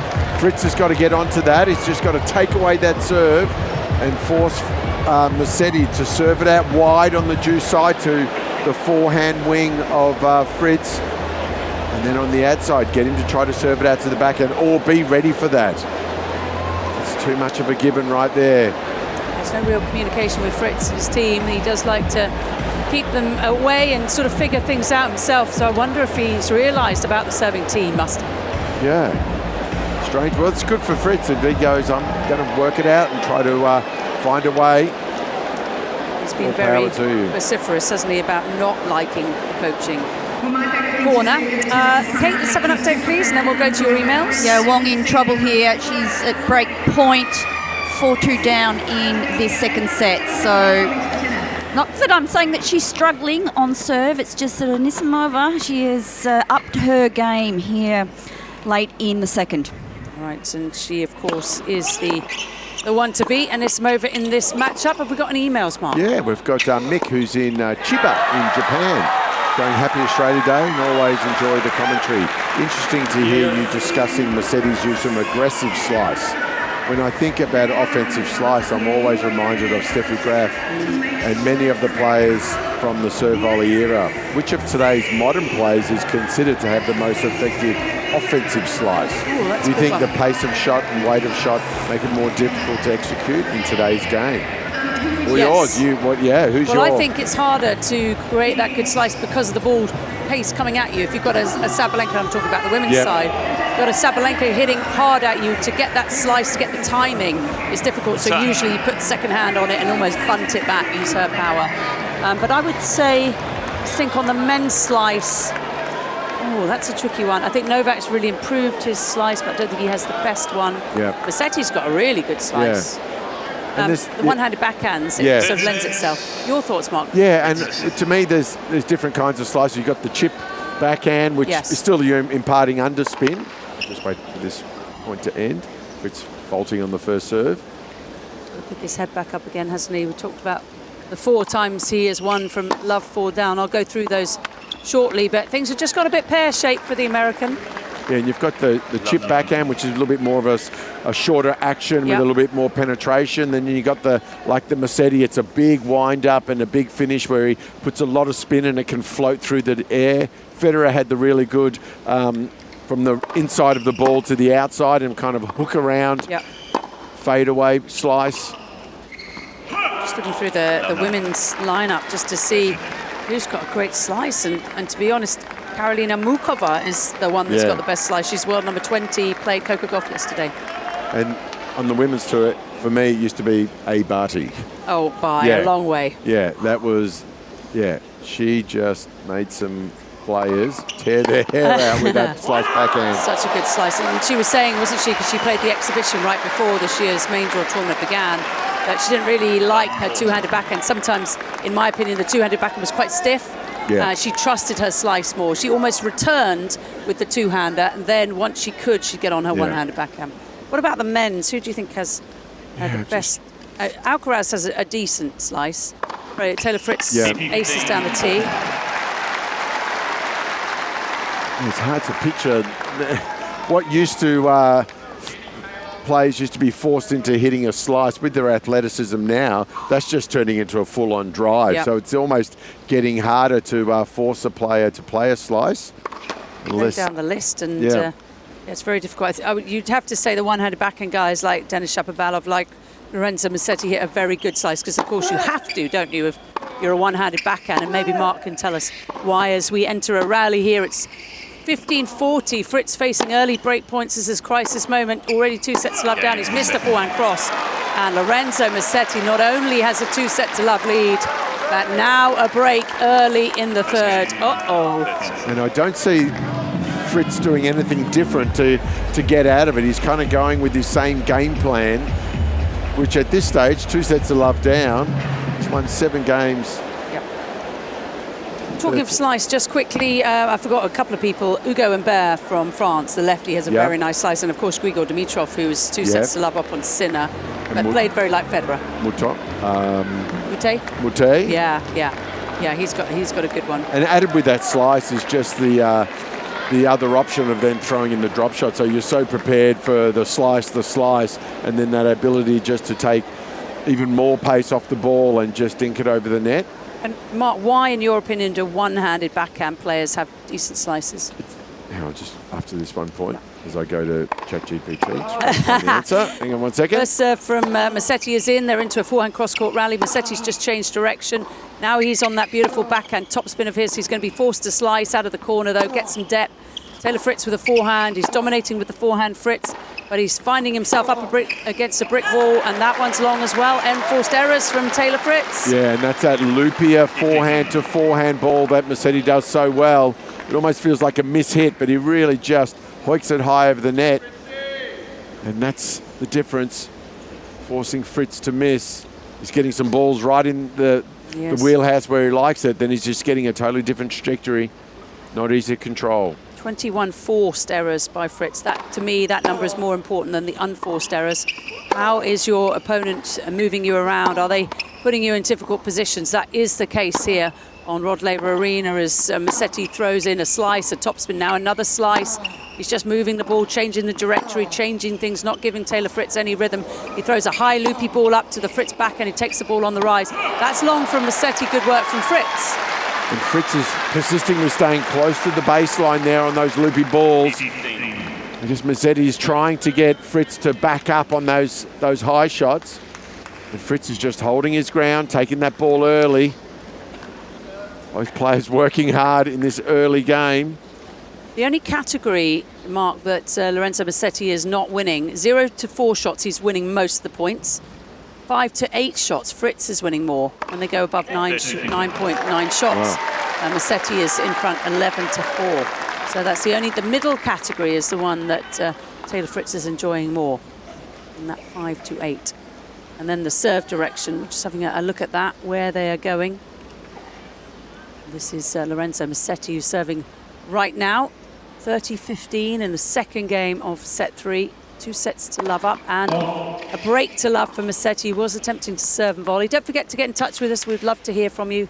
OzOpen.com. We're on email. aoradio@tennis.com.au. What do you like? What don't you like about this year's tournaments? Who have you been enjoying? And we've had a competitive winner in our competition as Taylor Fritz returns forehand in the net. David from London, I think, won the AO Radio competition for the first week. Star Wars theme. And Lorenzo Musetti, 40-15 up, an hour and 33 on the clock. It's been quite a quick battle, this one. Musetti with that first serve percentage of 65, and he's just improved that. Throws in the drop shot. Fritz is up to it in a flash, but he's just pushed that low ball wide again to Musetti. He's smart, Musetti, with what he does, isn't he? Just keeping Fritz off balance. Need to work out what Fritz can do here.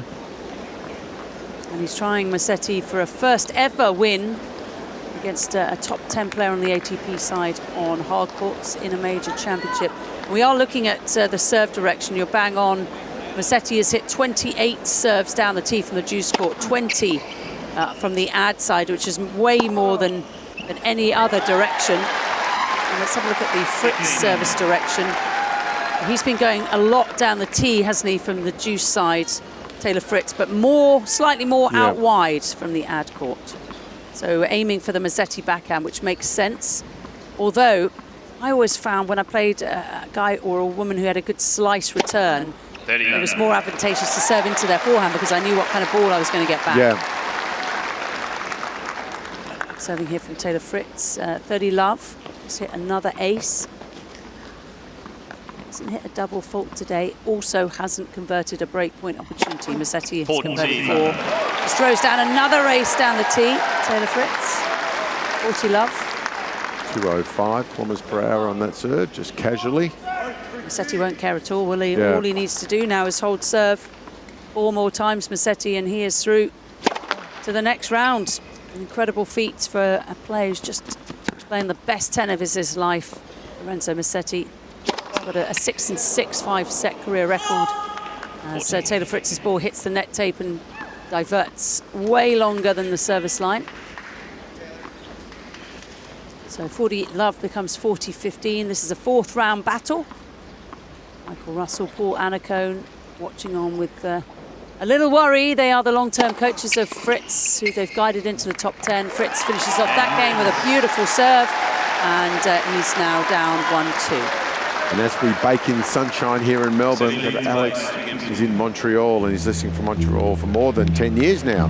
Thank you for bringing the heat from the Australian Open, as it's minus 28 degrees. Oh. Thank you for your amazing job. Minus 28, I've never been there. Is it time for a holiday, do you think? Southwards, Caribbean style? Yes, that's right. At that point, some if you can get out. Some people just love the cold. Oh, if you can get out of your house. I think I was speaking to someone based in near New York, and they said 20 inches of snow or something. Absolutely crazy. Good for skiing, though, if you put your skis out there.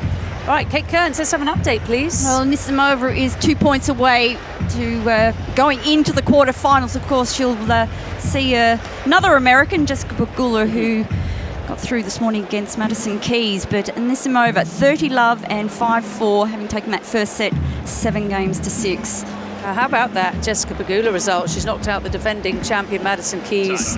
Okay, I don't know if you saw any of that, but I watched and listened to some of it, and it was a comprehensive win, wasn't it? And Keys was all at sea today, just couldn't find any form. But Pegula, she's one of those players where you watch a match and you wonder how she wins it at times, but she gets balls back. She has a great temperament on court. She's got terrific craft, and she works every angle and every corner of that court. Brilliantly said. Mark, do you think Jessica Pegula can win a major this year? I think the way she's playing right now, if there's someone that's going to rattle the tournament, it will be her. Yeah, doing it all with the utmost efficiency, isn't she? She's beaten her fellow podcast host in straight sets earlier today. Madison Keys is out. What a rally. Lorenzo Musetti running down a final ball. That could be the finest point of the match so far. Finally, a good move from Fritz coming in after that big forehand. But again, that first volley that he plays just doesn't close in very quickly. He's coming in from a long way back, and he's making that first volley around the service line. I'd love to see him getting much closer. We're going to rush to Cain Arena. The match is over, Kate Kearns. It certainly is. Just then, with a big ace from Anisimova, she's through to the quarterfinals, having defeated Xinyu Wang in 2 straight sets at 7-6, 6-4 in just under 2 hours. It wasn't, I would say, her best match. I mean, she's awfully happy to get through to that quarterfinals. A few things to work on, but straight sets, you've got to be happy about that. And yes, she's delighted, and so is the crowd. That is a very good performance once again from twice major finalist Anisimova. Picked herself up, didn't she, after that love dropping, that horror show really at last year's Wimbledon Championships to make the final of the US Open as well. She's an absolute star, and as I said, she was my pick going in. You picked her. You picked Anisimova. Mark, who have you picked on the women's side? I went Goff, but I might be changing that. Goff a 3-set win over Karolina Mukova. He's flaky. What did we decide on your nickname? Yeah, that's right. Just remind the audience for us. Yeah. Go on. Well, someone just did send in a whole bunch of nicknames for everyone, and I'm just scanning it to see if we're going to offend anyone. Well, you're the only one that can be offended, and you're not offendable. No, well, yeah, my nickname's changed to Goofball instead of Recycled Goods. Kate Soda Kearns, since Kearns is a drink. Nice. Can of drink. Right, like Candy Cane Reid. Well, that's too easy. Yeah, Simple Simon. As he loves to keep it simple. 40-15, not Simon Campers. That's not my husband. Peter He has got the same name. Rolex. Oh, yes, he's definitely Rolex. He's going for one. He's gunning for it. Come on, Rolex. Right. Come up with the goods. 40-15 to Lorenzo Musetti, serving 2-1 with 2-set lead against Taylor Fritz. He's going to take that point. Taylor Fritz not able to defend out of his backhand corner, and that's another game ticked off for Lorenzo Musetti. 3 games away. By the way, Anisimova into her first ever Australian Open quarterfinal at the 7th attempt. She had reached the Aussie Open round of 16 4 times, but now into the last 8 for the first time, and she's one of 5 players from the United States to reach the round of 16 this fortnight. Goff, Keys, Jovic, the 18-year-old, is going to play Sabalenka, and Pegula, who is through. Jovic and Sabalenka? Jovic and Sabalenka. You like that one? I really like that one, and I think Jovic can cause a little bit of a stir. We shall see. Sabalenka, of course, the big favourite, twice champion here. 3-1, and it is Fritz serving, so 1-3 essentially. Lorenzo Musetti hits a backhand in the net from behind the Melbourne sign. It's such an important game for Fritz. He's just got to keep working hard to hold serve, just keep the scoreboard pressure, and then hopefully find a small window where Musetti may start thinking about the finish line. That's all he can do, isn't it? Just stay in touch. His opponent playing too well right now. Fritz has missed the first serve, going at 199 kilometres an hour.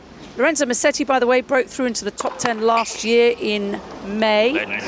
Ooh, second serve from Fritz is just dribbled. I love a dribbler. You like a dribbler? I've got two little ones. So you've got a lot of dribbles. A lot of dribbles. Good backhand there from Taylor Fritz. Stop laughing, Kate Kearns. It's wide on the net tape from Taylor Fritz. So Lorenzo Musetti gets the point, 15 all. Just been no distinct difference in the game plan for Fritz. He's just going to go with, I'm going to do this and try to do it better. There's nothing tactically that's standing out. I just don't know if he has that. Yeah. Do you think he... It's like having a plan A and a plan B, and then maybe after that, does he have a plan C? The serve is long. It's got to be a little bit more like Google Maps when you type in where you got to get to. You got 4 different options usually. He's got to have that when he's playing someone. You're so right. Yeah, sometimes when the bridge is... Oh, Lorenzo Musetti tried to go round the net post, but missed wide. But you're right, when the bridge is closed and there's roadworks on the A34, which way do you go? And this little game here is just a little loose from Musetti. I hope he hasn't taken the foot off the gas. He played that first backhand of the point from a long way back into the net. Not the right choice of shot, and that one was just a full-on slap trying to get around the net post. It's an ace from Taylor Fritz, 40-15, which gives him a little bit of relief. Great serve right on the line. Diana Maria and Dimitrov with the slices. One Marie. Maria's doing forehands and backhands slices, isn't she? So it is a game ticked off from Taylor Fritz. Like we said, he needs to stay in touch, and he is down 2-3 in this third set. So we get to another message. That's all we've got at this moment, but please do keep sending them in. We would love to hear from you. Kate Kearns is our woman on the scene. Kate, lots of doubles going on around the grounds. Oh, so much tennis still to be had. And over at Margaret Arena, Gua and Mladenovic are up against Kimberly Birrell and Talia Gibson. Set a piece, and we are still on serve in the third. And there have been some very exciting points because we're only 3-2, and I swear I updated it at 1-1 about 40 minutes ago. So it's getting tight, baby. It's getting really tight. And then on Kia Arena, Nusa and Reichel from Czechia up against Heliavara and Patton. Okay. And Nusa and Reichel won that first set 7-6 and tiebreak 7-4, and we're on serve early stages of the second set. All right, it's good stuff. Kate and then, there's one more I might just please. get in men's doubles on ANZ Arena. Ravalo and Pavic, the fourth seeds, up against Krajcek and Metti. Oh, yeah. Yes, and it's very exciting because it's a set apiece, and we're in the tie-break. We've got match point, 9-7, Aravalo and Pavic. Yep. So I'm just turning around to watch that on the screen right now. And there's a backhand cross-court, but it's missed, and that is game, set, and match. Timing. To Aravalo and Pavic, 10-7 in the tiebreak. And they beat... Krajcek and Metti. Yeah, and so Pavic and Metti have won multiple majors together, including the tour finals. Played a lot, but they have since Splitsville. Krajcek has teamed up with numerous other partners, seems to be happy with Metti, but Arevalo and Pavic are through. And just, I might just jump in too, because Birrell and Gibson have the break in the third, in the decider. Go girls. Ooh. That is against Kiki Mladenovic and Guo of China. All right, brilliant stuff. Thank you, Kate Kearns. Oh, has Richard the trucker been in contact with you today? He has not. Oh, how disappointing. Richard. Come on, Richard. Where are you?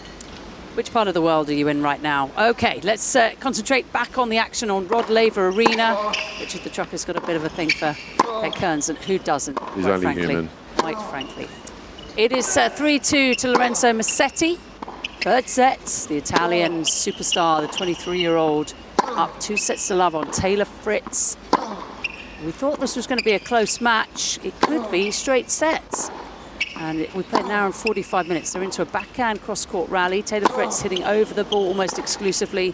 Lorenzo Musetti switching things up from slice to topspin, now hitting a high forehand topspin, a very low slice. Fritz does well to get that back. Now hits over the ball, Musetti, and draws the error. He is so good. He's in so much control out there on the court. He's just counteracting for about 99% of the points. Got that one backhand a little bit wider. And Fritz trying to pull the trigger. Get me out of this rally, I've had enough. There's only so many shots I can hit in a row. So true. It's I'm a celebrity, get me out of here. I don't know if you have that. Yeah, we do. That jungle competition. And Taylor Fritz is probably saying, I'm a tennis player, get me out of here. It's hot and things are going against me as Musetti throws down an ace. I was trying to work out who was the coach in the box of Lorenzo Musetti, because long-term coach Tartarini is not here. It's Jose Perlas, former coach of Dusan Lajovic, an absolute legend. He is sitting in the black. Just couldn't work out who it was, but Jose Perlas, for all you tennis aficionados, is with Lorenzo Musetti, who's just served and volley. Beautiful. Oh, that's so beautiful from Musetti. Yeah, smart play.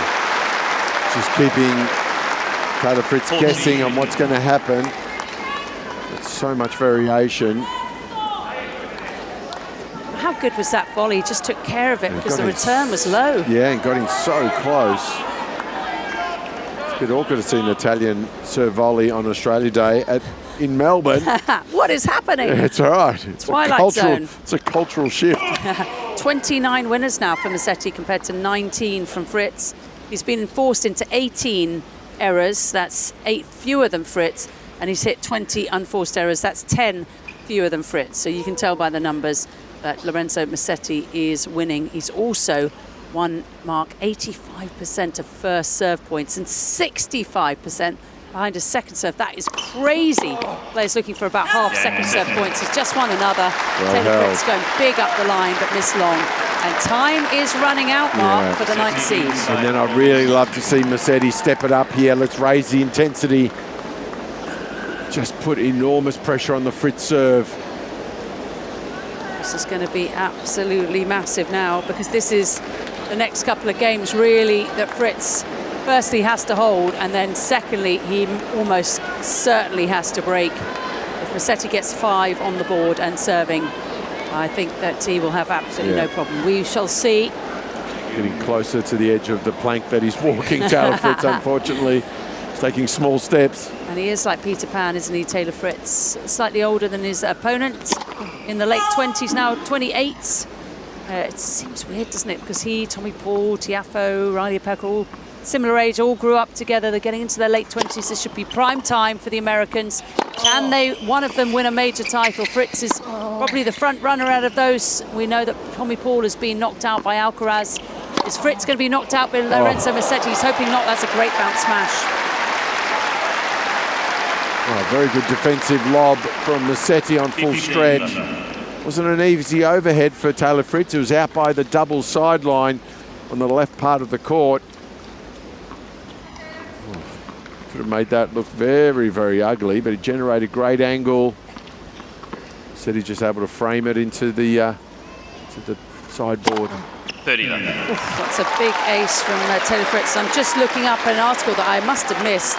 Musetti adding veteran coach Jose Perlas, there we go, to his team. That was confirmed last month. Let's start preparing, he said, for 2026. And he put a picture of himself with Tartarini and Perlas. Waiting and practicing on the Monte Carlo Country Club hard courts in preparation for the first major tournament. Whatever he did in the off-season has worked beautifully. Beautiful forehand from Taylor Fritz, a massive winner, 40 love. 40 love. Because when he does get set with that forehand, it is. He clubs that ball. Said he had no chance. Didn't even bother moving for that. Once it's hit, it's gone. It's a clubbing, that's exactly what it is. Seals beware. First serve from Taylor Fritz is enough to create mistake from Musetti. And this next game is going to be very interesting, so keep your radios tuned to AO Radio. We're live around Melbourne Park, broadcasting to the world. 4-3, Musetti. Kate Kearns has 7 updates. Well, we're getting closer to an end here with the women's, it's 4th round, isn't it, for the women's doubles. And Guat and Miletovic have some work to do because Birrell and Gibson have just managed to hold serve. They were 15-40 down and then won 4 straight points. So they've done well. They're 5-2. And Mladenovic is about to come out to serve. So we'll see if she can hold and then put pressure back on the Aussies. I think she's been broken a couple of times She already. has been broken a couple of times, yes. So we're 45 minutes into this last set, and it has been very engaging, yes. So what you're saying, Kate, is that she's going to lose her serve again. Was that what I heard? No, that is not what I... Okay, no, sorry. but I think that's what you're hoping. Oh, yeah, that's right. Come on, girls. It's actually Guat that's actually serving. Sorry, I do apologise to our listeners. Okay. And Kimberly Birrell has just put that well wide. All right, we will be heading back to Kate Kearns. If we get closer to the match finishing, it does seem like it is on Margaret Court Arena. After that doubles is concluded, we will have Elena Rybakina, my favourite for the women's title, up against Elise Mertens of Belgium. On this court, following the conclusion of Musetti Fritz, it's Maddie English, the qualifier from Australia, up against Iga Swiatek. That is going to be very tough, we imagine. Almost match number 47 for Maddie English for this tournament. She's played a lot. She has played a lot, and she has earned herself a lot of money in preparation for her marriage with Jason Kubler. That's a lovely story. So 4-3 for Lorenzo Musetti. We are beginning the 8th game. Musetti with that high topspin forehand, which has been doing so much damage. Now a slice backhand, keeping the ball low. Goes with the topspin backhand variation, but just a little long from Musetti. Oh, good little bit of energy from Taylor Fritz on that first point. He's picked up the intensity with his movement. A little loose on that backhand. Italians sometimes are a little bit emotional. Me being one. I know. Getting tense. Musetti is, for an Italian, he's pretty calm, isn't he? Pretty cool, calm, collected chappy. 23 years of age. Seems far, far older and ready to reach the quarterfinals here for the very first time. This is his 5th Australian Open appearance, his 20th Grand Slam overall. Second serve incoming. It's a nice motion, a simple motion, and Taylor Fritz has missed the return. Oh, I'm wincing at that one. He was all over that ball. Kind of picked that it was going to go to his forehand. Just overhit it. The intent was right. Wow, 15 all. Where's the Italian in your family? Both parents. Oh, gosh. Yeah. You're a bona fide. Yeah. You like pasta? You like pizza? Is that a silly question? I bathed in garlic. Oh, you bathe in it. Love it. I was wondering what that smell was. That's all right. Sorry about that. Right, at that point, that explains so much. Forehand wide from Taylor Fritz, who's leaning backwards. And we're going to go over to Kate Kearns on Margaret Court Arena. We've come to a conclusion. Well, nearly, because the Australians, Birrell and Gibson, have 2 match points on the Guat serve. They're looking good. They're all in pink. They're all in pink, pretty in pink. Very and they've been pretty, playing some really exciting tennis. So 15-40, Guat about to serve. And that's to Birrell, who's hit the forehand out wide. And Talia's just put that forehand down the middle of the court. She's hitting that straight back to Guat, who's just hit the net. No. And oh, yes, it's gone over the tape. It can be cruel here in Melbourne. Usually it comes back the other way, I find. Oh, that is not an Australian net. Craig Tiley needs to do something about that on Margaret Court Arena. That's right. Australians We've got still one more match point. one more match point, 30-40. Guat and Mladenovic just having a chat at the back of the court, deciding how to play this point. Crowd's going bonkers out there behind the Aussie going girls. nuts at Margaret Court Arena. Guat just preparing to serve. Out wide to Gibson backhand. Mladenovic good at the net. And then that's gone long. And the Australians, the wildcards, Birrell and Gibson, have won 3-6, 6-4, 6-2. What an incredible win. They've come back. They were in all sorts of trouble in the second set, having dropped that first. have held on, and that's a terrific win out on Margaret Arena in 2 hours and 33 minutes against the 16 seeds. That's the wild card through to the quarterfinals. That is so exciting. We had a great tournament. We've got Alex de Minaur in the singles, got Maddie English in the women's singles, and now Kim Birrell and Talia Gibson. And we had, I think Mark Coleman has gone through, yes. So, yes, doing really well, the Australians here at the Aussie Open, and nice to see a few familiar faces in the second week here. Oh, and Maya Joints won her mixed doubles yesterday. Yes, that's right. I think she's back out on court this afternoon, so we'll keep an eye on that match as well. Very exciting. Oh, well done, Kate Kearns. Well done, Australian women's doubles. A shame for Guo and Miladinovic, but what an exciting match. That was a Margaret Court Arena. All right, we need to get our attention quickly back here to Rod Laver Arena, because Taylor Fritz is serving here at 3-5 in the third set, already down 2 sets to love. He's just drop shot and lobbed Musetti, who's hit a tweener. It's a brilliant lob back on the tweener. A lob from Fritz. His is wide. Tweener to tweener. Musetti's is good. Fritz is not. Well, I thought Musetti messed up that point when he ran in for that drop shot. Just didn't do enough with it. But it was a great tweener lob. And Fritz, I think you just need to stick with the meat and 2 veg, just to hit the ball. Don't worry about the fanfare with the tweener. Oh, big hole. He just believes, doesn't he, Taylor Fritz is going to hold here. He gets a short forehand, he's netted it, he's thrown his racket down in disgust. He's love 30 down. And he's missed that forehand from the service line. Oh, that was a big, big miss. And now that little hole just gets a little bit deeper. Love 30 to stay in this match. The American needs a shovel. They'll be banking on a serve up the tee here, Musetti. Here we go. First serve is, oh, it was going wide, but it went in the net. He's not listening to you, Mark. Yeah, that's a good reason. Second serve is, well, it was attempted to go to the Musetti backhand, but of course Lorenzo moves around it, hits a forehand. He's just looking so comfortable at the baseline. He's doing a very good impersonation of a brick wall. Beautiful one-handed backhand. That thing is a piece of art. Oh. Misses the forehand wide, though. Relief for Fritz. Oh, just a little selection error there with that forehand. He realised, he's telling himself, I've got to go back cross court there. I don't like it when you start seeing the players start talking a lot more to the coaching box at the important time. I'm in touch with Simona Tartarini, long-term coach of Lorenzo Musetti. He's watching from home. A personal reason, he had to go back a few days ago. And Musetti, well, he will make his coach very, very proud if he can reach the quarterfinals here for the very first time. He's 2 points away. Taylor Fritz serving. Yeah. Second serve incoming. It's to the Musetti backhand. He steps back, lets rip on that beautiful. Oh, he nets a forehand though, Musetti, after a beautiful. And he's telling himself to calm down there. Yeah, that's 2 points in a row. He's just got a little bit anxious. That shot was not on. When it hits the bottom of the net like that, that just highlights that was probably not the right choice. He'd love to finish it here, wouldn't he? Rather than have to try and serve it out the way he's been serving. It should be no problem, but we know about scoreboard pressure. We know about nerves and adrenaline, and sometimes it can be difficult. Taylor Fritz, not for the first time in this set, recovers from love 30 down. And Musetti again, very animated to his team. That's a good sign for Fritz there, just seeing his opponent. It's the first little chink in the armour. He's just hasn't reacted as well. Calm down, Lorenzo, calm down. First serve is good to the backhand. Lorenzo Musetti opts to chip. And now he's got a forehand. It's a short ball. Didn't really do much with that ball, though, Musetti.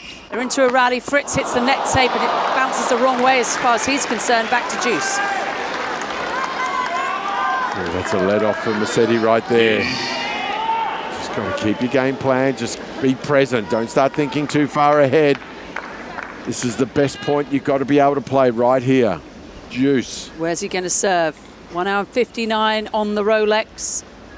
And it's a first serve wide. It makes it. Musetti just gets over there and scrambles. He's been wrong-footed, but was reading it. He's just put a forehand up the line to the Fritz backhand, goes into Fritz's backhand again with his backhand, loops the forehand up, it's in.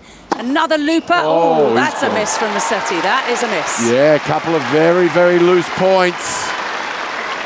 I shouldn't have said the Italian gets a bit emotional and a little bit edgy. It's proving me right here. Don't prove Mark right. Mark has never been right. Mark, no, that's right. Yeah, right. it's not just I've never flowed 27 years of being wrong. It's never. It's Alex de Minaur 49% in his business partnership. Mark 5%. First serve from Fritz is good, and the return is long.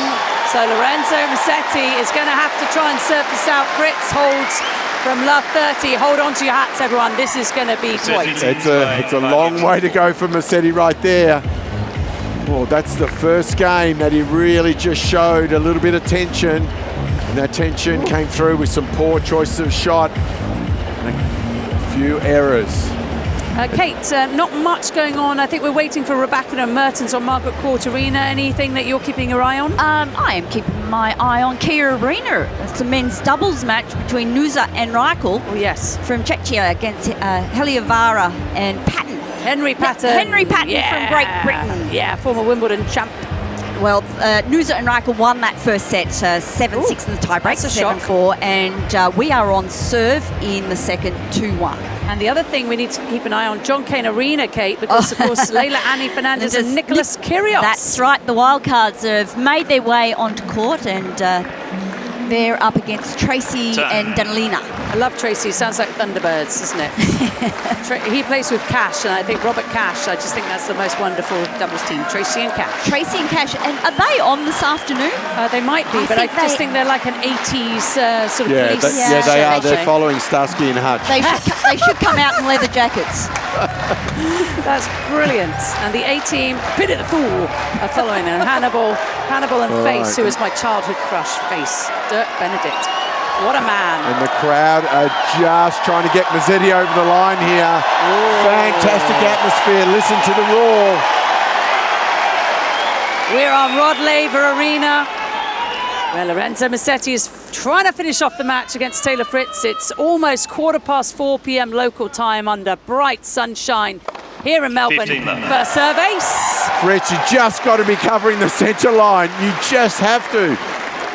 Move yourself. Step over. He's a long way back.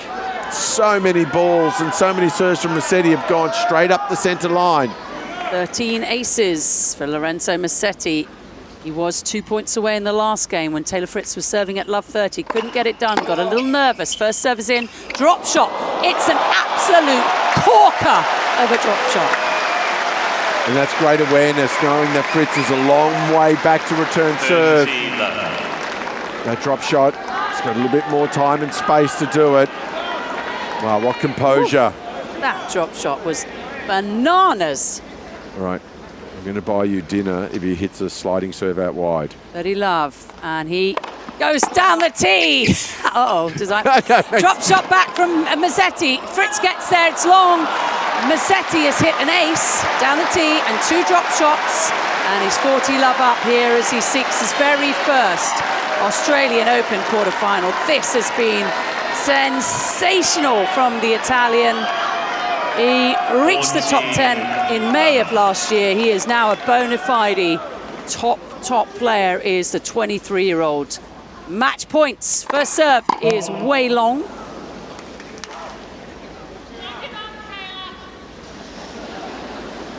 Second serve is to the Fritz forehand. Fritz forehand is in. Drop shot, third drop shot of the game. Fritz gets there, it's wide.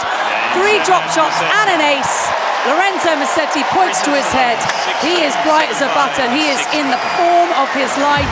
The Italian flags are flying because Lorenzo Musetti, the 5th seed from Italy, has just knocked out the 9th seed Taylor Fritz in straight sets. How about that for a performance? Jose Perlas is up on his feet. He's joined the team and he has made an immediate impact because Musetti is into the Australian Open quarterfinal for the first time.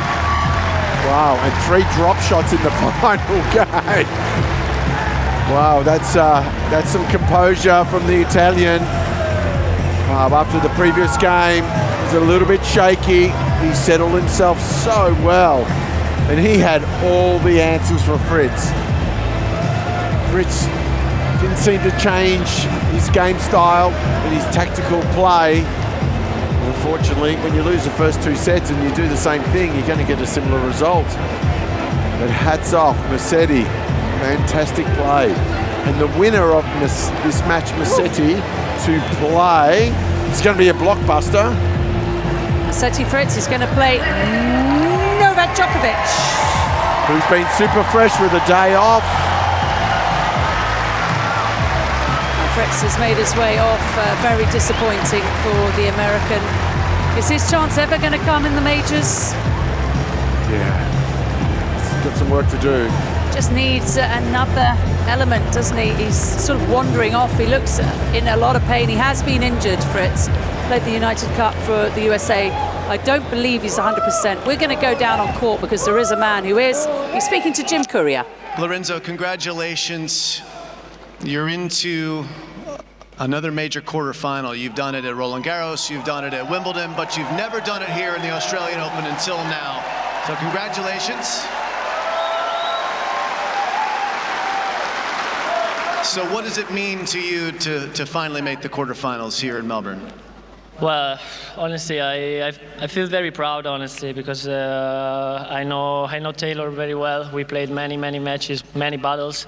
Last time, in Turin he was the winner. So I came here with a different mentality. I think today it was really working well the serve, and I think I made probably one of my best performances with the aces in my career so far. So I'm really happy. I think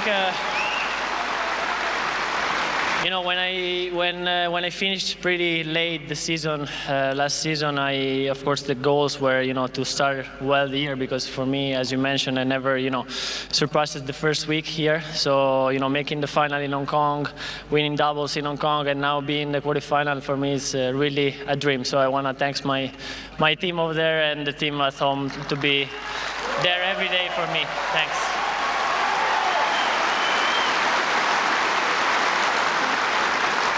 We first got to know you in tennis as someone who was excellent on the red clay. You played so well in Roland Garros early in your career, and then you had success also on grass. So the natural surfaces were where you were performing your best. What's made you better on the hard courts? Because you've become a force here now as well. Well, definitely I improved a lot on the serve, and especially the trying to be a little bit more aggressive with the forehand, and trying to use my variation to lead the game like today with the forehand, and try to open the core and try to make the opponent moves. I think before I was starting to play a little bit too far, and then I was a little bit passive on the rally. So now I think a little bit more energetic and aggressive, and my coach always keep telling me to be a little bit more aggressive and try to go for it, to try to take the lead of the rally, and that's what I have done today. So as I said before, I don't want to repeat too much, but I'm really happy. So yeah.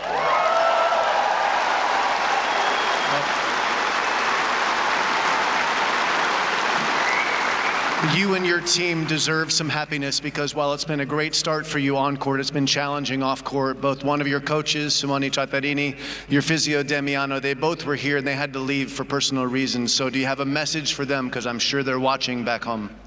Yeah, and I guess it's pretty early in the morning in Italy, so it's not easy to wake up every day. I mean, we have been a little bit unlucky off the court, and as you mentioned, for personal reason, they needed to come back, but they are here with the heart, and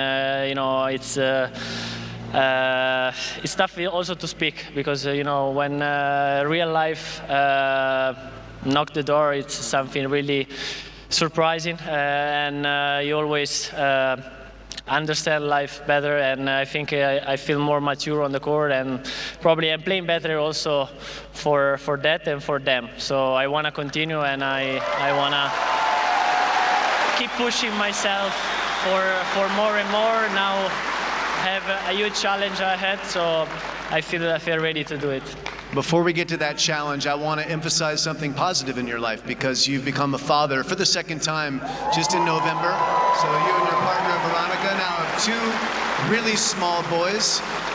What's dad life like for you? How does it feel to be a father? Yeah, honestly, I've become that for the second time, the 29th of November. So it was before starting the pre-season, the off-season. So I didn't get much sleep in the off-season, but anyway, we found a way, to work and to practice really, really well on and off the court. So really, really happy. I sent a kiss to my partner Veronica and my 2 little kids that, of course, I'm missing home since the 1st of January. So now it's more than 20 days that I'm alone, and it's not easy, but I feel their presence also here. So it's a message for them.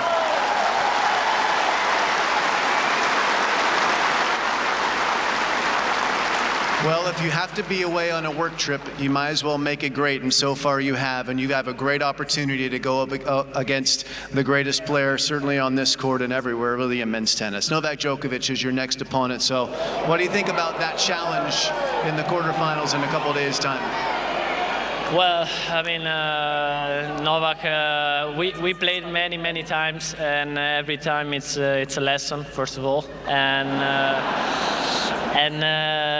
it's such an honor to share the court against him every time. I leave the court with something, and that's something, of course, that I really think that helping me, to try to win against him, because only once I had the chance, to win against him, but different conditions, different players, I guess, and I know it's.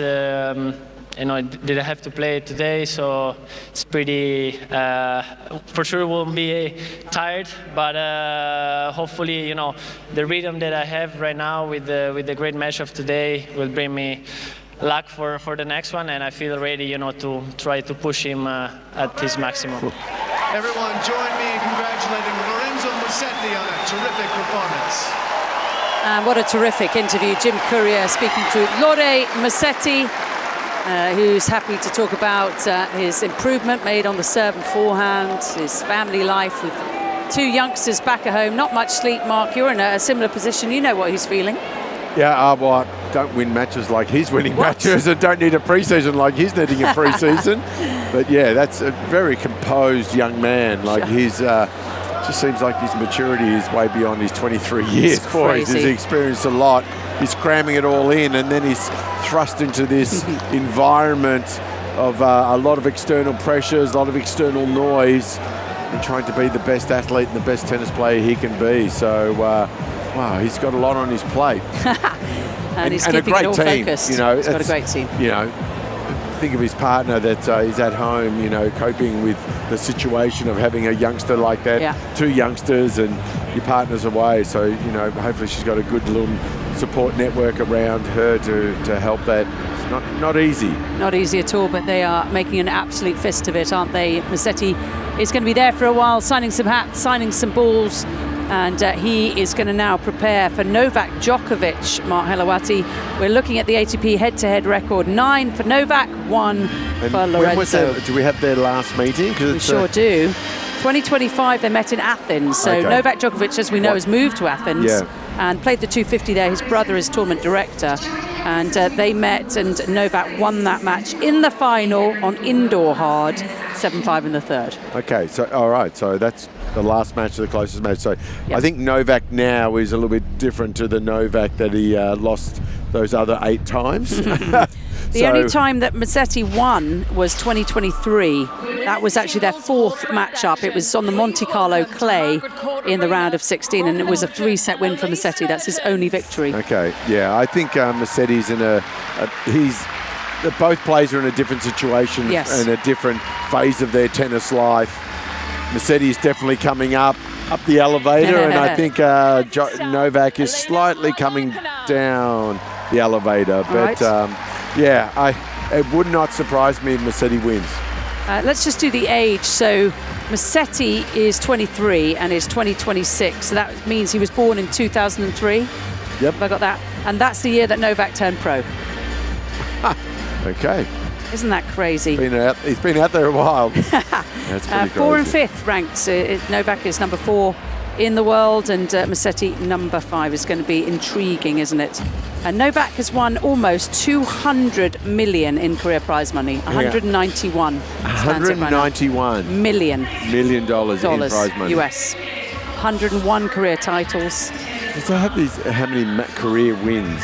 Oh, yes, it does, yeah. Career wins. 1,163 career wins. Wow. 1,163 career wins for Novak, compared to just 233 defeats. How many losses thrown in there? 223.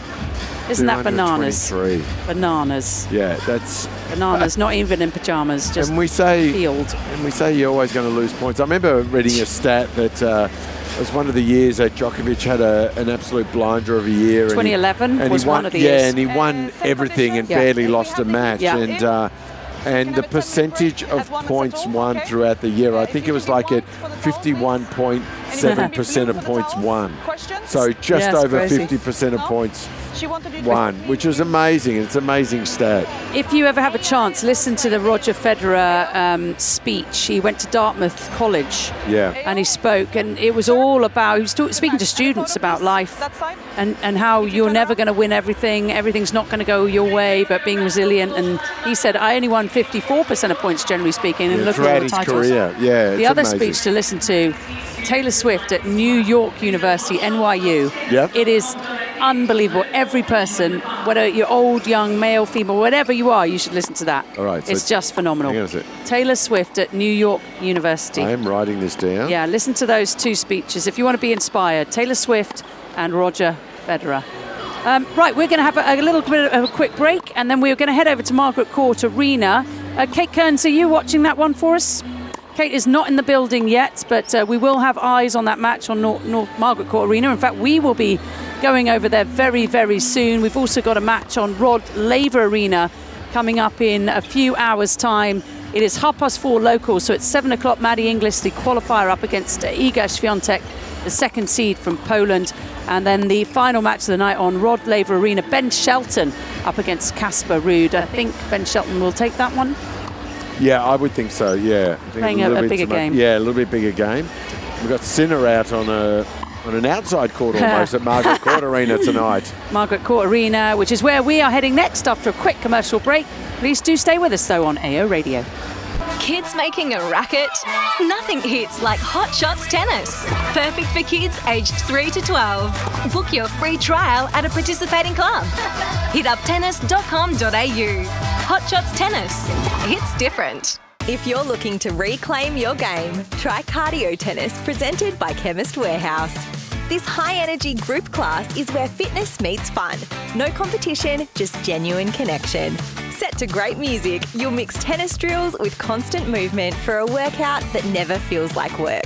And no need to be a pro, qualified coaches tailor the session for everybody at every level, whether you're new to tennis or coming back to the court. An hour of cardio tennis is guaranteed to smash stress, lift your mood, and leave you feeling motivated and confident. Reclaim your game with Cardio Tennis, presented by Chemist Warehouse. Book now at tennis.com.au. Downtime hits different with Tennis Court Hire. Whether it's a friend you want to see, a bit of time for me, or just finding an hour free.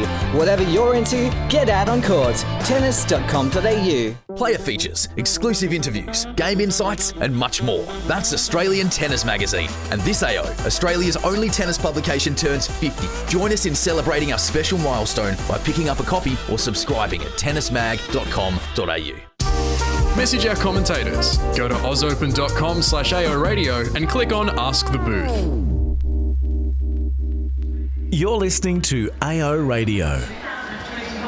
Well, you are listening to AO Radio and hopefully enjoying our continuing coverage of the 2026 Australian Open, where it is another hot day. We're live around Melbourne Park, broadcasting to the world. If you want to keep your ears on every single match here at the first major of the year, then this is the place to be. Candy Reid and Mark Halawati in the commentary box, keeping eyes on everything. And we've just seen Lorenzo Musetti, Mark, reach his first ever Australian Open singles quarterfinal. And it won't be his last one, that's for sure. The way he played today and the level that he's shown, he's got a lot of skill, he's got a lot of tools. Can volley, can come in, very good tactically. And boy, geez, he served out of a tree today as well. Really he did. served big. We'd be expecting Taylor Fritz to be having some good numbers on the serving scale, but it was Musetti just swamped him. And that was a 2-hour match, won in straight sets by Lorenzo Musetti. He's now going to be facing Novak Jokovic for a place in the semi-finals.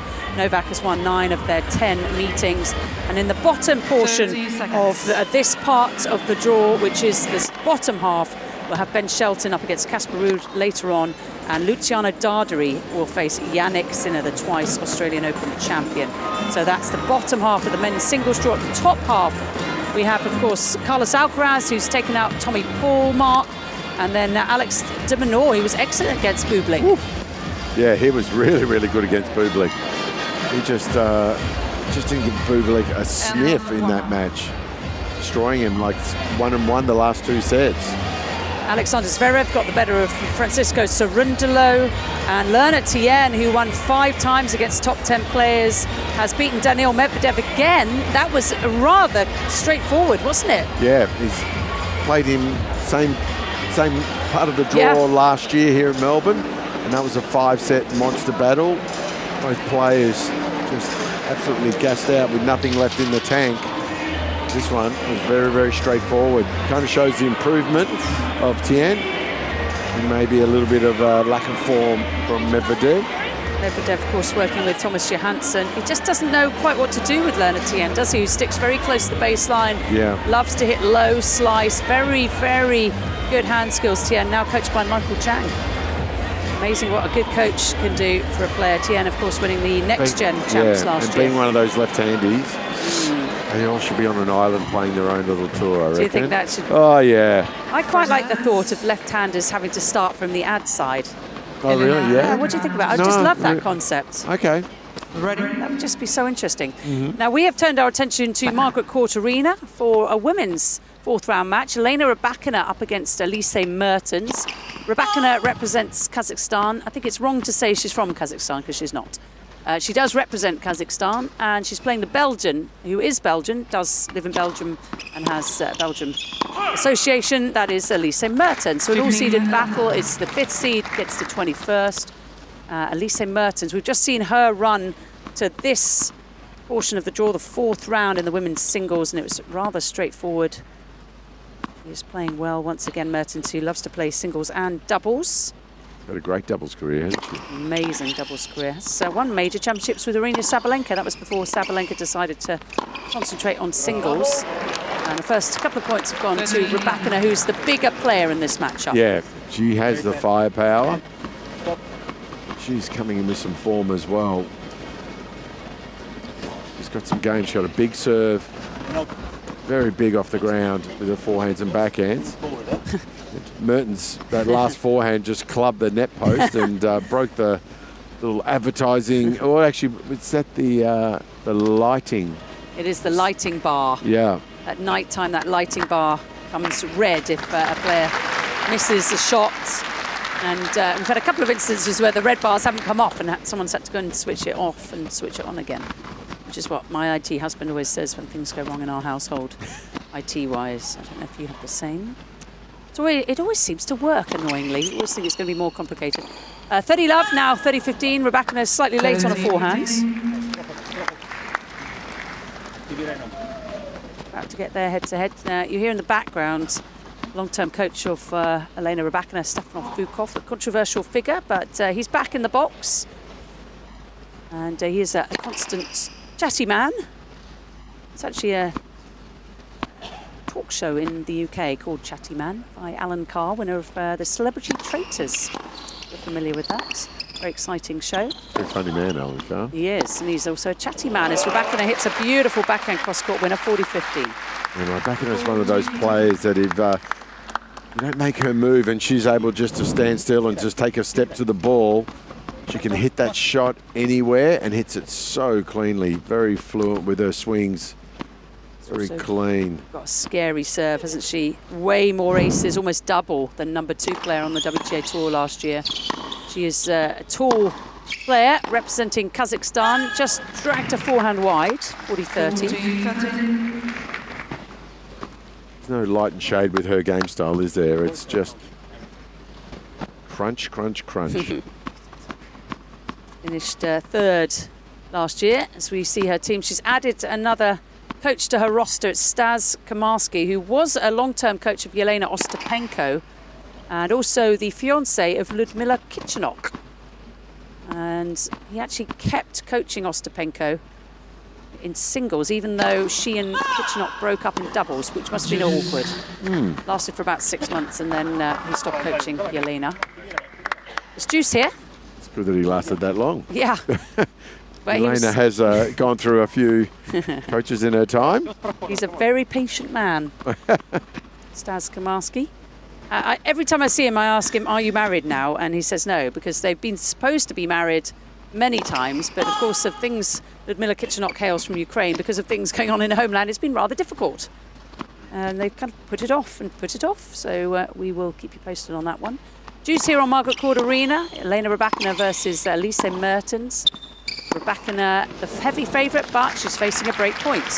Advantage, Mertens. And you like Rybakina for this tournament? Yeah, she's my call, I think. Why is that? Well, I think she's in a good place mentally. Yep. I think the court's surface suits her well. She's a former finalist here. I've been seeing her kind of come through the draw. She lands her first serve at ace, and I think that is one of the reasons why, because she has got a massive serve and a massive game off the ground. And like you said, if she's allowed just to hit freely, she is the best ball striker on tour. And she's on form too. She's had a good back, as mentioned before, she's had a good back end of the year. Yep, won 3 titles. Started winning just before Roland Garros on the clay in Strasbourg. Then she added Ningbo, the title in China, to her name. And then she won the WTA Tour finale indoors in Riyadh. So really got going once I think the personal life settled down a bit. There's a lot to say about that, isn't there? There is. The hitting of the tennis balls, sometimes the thing that's furthest away about your form.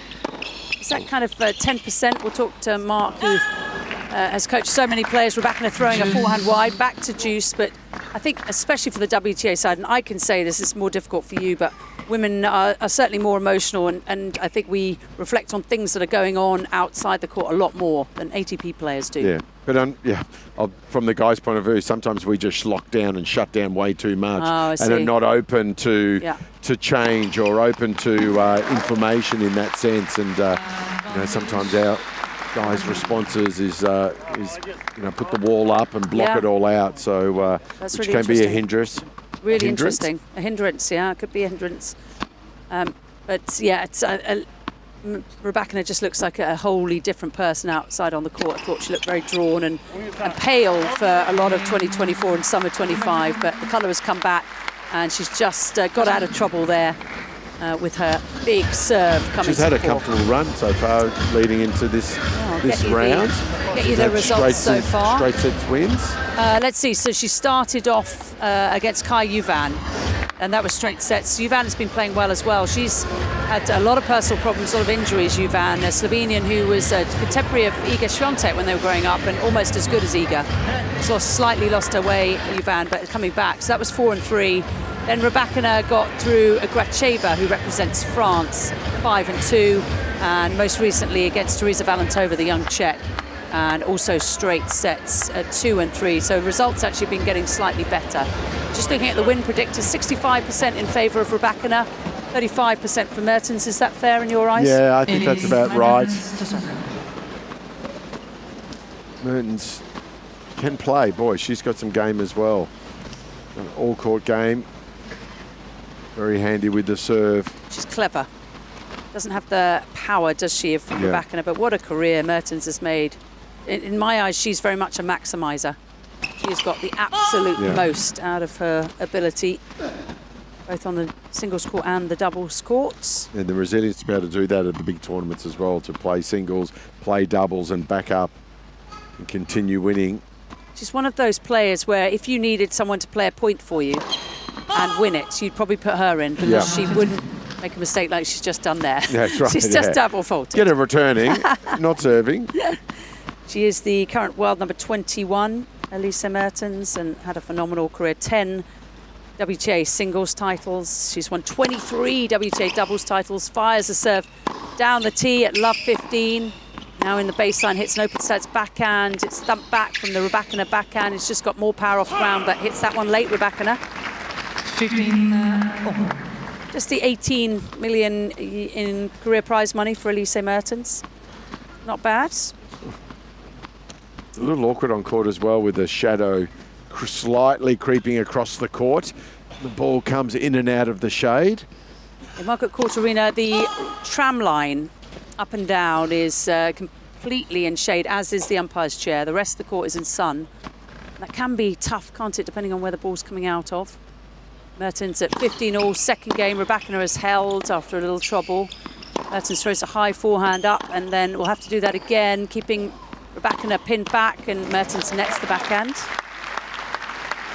15, You kind of feel it's just going to be a challenge for Mertens to try to get the ball past Rybakina. She's covering the court so well. Christopher Hyman is the coach of Elise Mertens. He's from America, and they are in a relationship. And it seems like this relationship has just worked really well for Mertens. She seems settled on the court. She's had quite a few coaches. Philip de Hayes, Danielle Goffin, Dieter Kindelman, Robbie Sessens, Mark Gellard, Alexandra Niepkins as well. 15, 14. I think it's so important, Mark, for players to actually have a coaching relationship which lasts several years. They get to know each other. Yeah, there's a trust issue initially with the player and the coach. Like the player may, have been set in their ways for a while, and a new voice, some new ideas come into play, and then how do I handle that? It seems like the best players almost add coaches as opposed to take them away. Yeah. And then the coach isn't worried about a particular result. It's all about the process, the journey, isn't it? We love to use that word these days. Perhaps overused a little bit as Rybakina comes in on beautiful low slice backhand up the line, but she's lobbed. And Mertens is a great doubles player. Great feel with a slice forehand lob for very, very effective slice approach shot from Rybakina. But it's also, as a coach comes into the fray and into the team, they've got their, they'll no doubt they'll be discussing with the player about what their vision is and what they'd like to see added and, changed and tinkered with. And generally with that, sometimes a player can, maybe not get the results that they're expecting straight away. It's not like you flick a light switch and say, yep, I'm going to be the world's greatest volleyer. You've got to do the time, and you've got to make those changes in a full competitive year with a full schedule. You don't get to take too much time away to train and enhance those skills and add those skills. Beautifully put, absolutely spot on, as Mertens has just got herself out of a jam here, facing break points. She's served an ace down the tee. We'll be keeping an eye on the serve direction and what both players' tendencies are. So the second game in a row that's gone to juice here. Mertens serving, second serve, throws the ball a little out to her right, and it's a let call. 11 minutes played so far on Margaret Court Arena. We're on AO Radio, live around Melbourne Park, broadcasting to the world. 99.7 FM is how you can reach us if you're here on site at the 2026 Australian Open. Rybakina leans into a back and cross court. Surely she's got to win this point. She does. As soon as Rybakina gets inside the baseline with her ground strokes, especially that forehand, it's lights out. She's in full control. She is in fuego. As Christopher Hyman, you probably heard, go Elise. And she's under trouble again. Another break point for 26-year-old Rybakina. Stands at 1.84 m, a towering presence with a current singles rank of number 5. 11 WTA Tour singles titles for Rybakina. Of course, she is a former Wimbledon champion. Almost 400 career victories for Rybakina, looking to make that 393 in total. It's a corker of a backhand, just wide though. Just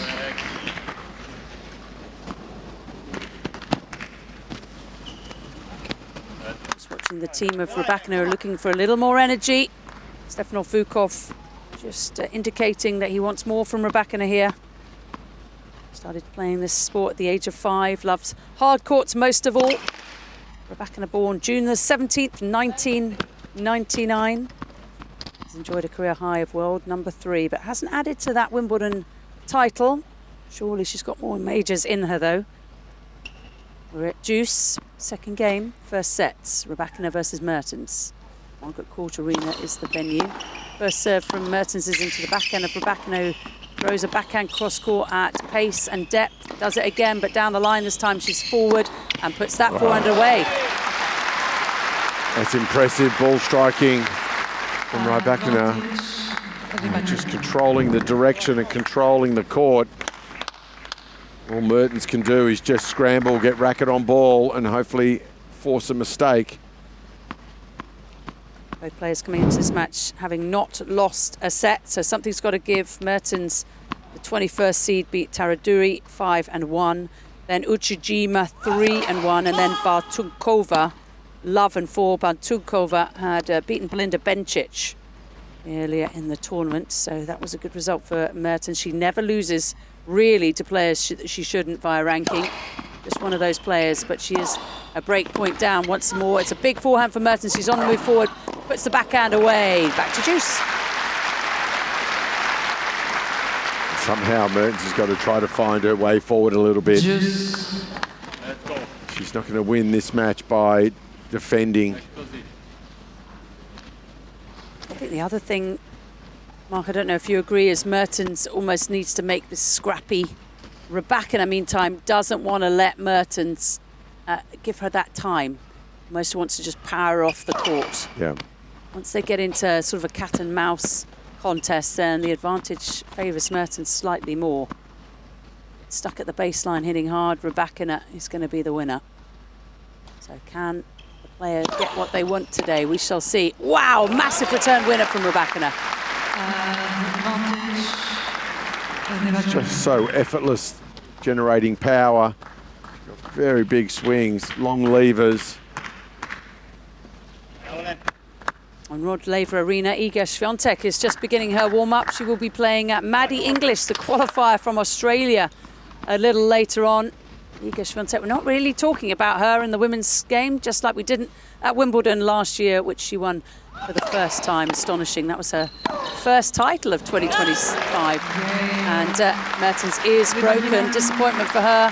Rybakina, representing Kazakhstan, moves into a 2-love lead. Crazy, wasn't it, with the Iga? Hadn't won a title when she stepped onto the Wimbledon grass, and then won that one. That's not. So if you're talking about confidence and form coming your way, and she in the years previous, she was winning everything. She had a hot streak there for a while. It was almost unbeatable. Now working with Wim Fissette. I was thinking at one point before she won Wimbledon that that relationship was going to crash. But I don't know what happened. He certainly saved his bacon when she won the All England Championship, beating Amanda Anisimova. Love and love, of course, in that final in under an hour. And again, what does, Swiatek had an amazing record, hadn't lost a lot of matches. Yep. Coach comes in,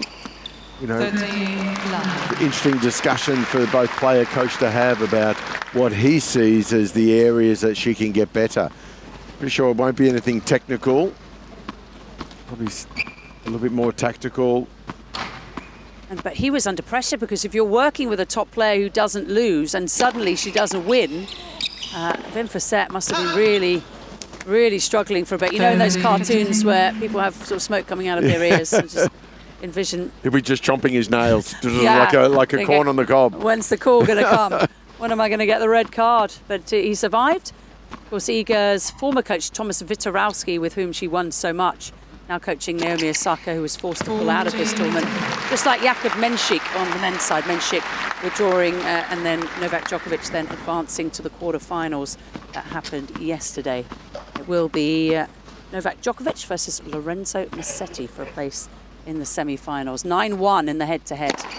Rybakina is well on her way to a 3-love start here. She gets it against Elisa Mertens on Margaret Court Arena. A one-sided first set so far, but there could be a twist in the tail. Yeah, that's quality serving from the 5th seed. Rybakina hitting her targets. It's so hard when the serve's coming with that kind of pace to be able to be effective with that return of serve. Got a beautiful serve action. Simple. Very. Or she gets Really good extension at contact. Generates a lot of racket speed. I love that left arm. I think the left arm is underrated for a right-handed tennis player. It's just so important on every serve, and the best serves really keep it up, don't they? It almost goes behind them a little bit. So if you're out there So important, serving. that left arm when you're clapping as well. Touche. Let's go to Kate Kearns, our intrepid reporter, for a roundup of what's going on. Yeah, out here on Cain Arena, Anna Danilina from Kazakhstan and JJ Tracy, the American. Oh, yes. Yes, they've taken they won the first set 6-3, and we've just early stages of that second set with Nick Kyrgios having held serve and Leylah Fernandez. I have to say, things are a bit flat out at John Cain Arena. We need to see a little bit more energy from Nick, I think, today. Okay. And I think Danilina and Tracy did a great job in that first set to get on top early and sort of took the crowd out of it. But yeah, that's a good job. Yeah, it's a good Need to do idea. that. Great because tactic. Fernandez and Kyrgios, they saved 3 match points against Neil Skupski and Des Kravchuk, the former Australian Open runners-up, in their first round match, and there was a great atmosphere out there, but not today, Kate Kearns. That's what you're telling us. No, that's right. And Tracy has just served straight into the back of Danilina, so that will not go down well. That's not a Thunderbird moment. Kia Arena, there is a men's doubles. Looks like Harry Heliavara. I'm so sorry. I finished. I turned off then. Sorry. That's all right, Kate. Candy, I'm I do used to that. apologise. No, well, I'm very used to that. My work was done, but no, of course not. At Kia Arena, we have Nusa and Reichel. Well, they have just won the match against Heliavara and Patton. That's an upset. 7-6. Yes, it is, because Heliavara and Patton were the number 2 seeds. So Nusa and Reichel through in straight sets. 7-6, 7-6. It was 8-6 in the final tiebreak. Men's doubles, Mark. It's hard to know what's going to happen. Oh, it's a lottery. It's rock, paper, scissors to see what happens. And Henry. I do like the idea of just going back to 5 sets from quarters on. Oh, yeah, I like that Yeah. too. It means there's less of a lottery. I think the cream rise to the top, the longer the matches go, probably. It feels like it's a sprint. Someone can just get outplayed and outgunned. And talking of that, that's quite pertinent, isn't it, on Margaret Court Arena, because we've got a women's 4th round singles match. Elena Rybakina up against Elise Mertens. The win predictor said 65% in favour of Rybakina. Right now it looks like about 99%. Yeah, 3 break points for against Mertens on serve at love 3, love 40. The percentage is 33 from Mertens. That's unheard of. Someone who usually is very consistent. Her serve is long. Iga Swiatek warming up on Rod Laver Arena. She's so busy with her movement. Never stops. Yeah. Second serve from Mertens. Love 40, and Rybakina has hit an absolute bullet of a return. 4 games to love. That second serve needs a little bit more width, a little bit more accuracy on her target. Things are not going to go your way if Rybakina can just swing freely like that last one on that return to serve. Mertens getting some advice from her coach. I'm sure she's taking anything in right now. Rybakina has already hit 5 aces. 50% of her serves have been unreturned in the first 2 games. Let's see if that continues. First serve in, 76% from Rybakina. She's won 9 out of 13 points when the first serve's gone in, 2 of 4. And she's had to hit a second serve. Was troubled a little on her first game, but since then, Mertens is not doing a good job. Just looking at Iga Swiatek's results through to this stage. She has beaten one away of China, 6-3. She's taken out Marie Boskova of Czechia, 2-3, and got the better of Anna Kalinskaya in 3 sets. That was a strange score, 6-1, 1-6, 6-1. Second point of the 5th game here between Rybakina and Mertens. Rybakina hits her forehand cross and forces the error. 13. Rybakina's just been so efficient. Just ruthless in her performance early in this opening set. we've had a match that's lasted less than an hour. This one is on course to do so. Yeah. And we're keeping an eye on the current heat stress reading here at the Australian Open. It goes up to 5, so we've got 5 category. One is temperate playing conditions in green. The second one is 2, increase hydration, that's blue. Number 3 is apply cooling strategy, that's orange. Number 4 is extended break, that's red. And then number 5, if it gets there, is suspension of play. We're up at 4, so having an extended break, I believe, if the matches go the distance. So we'll keep an eye on that. Start of the third set, there's an extended break, which is a 10-minute break, is it? Correct, 10-minute break. And the players are allowed to leave Yeah. and go to a locker room, or there's a small locker room depending on where they're at. Jump in the shower. Yeah. Might not need it on this court though. Margaret Court Arena, 4-love Rybakina, 40-love Rybakina. It's a beautiful backing up the line, but this time Mertens gets the better of her. And it's probably the best point from Mertens, and the crowd realise it. Trying to help her along here. Cooling breaks will be allowed in all men's and women's singles matches. Mertens just needs to try and get that. It was just interesting hearing a bit of what was going online about when the roof got closed with Sinner. Yes. And they were saying, you know, that really helped him, and, you know, they did that because they got to keep him out there. But the scale was rising as we were watching that man commentating on that match. And then as soon as it hit that magical number, bang, it was everyone off the outside courts. All the courts shut down for a good couple of hours. It was just the timing, wasn't it? Yeah. It was just, it worked in Sinner's favour. It was just one of those things, a complete coincidence. He was struggling with cramp. It was you and I on commentary, Yeah, wasn't it? that's right, yeah.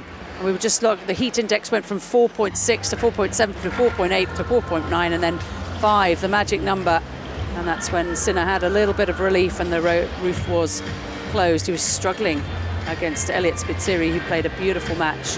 And, well, that one will stay long in the memory, I suspect, of the American 24-year-old. Just looking at the Rybakina service placement, she's been moving the ball beautifully and up 5 games to love, has held 3 times. Good serving placement. A lot of serves, not many at the body, but a lot going out to the corners, out wide to the forehand and to the backhand. And we are due a coaching change very soon on Rod Laver Arena, Margaret Court Arena. Jill Krabus waiting in the wings, looking wonderful, as she always does. Full of energy and sprite, and how would you describe Jill Krabus? Just calm. Calm. Inspiring. Yeah, a little bit like her chocolates. Ooh, Sweet. Jill's chocolates. Sweet. Oh, crunchy. Crunchy. Smooth. Do you have any crunchy? Would like more. No crunchy chocolate. Come on, it's candy. How silly can you be? No crunchy chocolates. If there's by anything Jill. with mint in it, if she has something with mint, oof. Oh, you're a mint guy. Oh, load me Just up. have to say hello at mint. It is Elise Mertens staying and serving to stay in the first set. Love 5. She's missed a forehand. It's all gone very pear-shaped. But Elise Mertens, who just doesn't generally beat this kind of player. This is a terrible matchup for Elise Mertens in general terms. Of course, there are exceptions to the rule. She likes a player she can dominate, and that is not going to be the case today. First serve is into the body of Rybakina. The player who represents Kazakhstan does have long levers, so it's not a bad ploy, but Rybakina easily puts a forehand volley away. It's a little bit of an exhibition thus far in this match. 2 points away from a 6-love set. It's a bit ouchy, isn't it, for Rybakina, who's making her 7th main draw appearance here. Best result, runner-up finish in 2023. She lost to Arina Sabalenka in that hard-hitting final 3 years ago. Love 30. Mertens draws the error from a good serve this time. Mertens is playing here for the 9th consecutive time. Her best result, a semi-final in her very first Australian Open main draw. That was 2018. She lost the eventual champion Caroline Wozniacki, who was here at the beginning of the week. I don't think I've seen Caroline since. Now has 3 babies, the Dane. Did make that comeback, didn't she, a few years ago at the US Open. Yeah. And that is a good point from Elise Mertens. Draws this game back from love 30 to 30 all. Squeezed in a marathon in all of that as well, I think. And a marathon yeah. or 2. Unbelievable. Superwoman.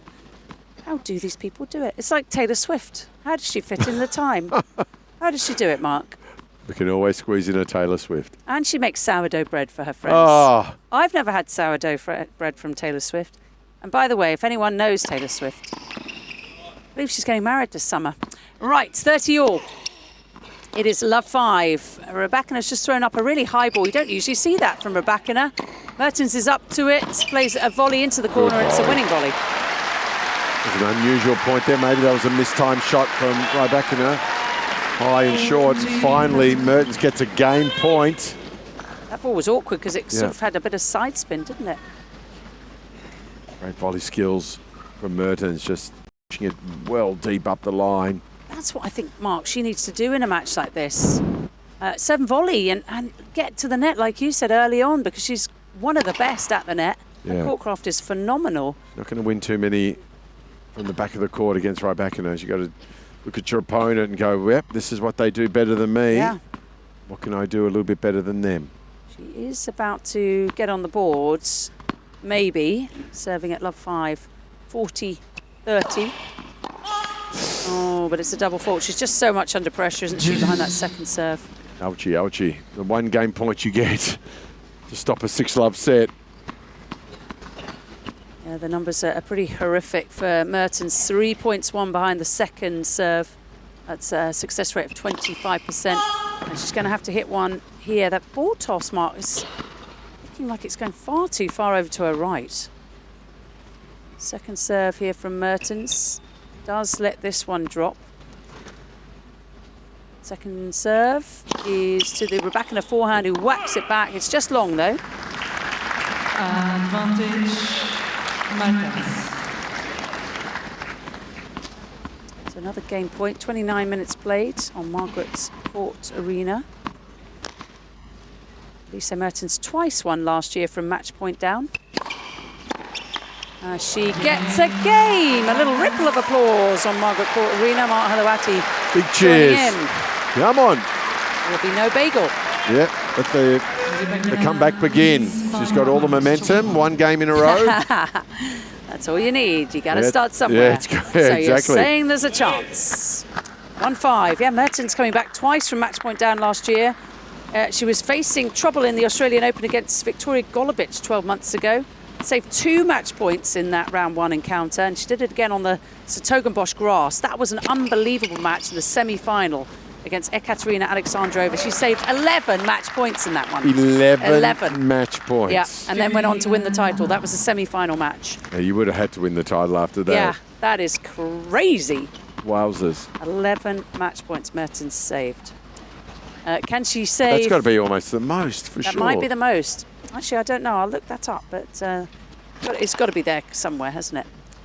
So it's now Elena Rebekina representing Kazakhstan, serving for the first set. 5-1, 15-love. We are going to have a commentary change if she takes this game, and even if she doesn't, we will see Steve Pearce, Steve-O, and Jill Krapus, maker of the beautiful chocolates that are smooth and creamy, just like her personality. That's right.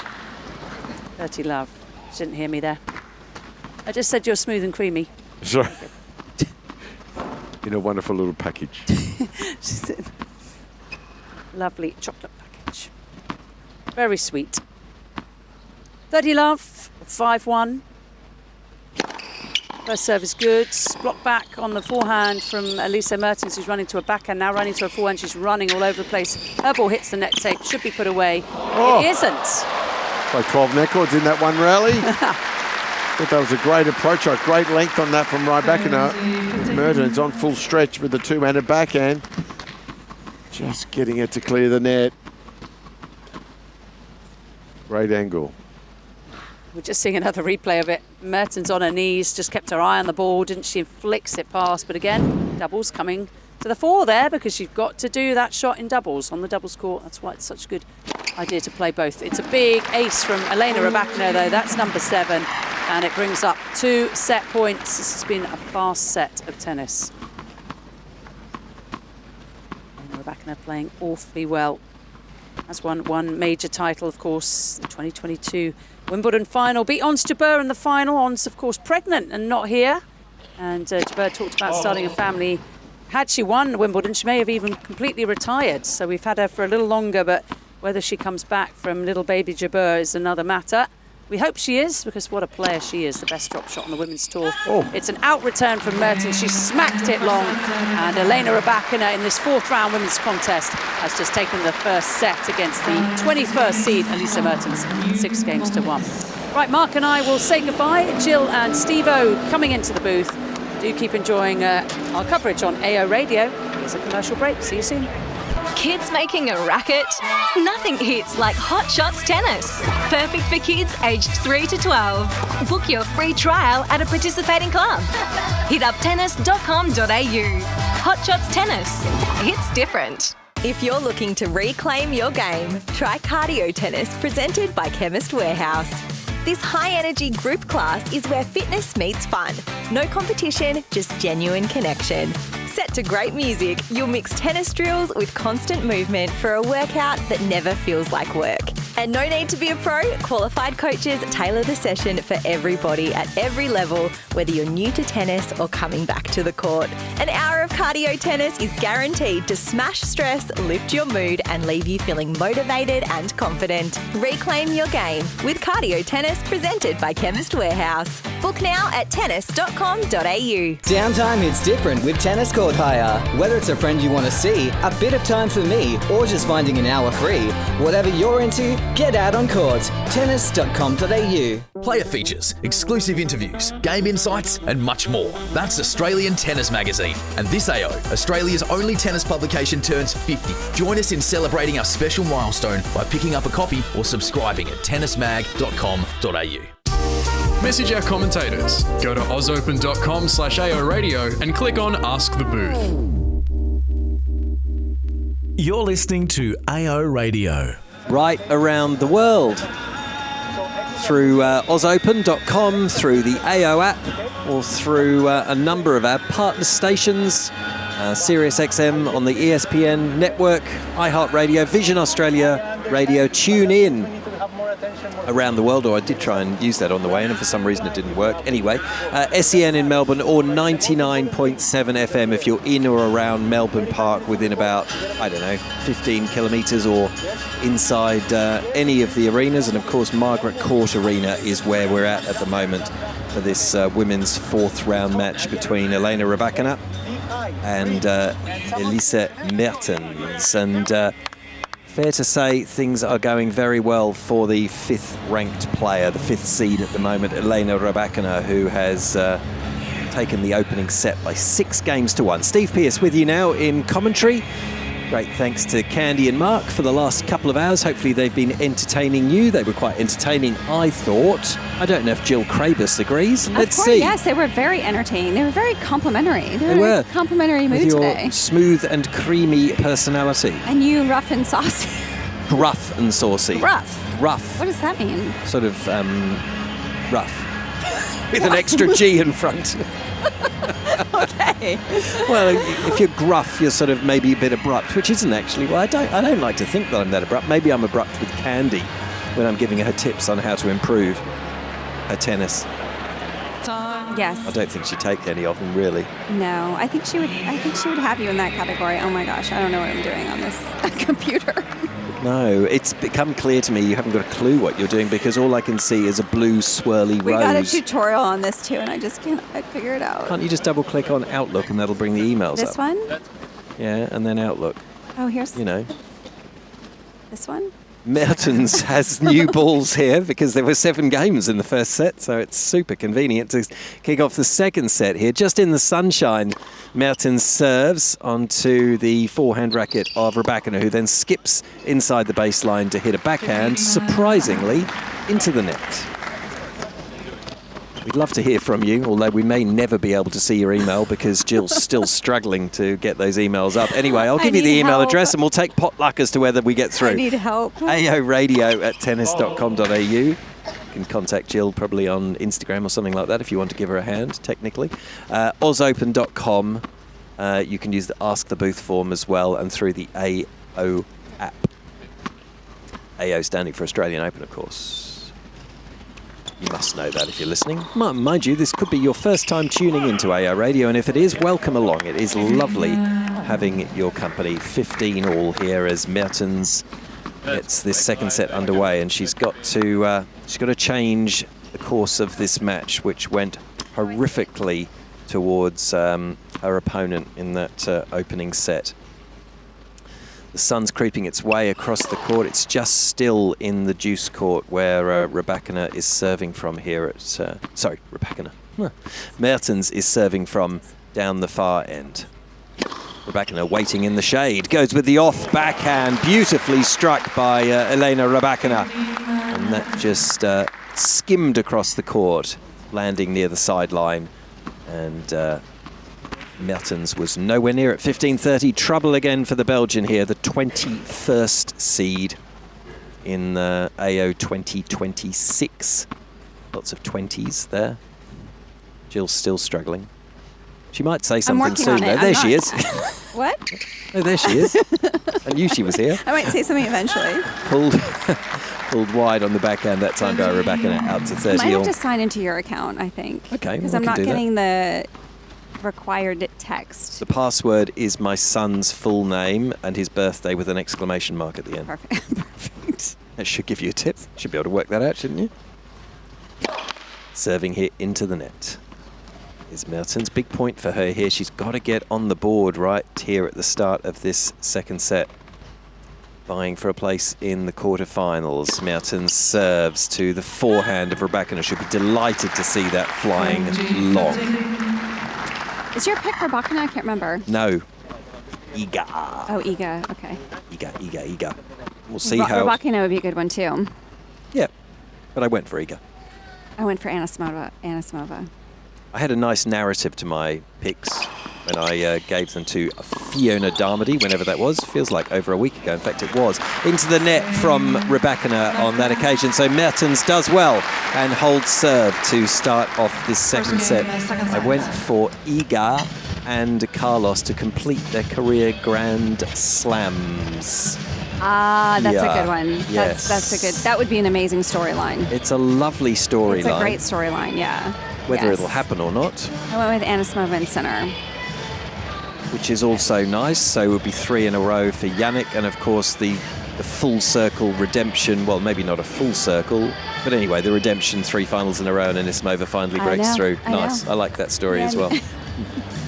We've written good stories. We now just have to make them happen. No, exactly. Which one will it be? How's your day been, by the way? It's actually been really lovely. Yeah, good. Yeah, good Australia Day. Public holiday here, so just family at home, kids in the pool. I was a little bit bummed my coffee shop was closed this morning. Yeah, mine was closed too. I know. I said to my wife, Geesa, let's go for a cup of coffee, and then it was shut. And I'm like, oh, okay, I'll make them at home. A bit dull in comparison. Make a lot of coffee at home. It's nice to go out occasionally, isn't it? I was going to have an egg and bacon sandwich as well, but... That sounds good too, but no. Didn't happen. No. The egg and bacon sandwich that never happened. Running around onto her forehand. Here's Mertens going with a couple of forehands straight down the middle of the court. Rybakina doing the same. Then the backhand cross court from Rybakina and then very low into the net. Bit of a lazy looking shot on that occasion. Love 15. Yeah, Mertens actually hit a little bit harder through the backhand side. That is her biggest strength, is that backhand, but she needs to take that risk because right now in that first set she just got a little overpowered, just a little bit more weight behind Rybakina's shots. It was nice going down the beach this morning. That was a It's a beautiful day. It is a beautiful day. It's a perfect, it's like 29 degrees, 80 degrees Fahrenheit thereabouts, and it was absolutely lovely down there in Beaumaris, about 20 k's outside the city. Nice forehand inside in there from Rybakina for 15 all. What beach did you go to? I'm sorry, what? What beach? Beach, Beaumaris. Beach Beaumaris, okay. Beaumaris Beach. Beaumaris, got it. Beaumaris, B-E-A-U-M-A-R-I-S. No. My wife's feet went in the water. I did not. The water's warm, right? Water is warm, yeah. It was lovely. Should have gone in, but didn't. You get a bit lazy sometimes. Serving here is Rybakina onto the backhand. That's too long. So a little bit of a window here for Elise Mertens, 15-30. You get a bit lazy when you have a swimming pool. Oh, you have a swimming pool? Yeah. Yeah. So it means you don't go to the beach so much to swim. Does this beach have waves? Because you don't get the nice sound of the waves. Okay. No, to be honest, Port Phillip Bay is more like a lake. It's okay. Unless it's really blowy and then it looks a bit ocean-like. But it's the beauty of looking at nature. That you're missing out on. There were some lovely black swans out there, and people were out there snorkeling as well, looking at all the fishies and the reef type of thing. So it was nice. Yeah. Beautiful morning. What did you get up to? Oh, maybe we'll do this point first. 30 all here. Rebecca. Wow. Ace out wide. I'm glad pretty I had handy, a nice wasn't it? morning when everyone else was working. Oh, yes. Yes. Sorry about that. Okay, yeah. a nice relaxing morning. You were working hard, as you always do from 6 a.m. Get up, immediately work. 40-30, Rebecca here on Margaret Court Arena. Serves a fault. We'll hear about Jill's morning in a minute. You can tell us about your morning as well. Drop us an email, although I'm not sure if Jill's made it through to the correct I have. It's part. working. Oh, you have? Oh, well done. Yes. Serving here, Rebecca. Mertens. That was just too long off the racket and too long as it played out as well. 1 game all. All right, your turn. What about your morning? I was up early because I had to prepare for today. I had 2 back-to-back matches starting at 11 this morning on John Cain. So it was a women's doubles. It was 2.5-hour women's doubles match. It's lengthy. It was very lengthy. The first set was 1 hour and 10 minutes alone. 7-6. Yeah, wow. And it was Routliff and Asia Mohammed. They ended up losing in 3 sets to Zvonareva and Shibahara. Okay. So Zvonareva and Shibahara into the quarterfinals. Was it entertaining as well? It was entertaining, yes, but Zvonareva is amazing. 41 years of age now. Yeah. Makes Stan look young. Do you remember the first time she won her first doubles Grand Slam? It was 2004. 2004. That's ridiculous, isn't it? That's 22 years ago. 22 years ago and she's now, back playing, and she just had shoulder surgery last year. It's amazing, isn't it? I know, it's incredible. But, there's a bit of money in doubles now, and if you can play on, why Yes, not? of And of course they enjoy it as well. I agree. As and a tennis player. she still has a lot of passion for the sport. Yeah. Rebecca here on the run, makes the forehand. Not great depth on that, though, so Mertens is comfortable enough. Tries the drop shot. It was really good. Really good. And a raised fist. The left fist goes up from the Belgian. That's great stuff from her. I love that play from Mertens, and if she can incorporate that a little bit more, get Rybakina to move forward, that's a great play. It's just tough sometimes to time that ball perfectly, to get enough backspin on the drop shot because of how hard Rybakina hits the ball. But that was well timed.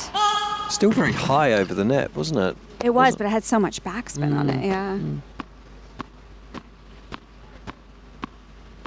30 love then. Mertens serving 1-1 in the second, having dropped the first. She serves.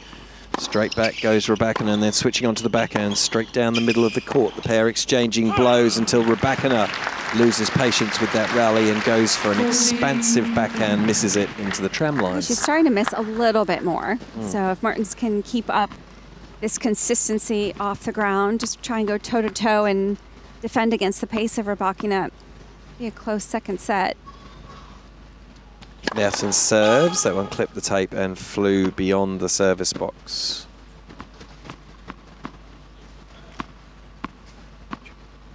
The old ball bouncers. Not quite as many as Mara and the other night.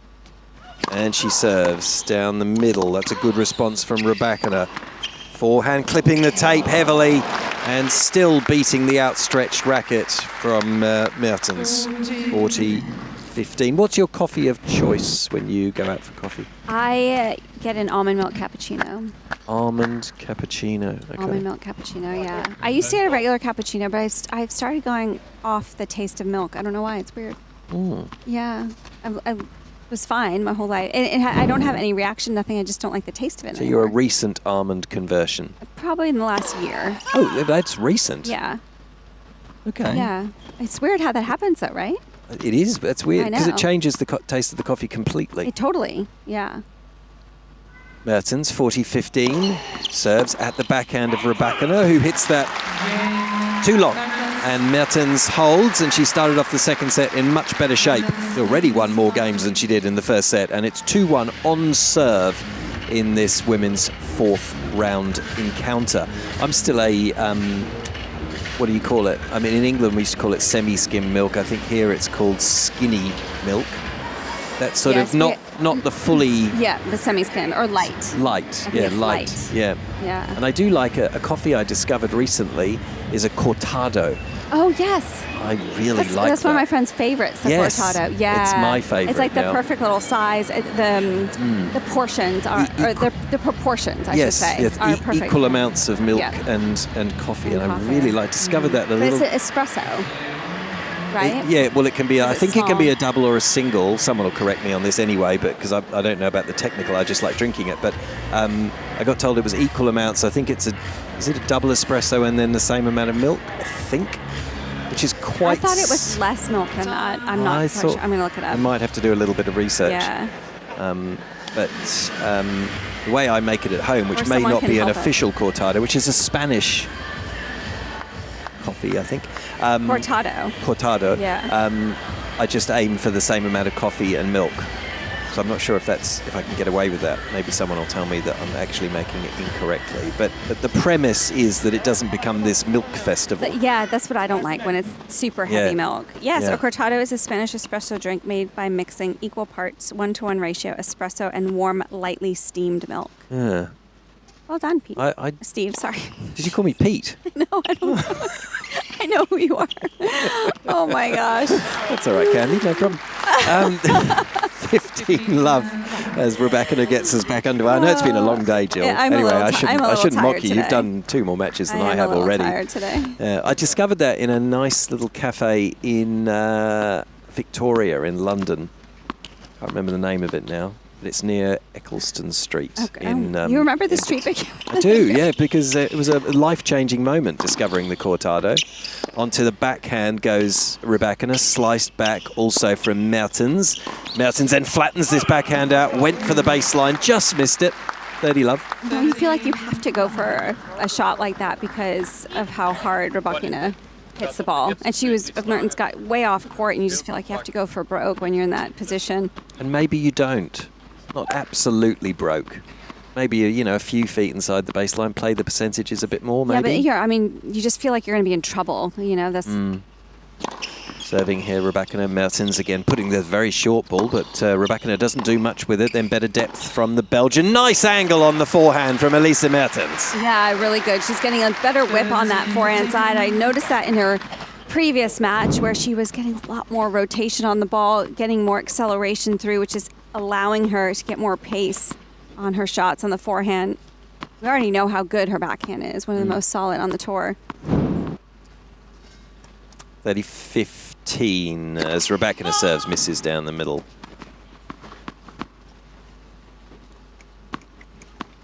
Mertens crouches down to receive this just behind the baseline, then skips inside. It's a slice. It's going to bring Rebecca in. She put this away. Well, she will on the second occasion. A bit awkwardly, actually, but she doesn't look super comfortable at the net, but she dealt with that well enough in the end, Elena Rebecca. She dealt with the drop shot very well because it was dipping, and she actually hit a beautiful forehand slice shot right into the corner. I think it surprised Mertens. So this is looking comfortable enough for Rebecca to level us up. She's 4 of 7 when she comes to the net to level us up at 2-2 in the second set. Rebecca serves. That's a lovely serve from Elena Rebecca down the middle and skidding away for a beautiful ace.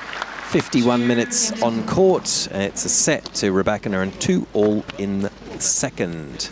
I've been watching a lot of Rebecca's matches, actually, and she looks great, of course. I think she's looked good from the beginning, but she looks so calm today, I think. Come on.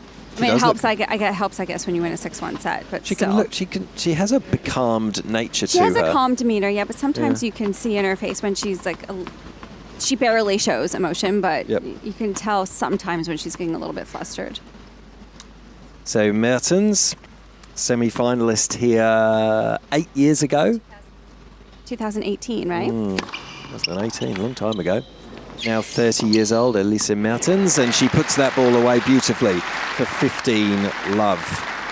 Rebecca 4 years her younger. 2022, so we won't say 4 years ago at Wimbledon, we'll say 3.5 really, won't we? Yeah. 3.5 years ago, beating Angers in that final that day. Mertens should put this away, goes straight back at Rybakina though, and they made that difficult for her, and Rybakina was just delighted to get another opportunity there, and her backhand was too good for Mertens at the net, 15-all. Yeah, she guessed right, really did cover that backhand side and saw Mertens coming in out of the corner of her eye and did well to barely get it over the net, just skim the net, and was able to get it to the feet of Mertens. Serves this time, Rybakina goes with the forehand. She's going to stay on the forehand. Mertens then switches it to the Rybakina backhand, and then opposite corner, attempting to move Rybakina around, sprayed a backhand wide, did Mertens. And she's just dug herself a minor little speed hump here, 15-30. She's used to taking that backhand inside out, and it's one that she can repeatedly hit, and very high quality, but just barely missed that one wide. Good opportunity here for Rybakina. That's good serving from Mertens. Lurching into the middle, forehand sprayed wide from Rybakina, 30-all. Mertens is such a good fighter. I just got a glimpse of her just giving herself a little fist pump there, just good energy.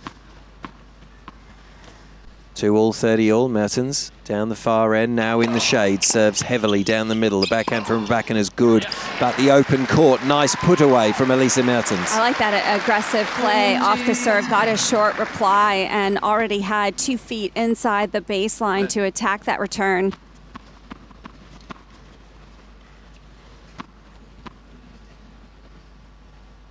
(40-30). Game point for Mertens, hits the tape and flies wide into the sunshine. Went that wide. It's a little low on the fingers, just keeping cool, calm and collected as Mertens serves onto the backhand of Rybakina on that occasion. Rybakina skips inside and puts away. She made that look so easy, that forehand cross court. I think she has just such easy power, and so she doesn't feel like she never has to do extra. Her average quality, her average ball is so high quality and has so much pace on it that she never has to kind of get out of her, out of her skin even more. You know what I'm saying? Yeah, 100%. Yeah. And she Sabalenka generates a lot of power, but you see it when she generates it. But Rybakina, it's kind of, it looks much easier, and she can still generate enormous power herself. Serving out wide this time, Mertens. Rybakina gets this back, should be put away at the net by Mertens, and she makes zero mistake. She's serving really well this game, and it's still a tight service game, so still having to work hard to hold here, Mertens. Dressed in the, we say lilac? I think, to me it looks like blue. Blue. Does it look like lilac to you? A little bit of purple through it. Good. Oh, I was going to say ace out wide, just missed. I thought it had a little bit of purple in the blue, which made it a bit lilac-y, but maybe my eyesight is horrendous. Let's go with your blue. Let's go with blue. Dressed in the all blue, Mertens serves. Sky blue, light blue. Does it look similar to the court, don't you think, or no? Oh, yeah. I guess if she was lying down, maybe you wouldn't be able to see the dress. That's true. It would almost blend in, wouldn't it? Mertens has hit a double here on game point. I guess that's not the absolute worst time to deliver it, but it's far from ideal. Yeah, tried to go a little bit extra on that serve and was targeting the body of Rybakina, but just tried to put too much pace on that serve. At deuce, 2-all. Stretching into a pretty important game here in the context of this match. Just before 5:30 local time on this Monday afternoon, public holiday in Australia.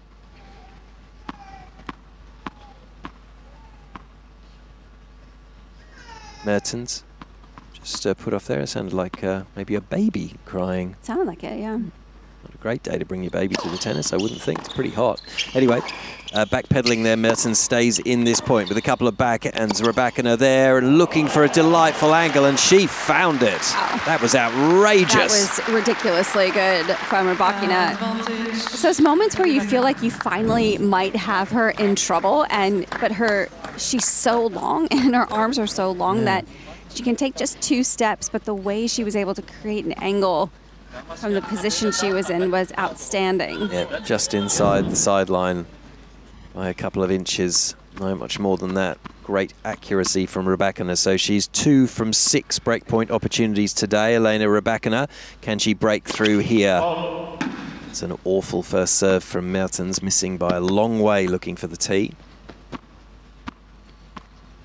So a second serve, and Rybakina looking very energised here.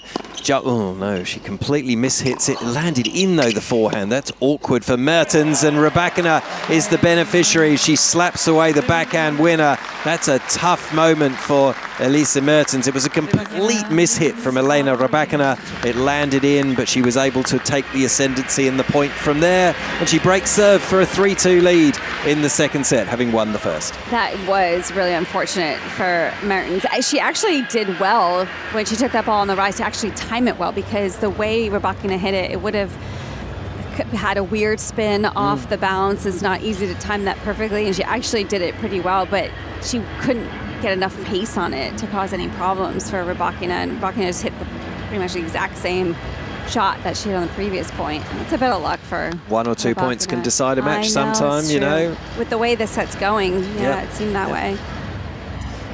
So how are we going? Is the inbox I've underway? gotten in, but yes, I think. Are you in the right section there? Am I? I don't know. It doesn't look quite right. It just Really? doesn't look quite right. Well, what's Oh. that first message? It's It's like weird, isn't it? I know, It doesn't it look does quite look a right. bit- What it happens if you does- click on that? That's that what I there? clicked on. Oh, okay. And then if you click on that top one? Same thing. Why is it so empty? I don't understand that. It's usually kind of full and Where empty? Yeah, I know. I don't know. like it doesn't make sense. We might need some assistance from someone who's far more technically skilled. But it looks like I'm in the. Well, it does, but it doesn't look quite right, because there's usually a million in there, even if they've been read. No, do you know but- what I mean? No, but I have never signed in with my account yet, so maybe that's why. Maybe there's a gremlin. Yeah. Anyway, the tennis is on. That's important. And Rybakina is serving with a break of serve at 3-2 on Margaret Court Arena, looking to see if she can navigate her way through to the quarterfinals.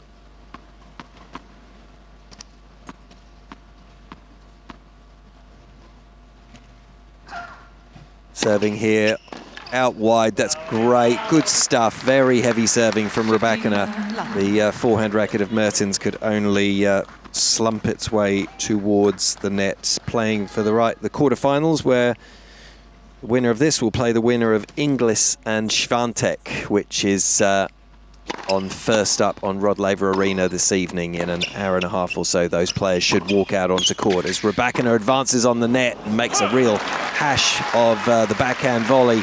To be fair to Mertens, it was a good attempted passing stroke, but she never quite got in position there, Rybakina, and pushed the backhand volley well wide. 15 all.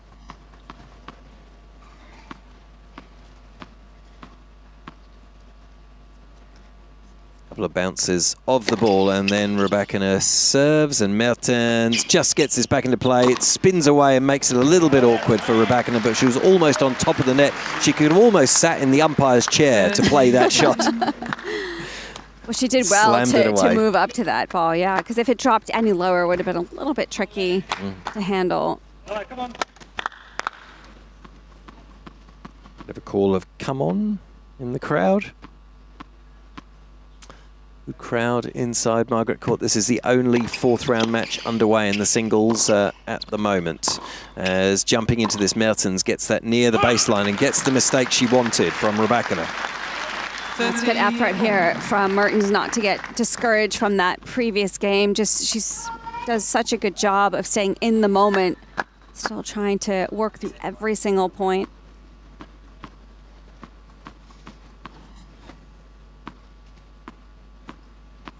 All. We'll check in with Kate to see what else is happening around the venue in just a minute or two, as Rybakina misses down the middle. Trying to consolidate the break of serve here. Serves this time backhand from Mertens, lands pretty short, but much better depth that time from Rybakina. She's trying to take control of this. Mertens having a swing with a forehand. This might bring Rybakina in. Can Mertens pass her? She nearly did on the cross-court backhand, but it just slumped a little short, found the net. and Rybakina has a point for 4-2. That is great pressure from Rybakina. You feel like you can get her out of position on the forehand, but that's an area that has improved from Rybakina. Noticing it in this tournament, the forehand stretch out wide, she's getting so much more pace on the ball and creating such good width. So game point here. Rybakina missing down the middle. She's if she could just hold here, she'd only be a couple of games away from that quarter-final. That's the maths of the situation, or arithmetic anyway. Cross court, Mertens screams some frustration there, dumps it into the net, and Rybakina holds, and it's 4-2 in the second set, and the first set also to the fifth seed, 6-1. Kate, hey, Steve. Bit of tennis around the venue, are still underway? There are a few matches that have just finished, and over at Cain Arena, it was Anna Danilina from Kazakhstan and JJ Tracy from the USA have defeated Nick Kyrgios and Leylah Fernandez. So 6-3, 6-1 in just under an hour. And saying earlier that Danilina and Tracy did a really good job to get on the front foot early and take control of that match, and really took the crowd out of the match, which was really well done. And Nick just didn't have the energy about him today, I have to say. So that was a terrific win, as I said, just under an hour for that one, 6-3, 6-1. And we've had a little bit of an upset in the mixed doubles with Siniakova and Verbeek. They've got through 4-6, 6-2, 10-8 in the tiebreak. And they've defeated Zhang and Putz. And they were a seeded mixed doubles. So, yeah, a little bit of an upset. So that was a good match, went the distance. And we're just waiting for another second round mixed doubles with Joint and Romios from Australia against Krunic and Pavic, who are the number 5 seeds. And that's on at Cain Arena. It will start around 5:45, so not far off. Yeah, great stuff. Thank you, Kate. No worries. It's a comprehensive update of everything else that's happening around Melbourne Park right now on this Australia Day public holiday. The second Monday of the tournament, and Elise Mertens is doing what she needs to do here, 30-15, trying to hold serve. Then she's got to find a way to break back, or she's out of the tournament. That's a simple enough equation. Just got to figure out a way to break the Rybakina serve. That's not easy to do. No, not. Especially when holding serve isn't that easy either. So she'd better concentrate on that first. And low down to play the backhand, goes up the line. Rybakina's there with her own forehand. She's going to run around, play the short ball here. Rybakina, she missed it. When it was easier to hit it in, she put it out. Well, it's interesting because the ball that kept dropping, and it was losing pace as she was approaching it. So it kept dropping lower and lower. And I think she saw Mertens covering that forehand side, knew that was the easiest shot for Rybakina to hit. So I think that just distracted Rybakina. 40-15. Mertens serves to the forehand of Rybakina. Comes in for the short ball here. Mertens puts it away well. And again, just trying to get herself going here. She knows she's not out of this. She was a bit unfortunate when she was her serve was broken in the previous game, her previous service game, but she's reset and has got this to 4-3. So both women take a pew on what's a pretty warm day in Melbourne, around 80 degrees Fahrenheit, which Jill will appreciate, and about 28 degrees centigrade, which many other parts of the world will appreciate. I'm starting to get used to the Celsius, just because I spend so much time here and in London, and so I am getting used to it. London's still a bit old-fashioned in that they still use Fahrenheit a bit. Really? No? Yes. Oh, everyone I talk to there says Celsius. Well, they do say it, but then if somebody says, oh, it's a scorcher today, it might get to 80 or 90 or 100. Everyone understands. I've never heard that. Oh, really? Oh, when I'm there, yeah. Oh, yes. I always say Celsius when I guess maybe it's just the area that I tend to It could be. Or the people you're hanging with. Or the people I'm hanging with. Do you use that phrase? Yes, I think I just did, didn't I? Yeah. No, but I thought you were doing it for my benefit because it sounded, the way you said it sounded kind of, I thought you were emphasizing it on purpose. Nice to hang with you. No, I think I use it a bit. Okay. I mean, in moderation. Yeah. Hang out, hang with. There are some Aussie phrases that I have no idea what you guys were talking about. Sometimes I don't know if I'm using Australian phrases or British phrases because you're half and half. Correct. Remember this. Yeah, it's hard. hard. It's hard to keep track. Rybakina with a break of serve to serve at 4-3. Here, Jill Craber, Steve Pearce, Kate Kearns with you on AO Radio on this Monday afternoon. Lovely having your company, wherever you're listening to us around the world. You can probably try and send us a message, but I don't really know if the thing is performing Someone's at the moment. coming down to help me. Oh, really? I'm obviously technician. challenged by this situation. We've subcontracted this out to a technician. I think this is a very wise decision. Yeah. Someone will appear like magic. And I felt like I was distracted, so I wasn't chatting with you. Oh, that's true. I Yeah. suppose so. It's funny. It is distracting when things just don't work, isn't it?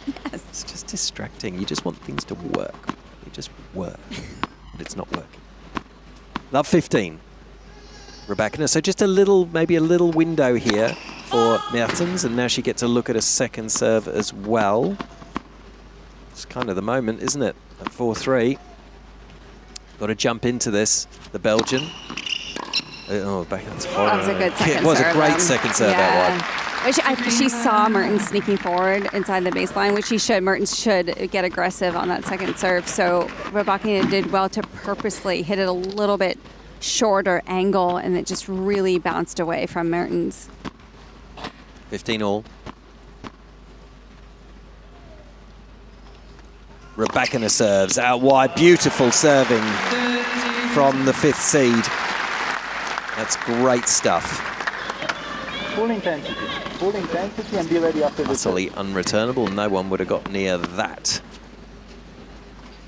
Rybakina in the pretty much white dress, just off-white, I suppose, would we say? Yep, I would say off-white. Off-white. Off-white. A little bit. It's mainly white, isn't Wouldn't it? be permitted at Wimbledon, would it, or would it? Oh, that's a good question. I have to see it up close, I think. Let's see if we can get a close-up. They would examine Close it. enough. Serving here, Mertens with the backhand. Gets good depth on that, but that's very handy from Rybakina on the backhand cross court, and she opens up the court, skips inside, and puts away the forehand winner. And that was really pace and precision from Elena Rybakina. So good. And we heard Rybakina's coach, Stefan Vukov, just say, more intensity. Yeah, there he says it again. Just wants her to keep that intensity up. Don't allow Mertens any kind of look back into this match. So points here for a 5-3 lead in the second. Misses by a country mile with the first ball.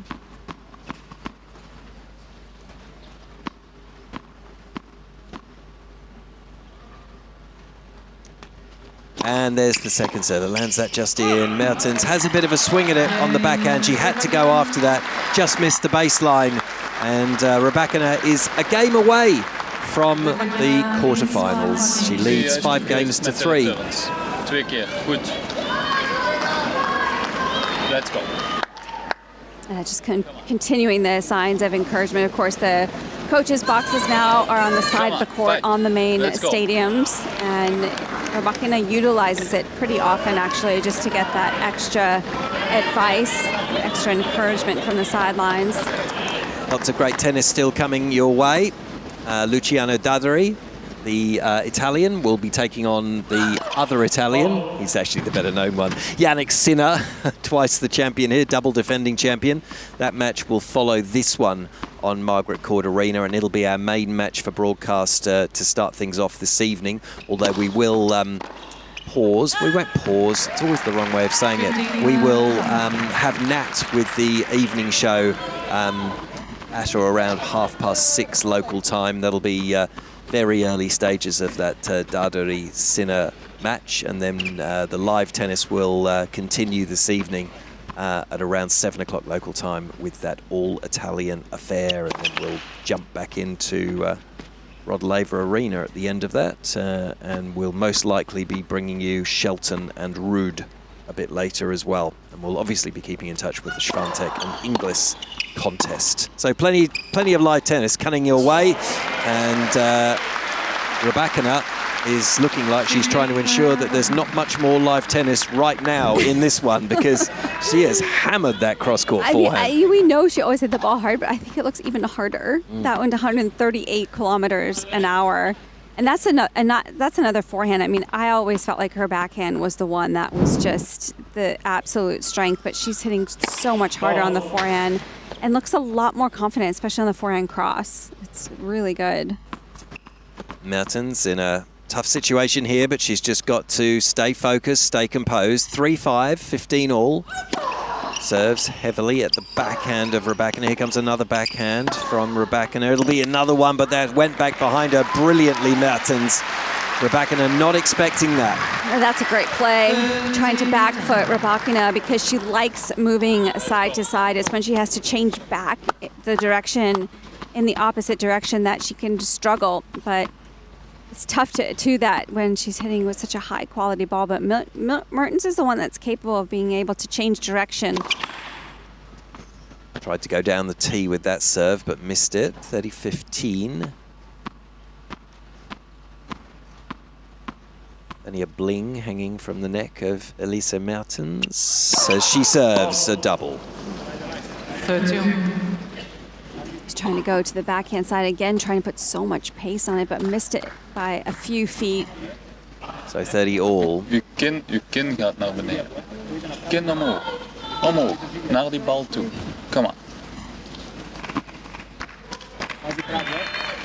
Translate, Steve. Non. Merci. Can't do anything with that, I'm afraid. Got nothing for you. 30 all. Mertens. Too wide. Clunks into all sorts of things around the advertising hoardings. She's got to land one here. So Rybakina will attack this, you'd imagine, pretty deep in the box. Good serving from Mertens. And she goes with the forehand. The Belgian gives that a bit of air. Too much. Looking for the baseline, really. That's going to be a little bit risky for her. She's strayed just long, and it is a match point for Elena Rybakina. After an hour and a quarter on Margaret Court Arena, is this the moment for Rybakina? It's on the Mertens serve, 3-5, 30-40. Mertens serves down the middle. Rybakina with the forehand response. Decent backhand from Mertens. Has to pick this up off the baseline. Does really well. Rybakina goes and takes her into the opposite corner. Big forehand from Rybakina. Well defended by Mertens. Into the net from Rybakina. And Mertens hangs on. Yeah, it's good job from the baseline there from Mertens. And again, it was the one that she back-footed Rybakina where she got the mistake off of Rybakina's racket.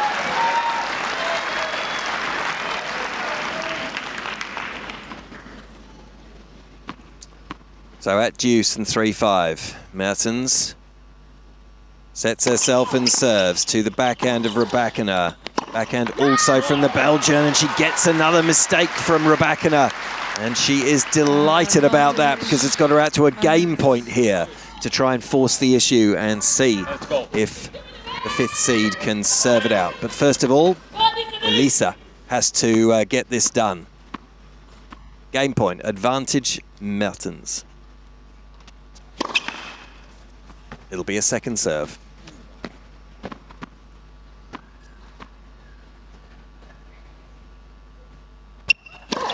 Lands this in, attacked by Rybakina defensively from Mertens. Mid-court ball slammed away by Rybakina. Back to deuce. Yeah, the serve has to be just so good off Mertens' racket because Rybakina is all over these returns. Just really leaning into every single one. 5.5 minutes for this ninth game as Mertens tries to force the issue here and hang in. The Belgian's ready, serves a fault, too long. Going to the backhand of Elena Rybakina.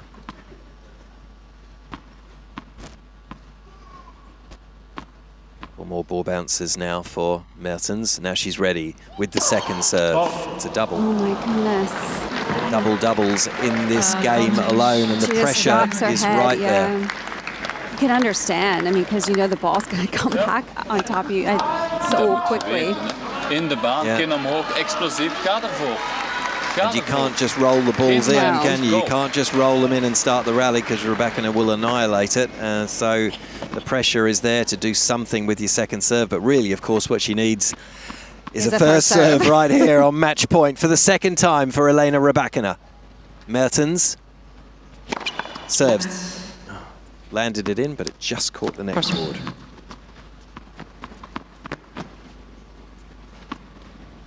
Both women set themselves for this point again. Match point for Rybakina. Mertens serves onto the Rybakina backhand. Here's another backhand from the 5th seed, pretty deep. Mertens deals with that, but that's too good. Change of direction, forehand from Elena Rybakina. And she has shown her class this afternoon. And she has beaten Elise Mertens in an hour and a quarter on Margaret Court Arena. Straight sets, and she's back into the quarterfinals again. Wow, that was an incredible performance from Rybakina. She really didn't do much wrong there and just put so much pressure on Mertens from the very first game. It was unbelievable, and she'll be proud of that. But I mean, when I said she looked calm, but it was like a calm and a confident. The way she was walking around the court, the way she was just going about her business, it was an incredible performance. Yeah, you certainly felt pretty much from the start of that contest, Rybakina felt she had that match and she was going to dictate terms. Yeah. And Mertens fought hard, bit unlucky with the way that she was broken serve earlier in that set, but you'd have got to hand it to Rybakina, who claps her opponent off court. That was a very, very solid performance from the heavier hitting Elena Rybakina. I mean, she has a good game to play Mertens, because Mertens tries to mix it up, but I mean, against the way Rybakina hits the ball, it's tough to do that with her type of ball. She does have a very significant winning record against Mertens. Mertens only beat her once, and it was a while ago. Yep. And the way Rybakina has been playing the last couple of years has just been outstanding. And so she already, before they even walked on the court, was probably feeling confident about this particular matchup for her. Yeah, was 6-1, now 7-1, right? Now 7-1, yeah. So it's not one of those horror statistics that a player has when you walk out on court and you've never beaten someone. But let's hear Abigail is with Elena Rybakina. Tennis yet. How close were you to your best tennis today, and what were the keys to keeping it to straight sets? Thank you. Yeah, today I think I played much better than the previous match, and some good serves, and it was a bit tricky with the sun and shade, but overall I'm happy that I stayed aggressive, and I think improved from the last match. You've been on court here on some pretty hot days. Can you give us some tips? How are you handling the heat on and off the court, and was that extra motivation to win a bit more quickly today? Yeah, I think when it's that hot, the only thing you can do is just hydrate as much as possible. And yeah, it's been tricky and challenging this tournament, some night matches when it was really cold, now when it's hotter. But I'm glad that I was able to play well, and yeah, just happy to get through another round. Well, you're back in the quarterfinals here at Melbourne Park. You're targeting a second semi-final in the women's draw, but actually you made your first semi-final here way back when you were a junior in 2017. How much do you remember about playing the Grand Slams as a junior, the feelings you had, and what that did for you in your career? Yeah, of course I remember my first Grand Slams, and I think here it was second probably, which I played as a junior, and I have great memories. I made some friends which I'm actually also trying to spend time here now, and it's just amazing, and yeah, I'm glad to be here, and thank you so much for coming and supporting.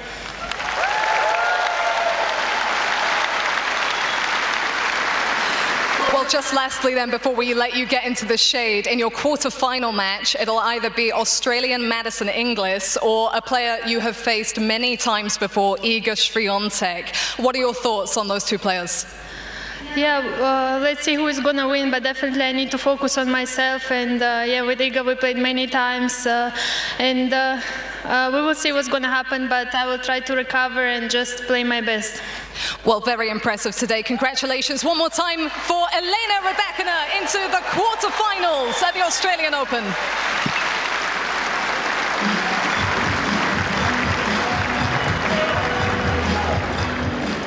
Great stuff there, Abigail Johnson with Elena Rybakina in the middle of Margaret Court Arena, who gives a little scribble of something with a heart shape on the camera lens, and I'm with guessing that, it's her signature.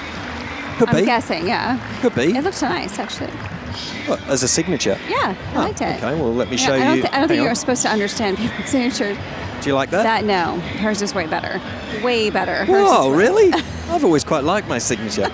You've just dismissed it like it's awful. Had it for 50, well, actually, maybe not 50 years. Did you practice that one? What, just then? No. Did you practice it to look that scribbly? I think I developed it when I was younger. Oh, you did? Okay. I think it was similar to my father's one. Oh, So okay. I sort of learnt off that and then gave it my own spin. That's a nice touch. Oh, I've won you over now, yeah, have I? you have. Now you like it. No, now I there's a do. story behind it. There's a story behind it, so I like it, yeah. Well, show me yours. Okay. Signature. I did work on it. Yeah. This is terrific for radio, I'm sure. If you're watching on YouTube, you're getting a nice view. Oh, right, okay. So Jill's signature is extremely expensive. It's an enormous J. It's not always that enormous. It's massive. And, a J and then it goes into the C. Do you see that? JC Into and the then C. Exactly. It should be more like that, probably. So the J goes into the C. Apparently I need to continue to work on it. Oh, I quite like that. I think that's... Is there a story that sits behind that? No, other than the fact that I was just trying to practice it so I could write it faster.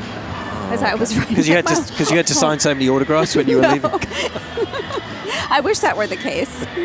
Wouldn't that be nice? I'm sure it's still the case. People still see you when you come off even commentary and probably go, Jill, could you just sign this? And you're like, really? Where'd you go? There you are. No, it's more photos. I'm literally having issues today. I'm pressing all these buttons. I don't know what's going on, off. I have no idea what's happening. It's gone very smooth. Oh, look at all those messages. Isaac has come down and helped me because apparently I don't know how to work a computer either. He solved it in the blink of an eye. Isaac. In You're the blink of an eye. Thank you. Isaac's the best. Wonderful. He is the best. Absolutely. So Elena Rybakina is... I don't think this is my email, by the way. He had to go into a different email to save me. Yeah, I know. Yeah. Is ... No, she's through, if you're just joining us. So she's through. Elena Rybakina, straight sets winner over Elisa Mertens just now. And if you are just joining us, Lorenzo Musetti, demolished, really. Demolished, I'm saying.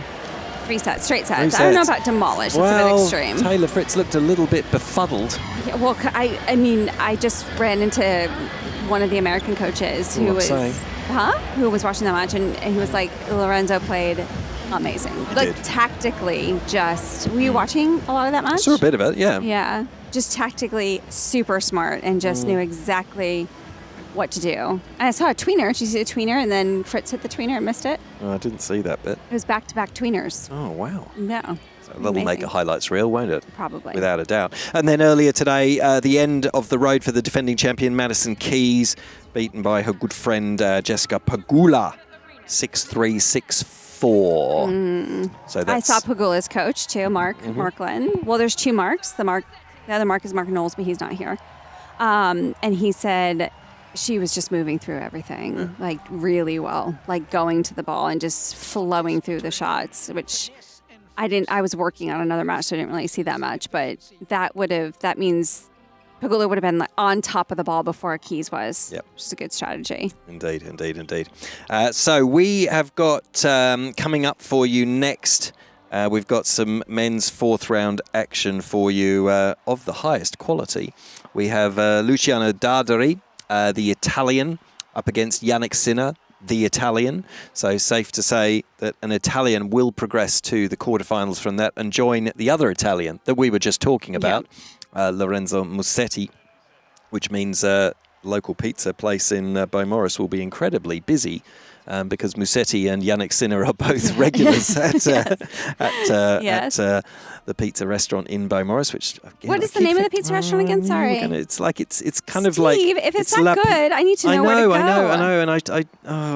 Steve, it's got a very. What, Kate? Do you know the name? No, I don't know the name, but isn't that surely that's your neighbourhood, Steve? Isn't it? Of course it is, but I'm not very good at looking at names of restaurants. But you know, but you eat at this one, or? Yes, I do. You I do. You It's, just turn up. La Pizzeria Italiana in Beaumaris. I do Is just that what turn it's up. called? Yes. Oh, Pretty that's a pretty easy name to remember.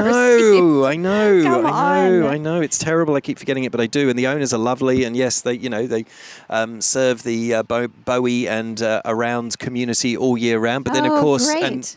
have some wonderful sort of memorabilia up on the wall of all sorts of people and famous How sports far people away is who've that been from here? 20 odd kilometres, so maybe 12. Was that 12 miles, give or take? Yeah, I think something so. like that. It's not that far. Oh, I'm Yeah. going to go one night for should. sure. You Yeah. should. Yeah. Okay. It's very good pizza. They're predominantly pizza. Yeah. They do a bit of pasta as well, though. Okay. Lovely people. No, I'd get the pizza probably. Can I read this message out now that I have messages? Yes, you can. Yes. Because it's very exciting for me. okay. For me in particular. Oh, it's complimentary, is it? No, it's from Bill. Hello, Bill. Who lives in Boston. Oh, yes. So you know that's my neck of the woods. I do. Because I'm from Rhode Island, which is an hour south of Boston. Hey guys, enjoying the matches today from a very snowy Boston, United States. Luckily, our Patriots are heading to the Super Bowl. Oh, wow. Was that the Seattle game today? No, Patriots is New England Patriots. No, I know that. Now but we who did they beat today? No, we beat Because I Denver. knew Seattle. Oh, we so it beat was Denver today. Seattle beat the Rams. Seattle beat. So, It is Seattle in the Super Bowl against New England. the Patriots. Oh, Yes. wow. I haven't I'm caught with up on you, that. Bill. Okay. Wow, that's huge. Yes. So I'm very excited. Crikey. And then Bill says, since there's been so much talk of weather on both of our continents, I wanted to know what's the craziest weather you've ever played in or commentated for. Did you see the NFL game, by the way, the Patriots game? No, It no. was crazy weather. Hence my uneducated question, because I heard a friend who was like, Seattle's on live, I've got to go. And I'm like, oh, Do you know where are we? anything about the NFL? I've watched it. So you know there are quarters, right? And Yeah, then yeah, I know that bit. Yeah, making there's just so sure. much sport on these days. I just don't really get time to take in another sport. I always get distracted Well, by football and things like that. From the first half to the second half, Yeah. it was like you were on a different planet. Oh, really? The first half, it was still cold. Yeah. But it was clear, Yeah. nothing. And then Yeah. the second half, I don't think the players could barely see each other. It was Oh, snowing that wow. hard. And they were slipping and falling. And it was unbelievable that they Crazy. even knew where they were on the field. Oh, wow. It was crazy. Some of the weather they play NFL in is I know, but I think extraordinary. it is, isn't it? and I'm sure the players don't love it, but I have to say, it looks so cool when they're playing in the snow. Yeah, It's crazy. It is. It's amazing, isn't Yeah, it? it is amazing. So thank you, Bill. I really wanted to say that on air. Well I really done, wanted Bill. to read That's it great. out. So congratulations to New England and Seattle, Correct. who will play off in the Super Bowl. But you have a week off now, don't you? Yes, it's like February 7th or It's kind of something. random, I want to say, or whatever. Yeah, I'm whatever. not a big that- fan of the week off February before 8th. February 8th. before what in Australia would be called the Granny, the grand final. You call it the Super Bowl. Seems Super Bowl. reasonable. Mhm. But I don't know if I think straight into it. Like why Why the break? wait another week? I Why? know. Why? I don't know. Why is that? I don't know, and I don't know if it's always been that way. Actually. I don't think it has. Yeah. But I can't clearly remember. you might be better placed to answer I that can't- than me. because I'm only saying that because I remember being here and missing it because I was flying. Yes. So That would be disappointing. Well, that's why I don't think there was Mm. always that extra week. Yeah, no, I don't think so. Right? It feels like Because- that's been yeah. injected. Maybe it was why would the players want that? Maybe another week to get fit in case anyone picked up an injury. And what do you Yeah, call it? maybe. NFC and AFC championship games. Yep. That's what they're called, isn't it? Yep. Yep. Yep. Sorry, I was distracted because Man United beat Arsenal this morning, and that was I did see that. magnificent. I just saw like one highlight, I would say, when they were all really close to the goal and it went in, right? But then they were still playing. Is that right? Is that the highlight I saw? Do you know what I'm talking about? Yes, there were some Okay. stunning goals as well. Yeah. There were some absolute crackers. Okay. And for Man United to go to Arsenal and win was a huge upset. Yeah. And will disappoint Arsenal immensely and all those Arsenal fans. Richard Evans, who's one of those. So you're an Arsenal fan. I'm not Man You're United. not an Absolutely Arsenal fan. not Okay. an Arsenal fan. Not at all. Okay. Not at all. Not that I despise Arsenal fans, but I'm not one. Okay. I'm not one. Man United, my team. So that Man was a United, great win. okay. Great win. The all-Italian affair, Jill, is heading towards Margaret Court Arena. Luciano Darderi and behind him, Jannik Sinner. Both of them had to play in the heat a couple of days ago. Both of them, well, Jannik Sinner, obviously, we saw in full view, struggling with those body cramps all over the different parts of his body. Luciano Darderi himself was doing an interview after he beat Karen Hashanoff the other day, and he cramped during that interview, and the interview had to be postponed and paused or cancelled. They both had to deal with that really brutal extreme heat. So I don't know, what are you thinking? They're fully recovered here 48 hours later? I would say yes, only because you can do so many things now to make sure your body is 100%. There's so many.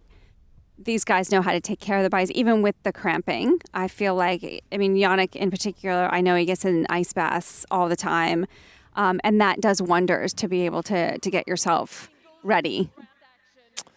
So the player's just about to come out on court.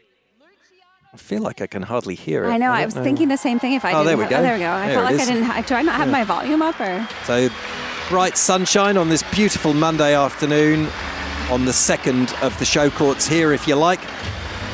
Luciano Darderi strides out onto court, and opponent from Italy, Jannik Sinner. The 2024 and 2025 Australian Open champion Jannik Sinner comes back out in the court, and he's going to be loving these conditions in comparison to what he had to deal with a couple of days ago, and of course his opponent, as we were just discussing. Shapes as an intriguing contest, this one, Jill, doesn't it? They've never played before. Yeah, I saw that. Yeah.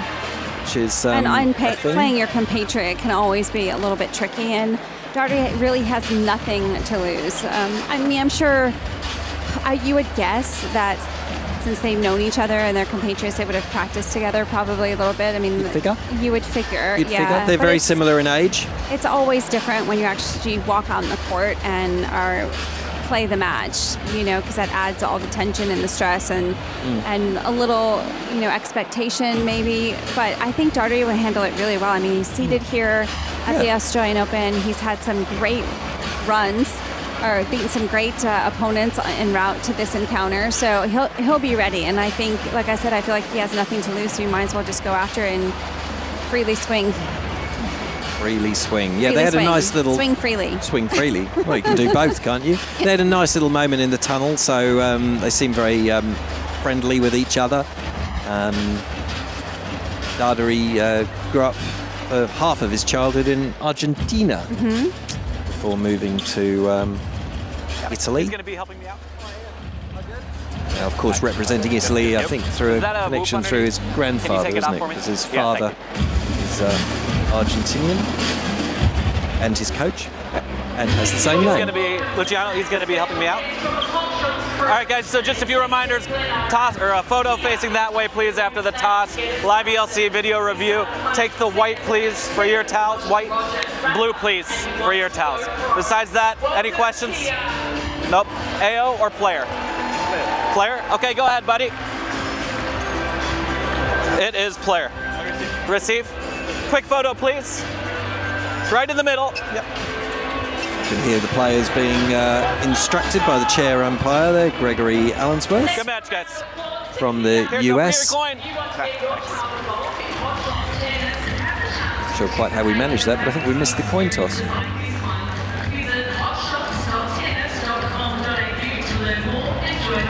Not sure where the heat index is at the moment. Jill, it's pretty warm outside. 4.5 is what I was just told. Okay.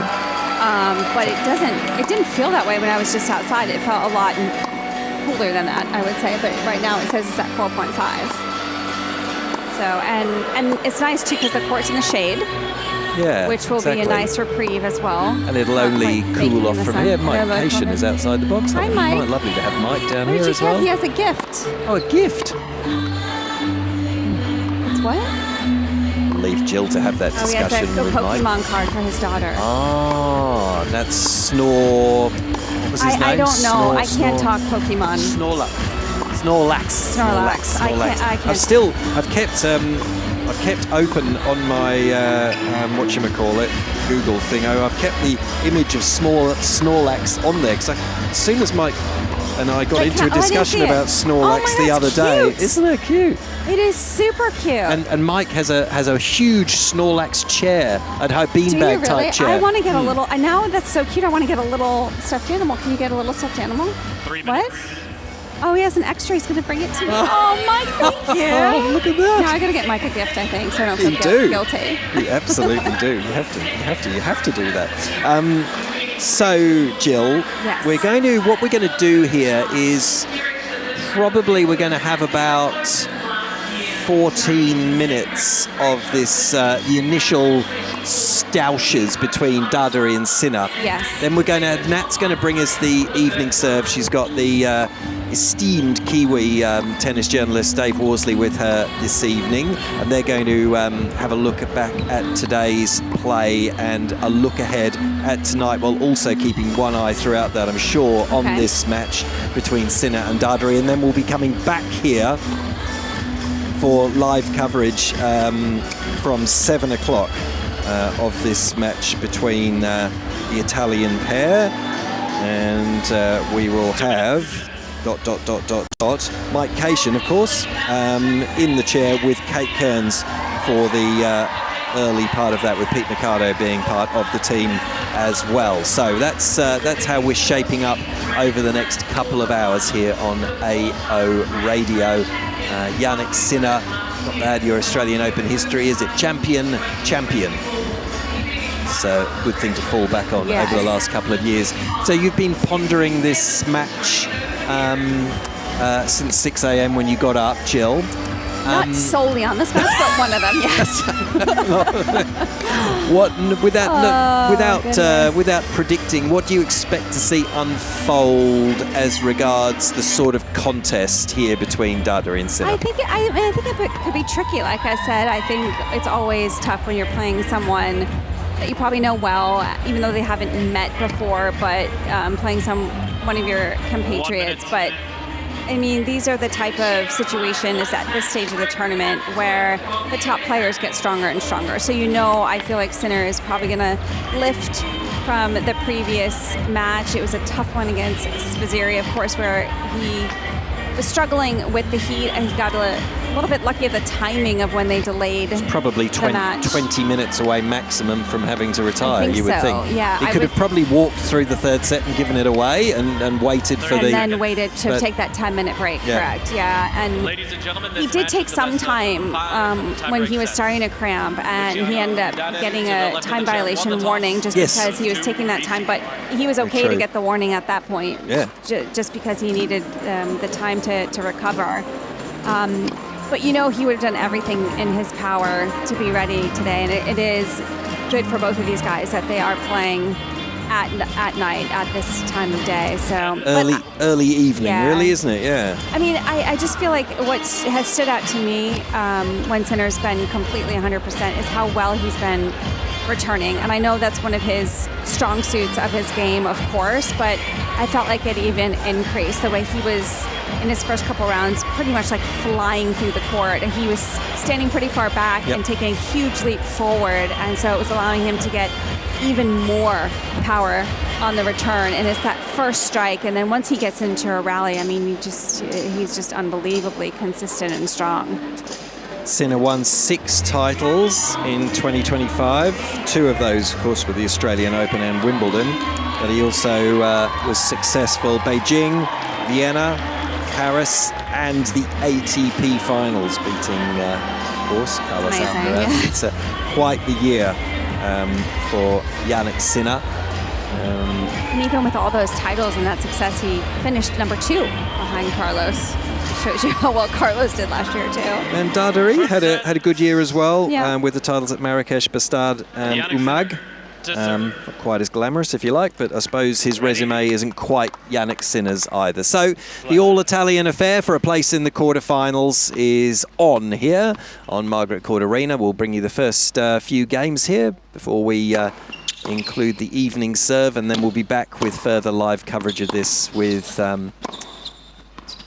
Mike and Kate in a bit. Dadari there with a wonderful forehand cross-court to open things up. I love that. Just unleashing on any type of ball that just had a little off pace in the first point.